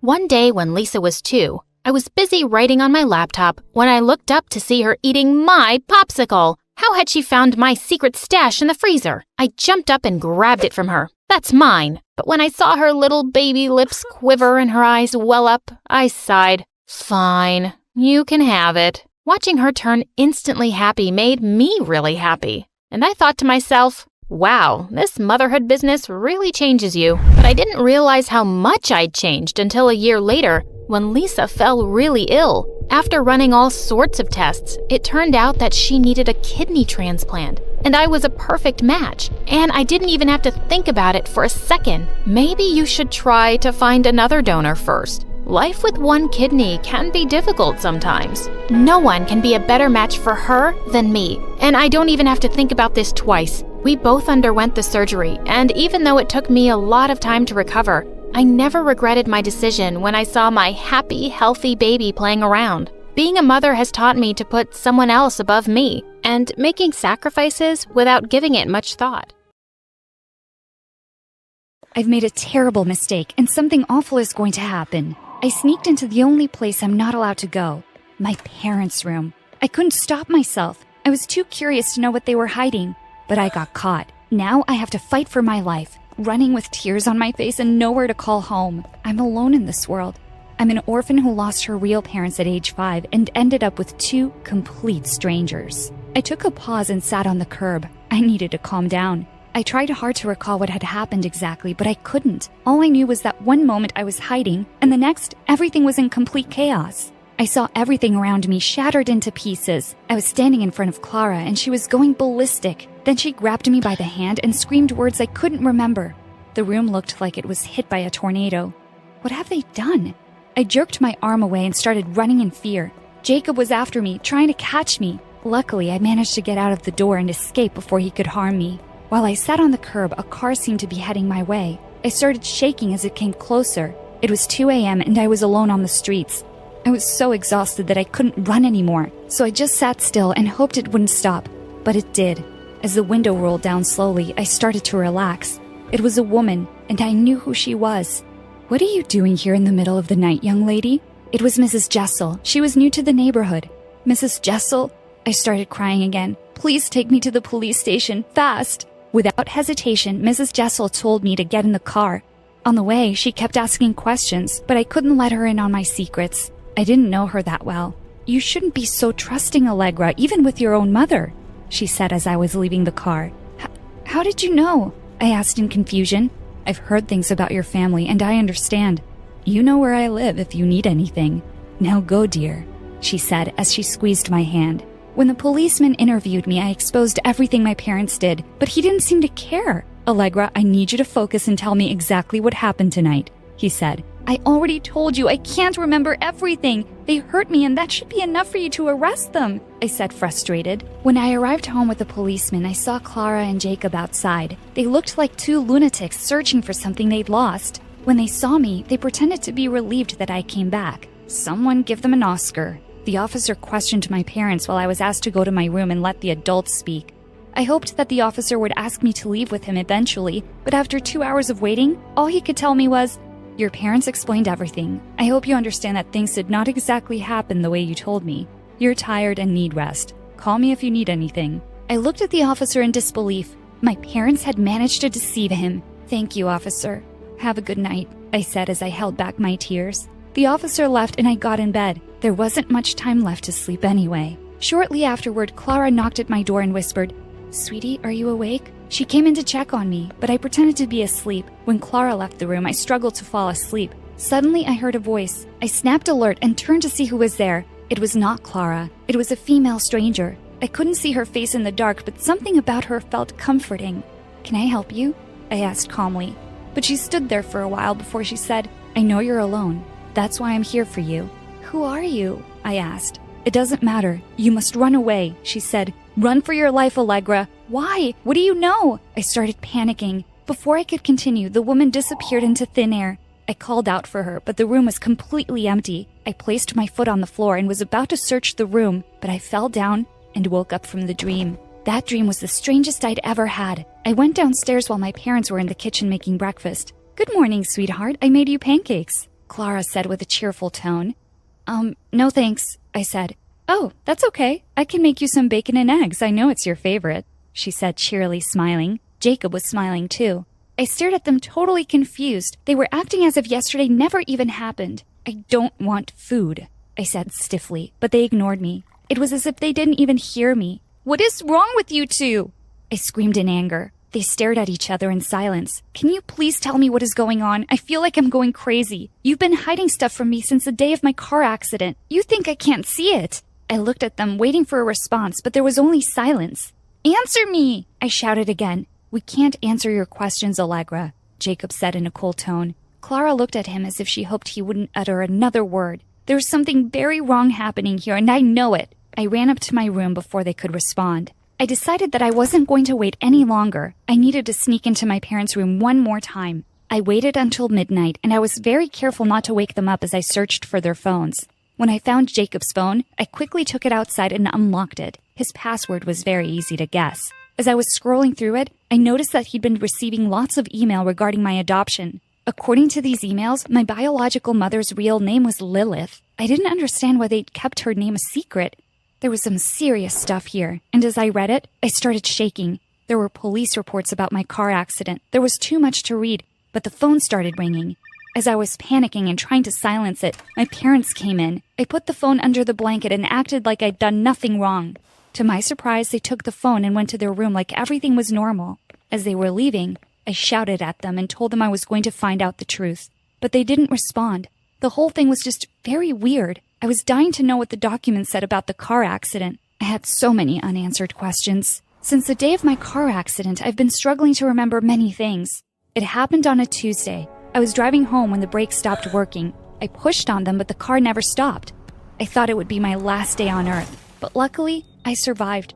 It was a miracle, but I was in a coma for a month. No one expected that I'd wake up. When I did, I was shocked to hear that a whole month had gone by while I was unconscious. The recovery was tough. I was in pain, but soon enough I was able to go back to my normal life. However, I felt anything but normal. I couldn't concentrate anymore, and I couldn't remember many things. No one took me seriously when I explained it. Your MRI scans look perfect. You don't need to worry, the doctor kept repeating. Even though I couldn't think as clearly as I used to, I wasn't stupid. I was sure that my accident had been planned by someone. My parents, however, rejected this idea completely and told me that I was imagining things. Ever since then, I'd been suspicious of them. I stopped asking them for the truth and started sneaking around instead. I only needed some proof, something to show that they'd intended for me to be killed. But who would help me?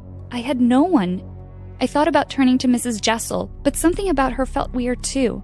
I decided to avoid everyone until I found a solution. Some time passed and things kept getting weirder and weirder. I struggled to remember each encounter I had with my parents, but my blackouts kept recurring. When I snapped back to reality, I found myself surrounded by complete chaos every single time.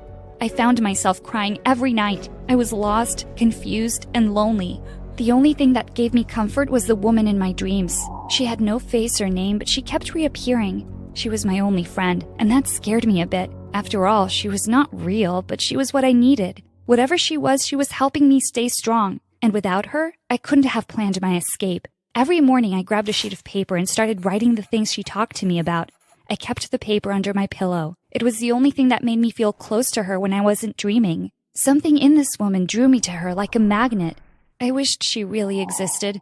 Then one day, my secret dreams were not so secret anymore. I had gotten back from school when I noticed that my paper was not where I'd left it.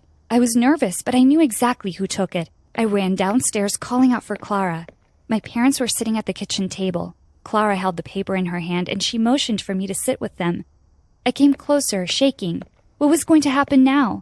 Allegra, honey, we need to talk to you about this, she said as she showed me that piece of paper. Are you planning to run away? Jacob asked, looking worried. It's my private business, I said firmly.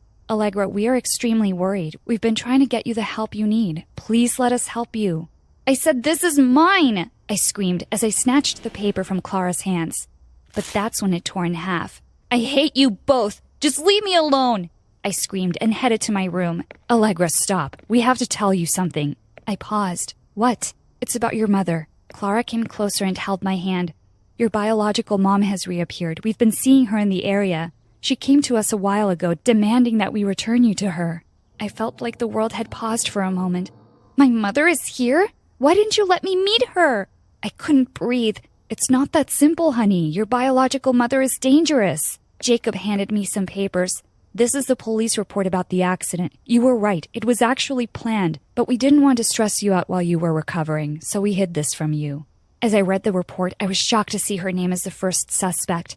According to the police, they reported that Lilith had assumed that the car was my parents and she was trying to get rid of them. But you always said that my parents were good people. I could hardly speak. We didn't want you to know who they really were because we were afraid that would affect who you would grow up to be. We were just trying to protect you, Jacob said. But the report didn't end there. Apparently, while I was in a coma, my biological mother had been visiting me every day in secret. Another patient told the police that they heard her talking to me every day about her plans of how to reunite us. Suddenly, I started to connect the dots. The car accident, why I was having blackouts, why I couldn't remember stuff, and the mysterious woman who kept appearing in my dreams. Oh my God, this was even scarier than I thought. What happened the night you caught me in the closet? I pleaded to know.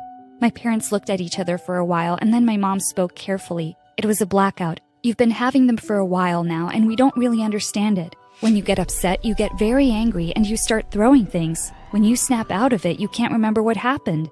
We tried to tell you and offered therapy to help, but the last time we did, you almost sent us to jail. I was the one creating all this chaos? It felt like the world had stopped. Why is this happening to me? I asked, trying not to cry. We're not sure, but we believe that the day of the accident was the day your childhood trauma started affecting you, especially with your mother's reappearance, Clara said in a gentle voice. I was overwhelmed. This was all very confusing. I started to feel like I was about to black out again, but that's when I felt my mother's arms around me. She hugged me and said, Stay with me, Allegra. You can do it. I hugged her back and I slowly felt like I was coming back to reality. 3 months later, my blackouts started to disappear.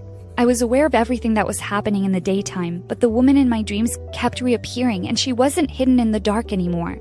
Slowly, I started to see more glimpses of her face, and I knew who she was. It was Lilith, my biological mother. These dreams were happening because of the many talks she had with me while I was in a coma. When I asked my parents about her, they had claimed that she was in jail and that I shouldn't worry about it. Even though I knew they were lying, I was okay with it. I had given them a hard time already, when all they had wanted to do was protect me.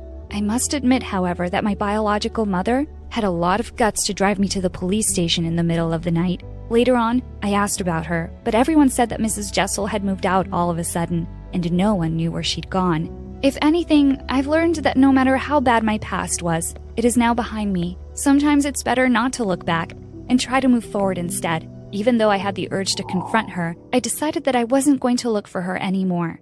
I would focus on the two most important people in my life, my real parents, Clara and Jacob.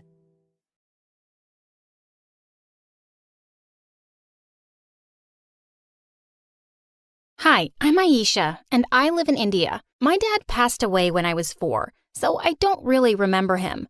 But since then, my mom has been obsessed with only one thing, my marriage. Oh, my poor baby doesn't have a father. The only way you can do well in life now is to get married. She started looking for potential husbands everywhere. We couldn't go to the grocery store without her distributing my picture. At the park, she'd take the numbers of all the moms who had boys my age. I'm only 5, Mommy. I know that. You'll get married when you're 18, but we have to start looking now, or all the good ones will be gone. Mom was crazy and had a marriage fever. I wished she was normal. But one day when I was 11, I came home to find a necklace on the table with a note. You're a lost cause, Aisha, but I found myself a husband and he doesn't want kids, so leaving you with Aunt Pinky. P.S. This necklace is for your dowry. Don't touch it till you're married. What? Mom had just left me for some strange guy? I just put the necklace away when suddenly the kitchen door flew open and a woman barged in. I recognized Aunt Pinky because we'd met once. She was my mom's older sister, and I knew she and Mom hated each other. Behind her was my cousin, who came running to me and knelt down on all fours. I'm Maya, remember me? I'll be your sister and we'll be BFFs for life. Come on, it's going to be our friendship game. Auntie Pinky pushed Maya away. Just get up, you idiot. Then she pushed Maya's bags into my hands. Take these to your room and take your stuff to the attic. And hurry back. I'm hungry. I don't want to move to the attic, and I don't know how to cook. Your mom said you could. Stop lying. Mom, Aisha and I can share her room. Right, sis? Auntie Pinky glared at me and walked away.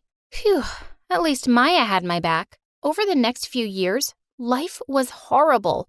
Auntie Pinky was always making me do chores around the house and wouldn't even let me hang out with my friends unless Maya begged for me. This one time, we had to get our school trip permission slips signed by Auntie, but as soon as she signed Maya's, she threw the pen on the ground and clutched her chest. Oh, my poor heart. I can't breathe. I'm dying. Leave my room, you two. But my slip. That's what you're worried about? You heartless child. Get out. Of course, I missed the trip, but that night, I added sugar instead of salt to dinner, and seeing the look on Auntie Pinky's face, I had to admit, revenge was sweet. Maybe Mom was right. Marriage was the only solution for an orphan like me. I just had to wait a little longer to leave, for good. But things really got to my head on my 16th birthday. It was the first time that Auntie agreed to let me have a party. But when I got to the lounge all dressed up, I saw all the banners had been changed to Happy Pre-Birthday, Maya. Just then, Auntie Pinky pushed me into the kitchen. Dinner won't cook itself. We can't keep Maya's guests waiting.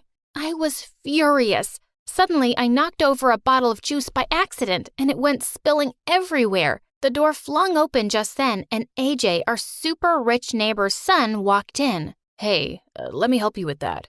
And before I knew it, he'd taken off his shirt and was mopping up the mess with it. I was having trouble not drooling because, boy, he was ripped. but I quickly reminded myself that Maya had a huge crush on him.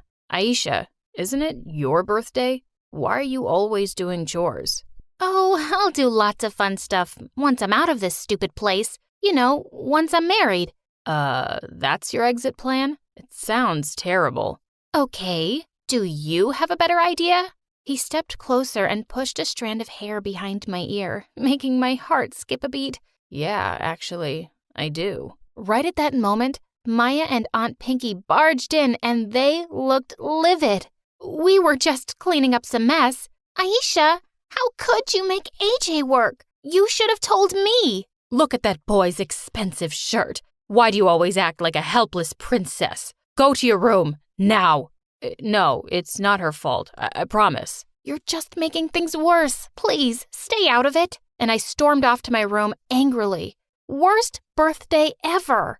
When Maya came to bed later that night, she looked super mad. What's the deal with you and AJ? He just left after you came upstairs.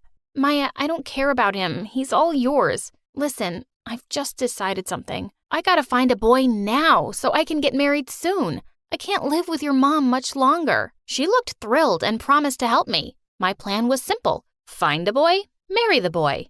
At first, it wasn't tough. All I had to do was comb my hair and put on some makeup, and every boy in school was practically fighting for my attention. My first date was a dream. The guy was totally into me. You're so beautiful. I think I want to marry you someday. I immediately plopped my ring onto the table. Why wait? I have my great-great-grandmother's ring right here. For a second, he looked shocked and then excused himself to go to the restroom, and he never came back. After that, it was a new date every night, and always the same thing. They were all declaring love at first sight, but the minute I brought up marriage, they were gone. Soon enough, everyone stopped asking me out. I was so bummed out. Until one day, as I was walking down the hallway, someone grabbed my arm and pulled me into the janitor's closet. It was AJ. What are you doing? Me? What are you doing? Are you crazy? Listen, I've no idea what you're talking about, but let me go. It's crazy how you're chasing every guy at school, but you run away from me when I...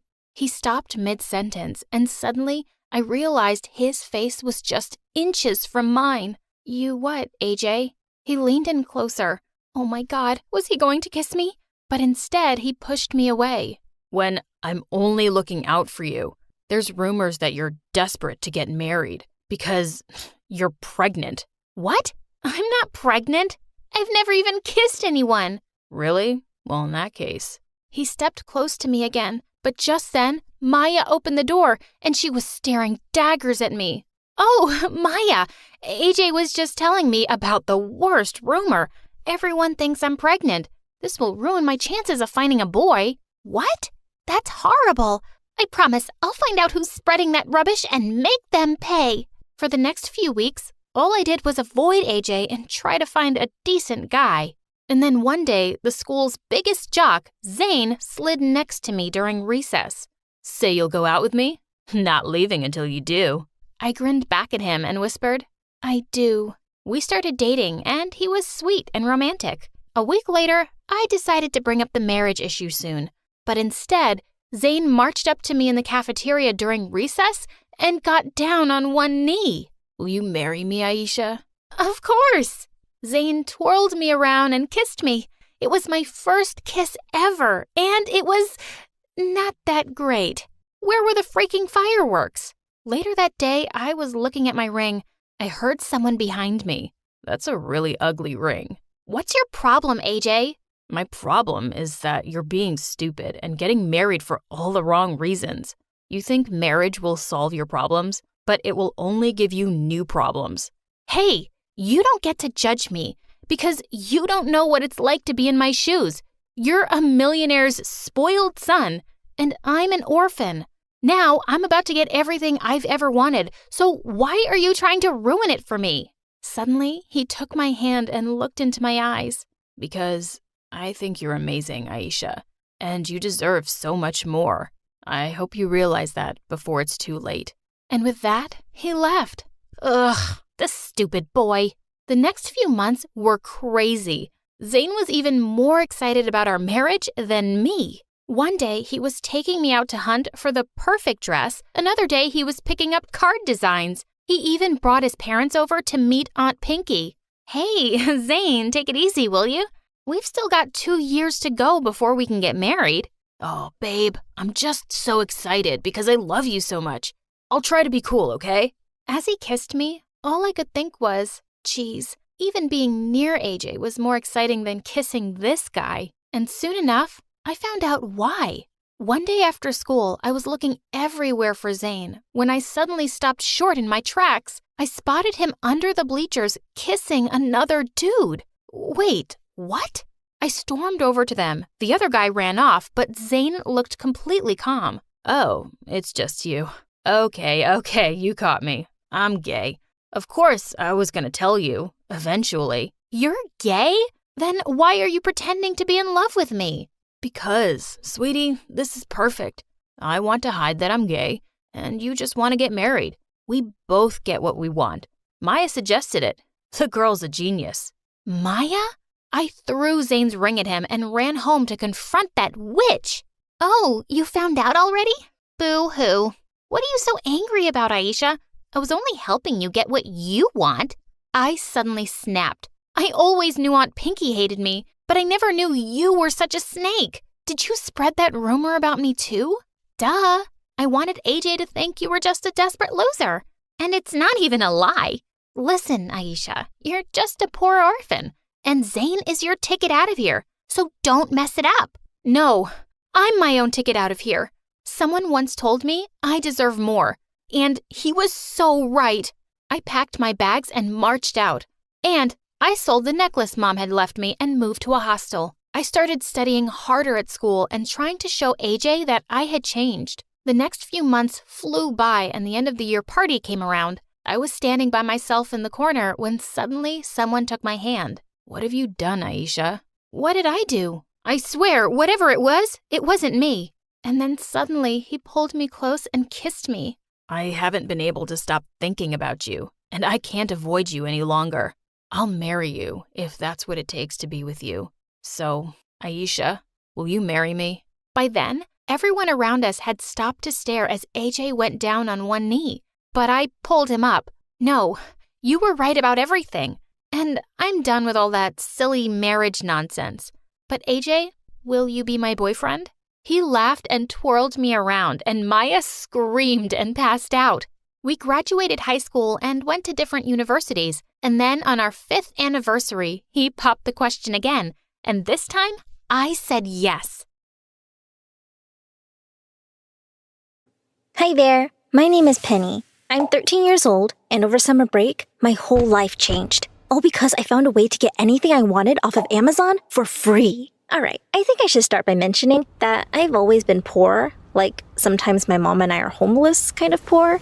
And I'm pretty sure it's part of why I've always been super unpopular at school. Anyways, we were recently kicked out of our last spot and moved in with my aunt, which is great for me because at her house, I always get my own room with a TV and a computer in it and everything. Well, one day, I was on my computer surfing around on YouTube when I came across an interesting video. The title said, "How to Get Everything for Free from Amazon." I didn't really think it would work, but I was interested. I clicked in and began watching. "If you're watching this video, you must be ready for your whole life to change," the guy started. I was hooked. "This video is brought to you by a bug in Amazon's system," the guy continued with a sly wink. As he went on, I followed along, making sure to copy each step exactly. The whole process didn't take long at all, and before I knew it, I was at the last step, enter. Nothing seemed to happen.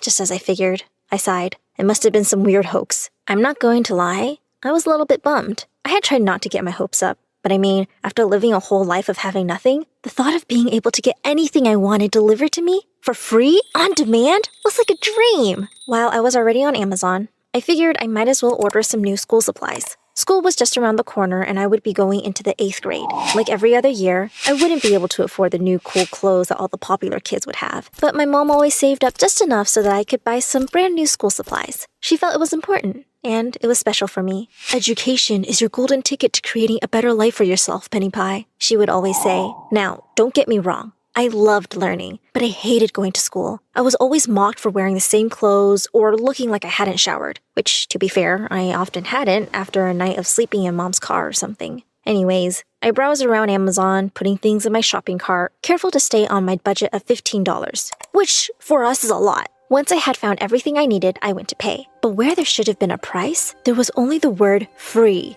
in all caps. No way, I whispered to myself. I couldn't believe my eyes. Had it really worked? My heart was racing a little bit with some newfound excitement. Carefully, as I might mess something up if I moved too fast, I dragged the mouse to where it said confirm order. Click. Off my order went, and up came a notice saying that my package would be delivered in 2 days. Only 2 days? I looked at the top corner of the screen and noticed that I somehow had Amazon Prime. I checked on my subscription, and it said my Prime membership had just been activated for $0 per month. The code must have automatically given me free membership. Suddenly, my mind was filled with all of the possibilities, but I didn't want to get too far ahead of myself or get my hopes up just to be let down. So I decided to place another order for a slightly bigger purchase, and I knew exactly what I wanted. It was a super trendy backpack that I knew all the cool kids would have this year. I had seen it while browsing for supplies, but it was $50, so I didn't even bother clicking on it. Until now. I found the exact backpack I wanted, and I picked my favorite color, which made the price jump up to $57. It felt weird not to care. I went to pay, and there again was the word free where the price should have been. Click. Order confirmed. 2-day delivery. Woohoo! I was ecstatic. I wanted to go bonkers, ordering everything my heart desired. But I figured it would be best to wait and make sure the orders actually arrived first. Sure enough, 2 days later, while my mom and aunt were out job hunting for my mom, there was a knock on the front door. I opened it up to see 2 packages by my feet and an Amazon Prime truck driving off. I could hardly contain my excitement. I quickly grabbed both packages, slammed the door shut, and raced off to my room. I wanted so badly to just tear them open right then and there, but this moment was too sweet. I looked the packages over and ran my fingers over my name. My name on a package sent to my house. Well, my house for now at least. But still, it was something that I couldn't recall ever experiencing before. After taking it all in, I slowly unsealed the first package and pulled out each item. First, it was the pencils and school supplies. There it was, the smell of fresh plastic and the subtle squeak of newness in my hands. I opened the next package and slid the backpack out. For a moment, I was just frozen, staring at the thing that symbolizes so many things I had always wanted. I hugged the backpack and cried. At first, I cried for all of the things I had never gotten, for the pain I had felt for being made fun of and isolated. And then the tears turned into tears of happiness, and I began to laugh just thinking about how different life would be from here on out. And then, in a craze of emotion, the real shopping spree began. I bought new clothes and jackets, cool accessories and makeup, hair extensions and fake nails, all the latest gadgets and tablets. Whatever I wanted. I would go to school this year as a whole new person. Nobody would even recognize me. I suddenly had a new confidence about me that I had never known before. On the first day of school, sure enough, nobody recognized me at all. Not even my best friend Claire. She couldn't believe it when I told her it was me. We walked together in the hall and everyone stared, even the cool kids. At lunch that day, one of the most popular girls in school, Jade, even sat down next to us. "Hey, new girl," she said. "Cool backpack. I have the same one. But in Jade, which is my name, what's yours?" I laughed and said, "Jade?" "It's me, Penny." As she looked at me with recognition, I started to feel self-conscious. "Penny? No way," she said, her whole demeanor changing. "I seriously didn't even recognize you. What happened?" She said it in a way that I knew very well. It made me feel small. I wanted to curl up and hide, but then I remembered the reflection I had seen in the mirror. I held my chin up high as I replied, "Things have changed for me, Jade. It's a shame that I can't say the same for you." Both Jade and Claire's jaws dropped. This gave me even more confidence. "Anyways, I have a new connection. I can basically have anything I want, just like that," I said as I snapped my fingers. No biggie. This got both of their attention, but Jade was now taking over the conversation, asking all sorts of questions. I just acted cool, calm, and mysterious, and answered with super short responses to keep her guessing. She called a couple of her other cool friends over to the table and filled them in. When they all started to chime in, asking questions too, I hooked arms with Claire and said, "This is a little annoying, don't you think? Let's go." As we walked away from the most popular girls in school, who were all staring in awe after us, we laughed as we turned the corner. Just like that, we were the girls the popular girls wanted to talk to. Once we were completely alone, I explained everything to Claire. And after school that day, she came to my house so we could order a bunch of cool new stuff for her. Soon enough, we were both the most stylish and trendy girls in the whole school. And I started to love going. Every day, the popular kids all wanted to hang out with us. Just to keep them happy, I even bought some things for them. And you should have seen how happy and grateful they were. They were practically bowing down to me as their queen. Within weeks, I was receiving between 20 to 30 packages a day. On some days, the other kids would even line up in gym class as Claire and I would sit on the bleachers, passing out gifts like a modern-day Lady Santa Claus. Of course, while school life was getting better and better, things were becoming more and more difficult back home.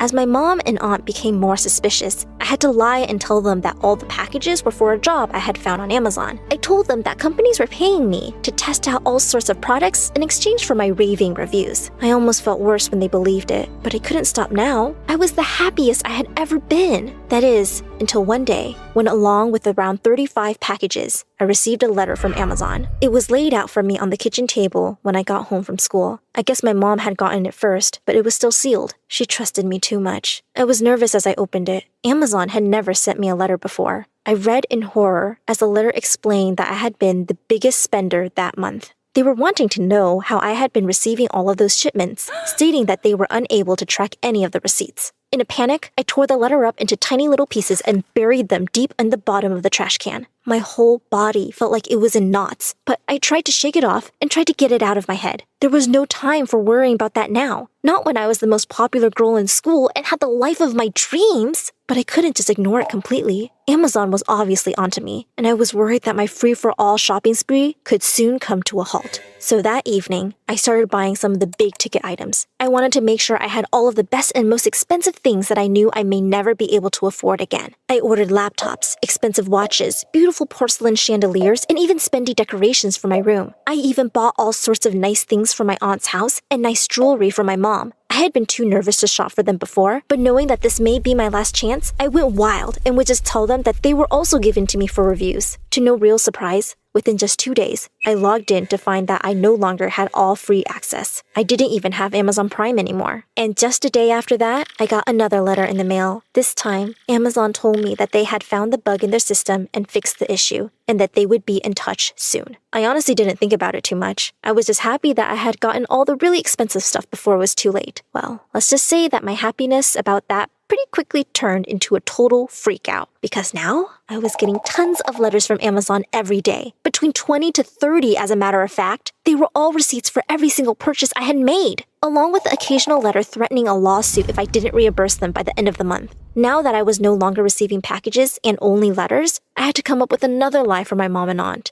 who were becoming more and more suspicious. I told them they were just thank you letters from people I had written reviews for, or more people asking for my endorsements. I also told them I had decided to quit my job and asked if they could just throw the letters away if they saw them. But one day, I caught my mom starting to open one of the letters when I got home from school. I caught her just in time and she apologized for almost invading my privacy. "I'm just worried about you, Penny Pie," she said. "Something just seems off with you lately." I told her that everything was okay and that I was sorry for making her feel worried. And I meant it. "You don't have to worry anymore, Mom," I said. I told them to stop sending me stuff and that I quit for good. So we shouldn't get any more letters or packages anyways. Of course, this wasn't anywhere close to true. I had an unimaginable amount of money to still make in a very short period of time before they would stop sending those letters. But I had to deal with one thing at a time. I knew I would really be toast if my mom ever found out. So I made that a priority and started skipping my last class every day, just to get the mail before my mom or aunt could. In the meantime, I was selling everything I could on Facebook Market and Craigslist, anywhere I could think of. I even explained what was happening to Claire and all of my new friends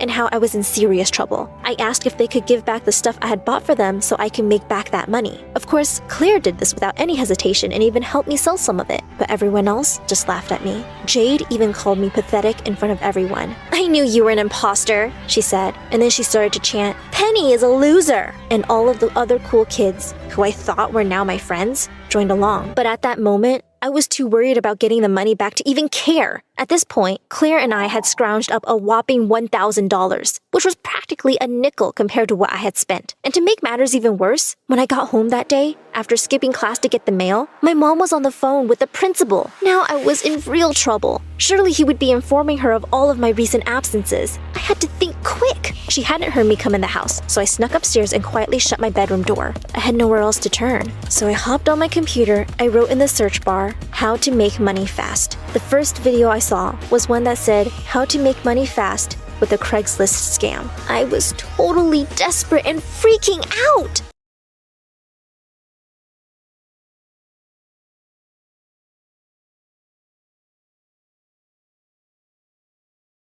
Hi, my name is Brandy, and I'm from North Carolina. Please like and subscribe before I continue my story. The night I was born, there was a huge storm in my town, which led to a complete power blackout.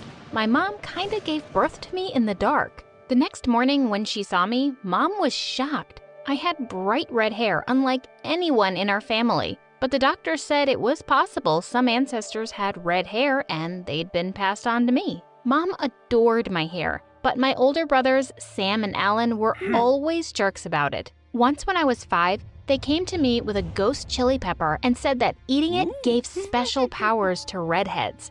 So I instantly popped it in my mouth. Seconds later, Mom was rushing me to the hospital. Growing up with those two, I'd heard every stupid thing. Mom found you in a dumpster when you were a baby. Your real parents are tomato farmers. Someone left you at our doorstep with money and this note. $10,000 for keeping our ugly baby. Thank you. My brothers were a pain in the butt. When I was in 10th grade, my sweet grandma died. After the funeral, I snuck off to her room. Moments later, Sam opened the door and spat at me. Stop crying, loser. She wasn't even your grandma, 'cause you aren't related to us. I leapt forward and attacked him. Just then, Alan came running and pulled me away as I screamed, "I am your sister! Say I am, or I'll knock your teeth out! Say it, jerk!" Brandy, I don't think you are. Look what I found in Grandma's study. I was about to bite Alan too, but when I saw what he gave me, I was shocked. They were my adoption papers. I ran out immediately and burst into the living room. "You're not my real mom?" Everyone looked stunned, including Mom. "Sweetheart, let's talk about this later." "No, I want to talk about it right now." When she saw the papers, she looked mad. "Oh God, did your stupid brothers just play a prank on you?" "Brandy, these papers aren't real because I never adopted you. But one thing is true, I'm not your biological mom." "What?" Mom then told me the most whack story ever. She said the night I was born, a woman had switched me with another baby at the hospital. The power came back on and she was caught on camera. But the hospital staff saw the footage months later. The woman was identified, but I didn't press charges. Why?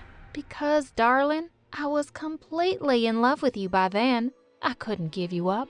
You were my daughter now, even if you weren't the one I gave birth to. My whole world had suddenly turned upside down, and my jerk brothers had been right. Mom told me her name was Olivia, and we discovered that she was the CEO of a huge makeup company, Cinderella's Secret, and she had red hair, like me. To my shock, Mom gave me all her savings to go look for her.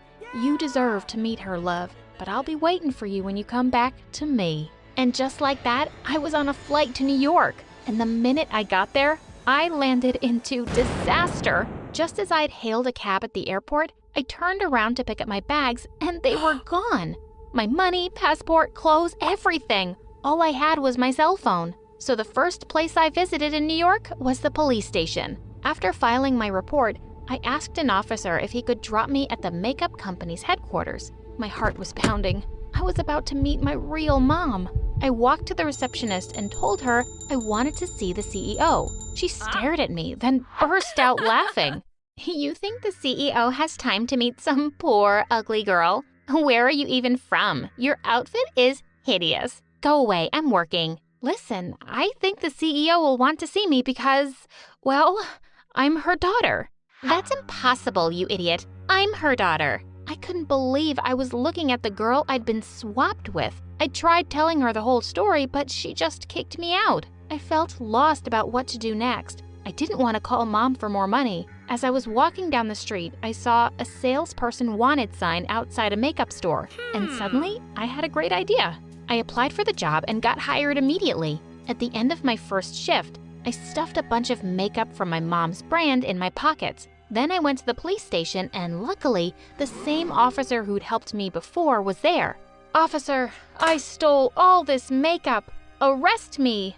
He looked so confused, so I whispered that I desperately needed a place to stay. He agreed to keep me in jail, but only for 3 days. That night, I started recording a makeup tutorial on my phone. I knew I had to do something crazy to get attention. So I put on all the rainbow-colored eyeshadow and a crazy winged liner. I thought it actually looked uber cool. I posted the video online, tagging the makeup company's page, and went to sleep. The next morning, I saw that my video had gone freaking viral. People loved the rainbow eye, and more surprisingly, they thought I was really pretty. Also, lots of people noticed I was in jail and were demanding my release. A few hours later, the police officer told me I had a visitor, and my heart almost stopped when I saw who it was. Olivia, my birth mom. She introduced herself and said she loved what I'd done with her makeup, and she wanted me to be the face of her new campaign. Of course, I agreed. And when she found out I didn't have a place to stay, she took me to her gorgeous mansion. I couldn't have planned this any better. Suddenly, I bumped into the receptionist I'd met the day before, and she looked furious to see me. You? Do I have to call security again to throw you out? Sylvia, what do you mean again? This creep came by the office yesterday. And you threw her out? You can be such a fool sometimes. Do you know she's the genius behind the rainbow eye? No, I just copied it from a friend. Ew, now I want to poke my eyes out. Why is this beggar even here, Mom? She's my guest, so behave yourself. I could feel Sylvia's death glare as I walked off to my room. Wow, Mom's real daughter was a witch. Later that night, I woke up to some strange sound, and when I turned around, I screamed. Freaking Sylvia was standing by my bed. Tell me who you are and why you're really here. Well, I told her the whole story, and I was certain she wouldn't believe a word. But what she said next shocked me. I sometimes wondered who my birth mom was, and now I know. She's a poor weirdo like you, and the woman I live with is a millionaire. So I guess I really hit the jackpot when she stole me. Wait, you know Olivia isn't your mom? Oh yeah, I know. A stupid maid once said I looked adopted, so I got a DNA test done. Now you listen to me. I don't want you telling Olivia you're her daughter. If you try to take over my life or my money, I will destroy you. Of course, I wasn't afraid of that witch. I had to tell Olivia at some point because I wanted answers. But I kept delaying it because I was having such a good time. Over the next few weeks, Olivia took me everywhere with her, and we were doing photo shoots and filming commercials. I was being pampered by a team of people and wearing amazing clothes. I was loving it. Olivia was holding a launch party for the new makeup range, and she'd bought me a gorgeous new dress for it. I went to her room to show her how it looked, and she couldn't stop gushing. You look exquisite, my darling. I'm so glad I found you. I decided this was the moment of truth. Yeah, me too. Olivia, there's something I need to... And just then, my eyes fell on the dressing table and all her makeup. None of it was her own brand. You don't use Cinderella's Secret? Good God, no. That stuff will ruin your skin. But isn't it supposed to be all natural ingredients? Well, since you're such a sweetie, I'll let you in on a little secret. No, it's all chemicals. It's way too expensive to use the natural stuff. But Olivia, that's dishonest. You're lying to all your customers. Suddenly, she looked livid. I don't remember asking your opinion. I know how to make money and be successful, and that's all that matters.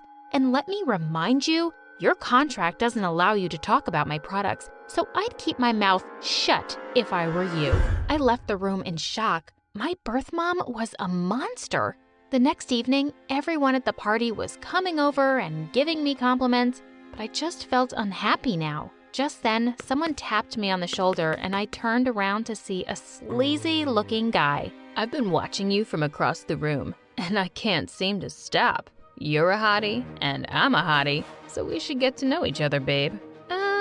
Sorry, I think Olivia's calling me. But as I started to walk away, he grabbed me by the waist and kissed me.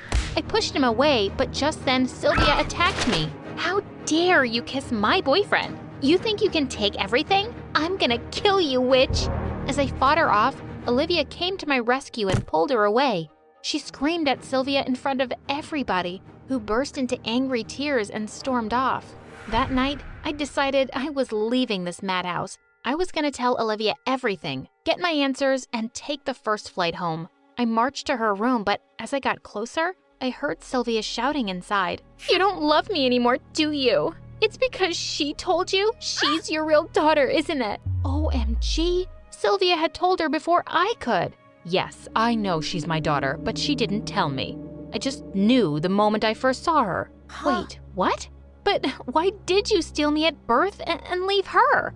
I just picked the prettiest baby from the nursery, and that was you. She was a really ugly newborn. Listen, my darling, you're my daughter. This girl is just good for business because she's a different face. Once people are bored of her, I'll send her packing. I turned around and fled to my room. I'd heard all I needed to know. I packed my bags and climbed out the window. Before heading for the airport the next day, I stopped at the office of a journalist I'd met once. I dropped off all the makeup I had with an anonymous note. Get Cinderella's Secret products tested in the lab, and you'll find out what a scam it is. Thank me later. When I got home, Mom opened the door and let out a cry of joy. As I hugged her, I realized how much I'd missed her. My mom, the only one. Well, long story short, the journalist did follow up on my lead and published an article that brought down Olivia's company. She was sued for billions and went bankrupt, and even had to serve some jail time.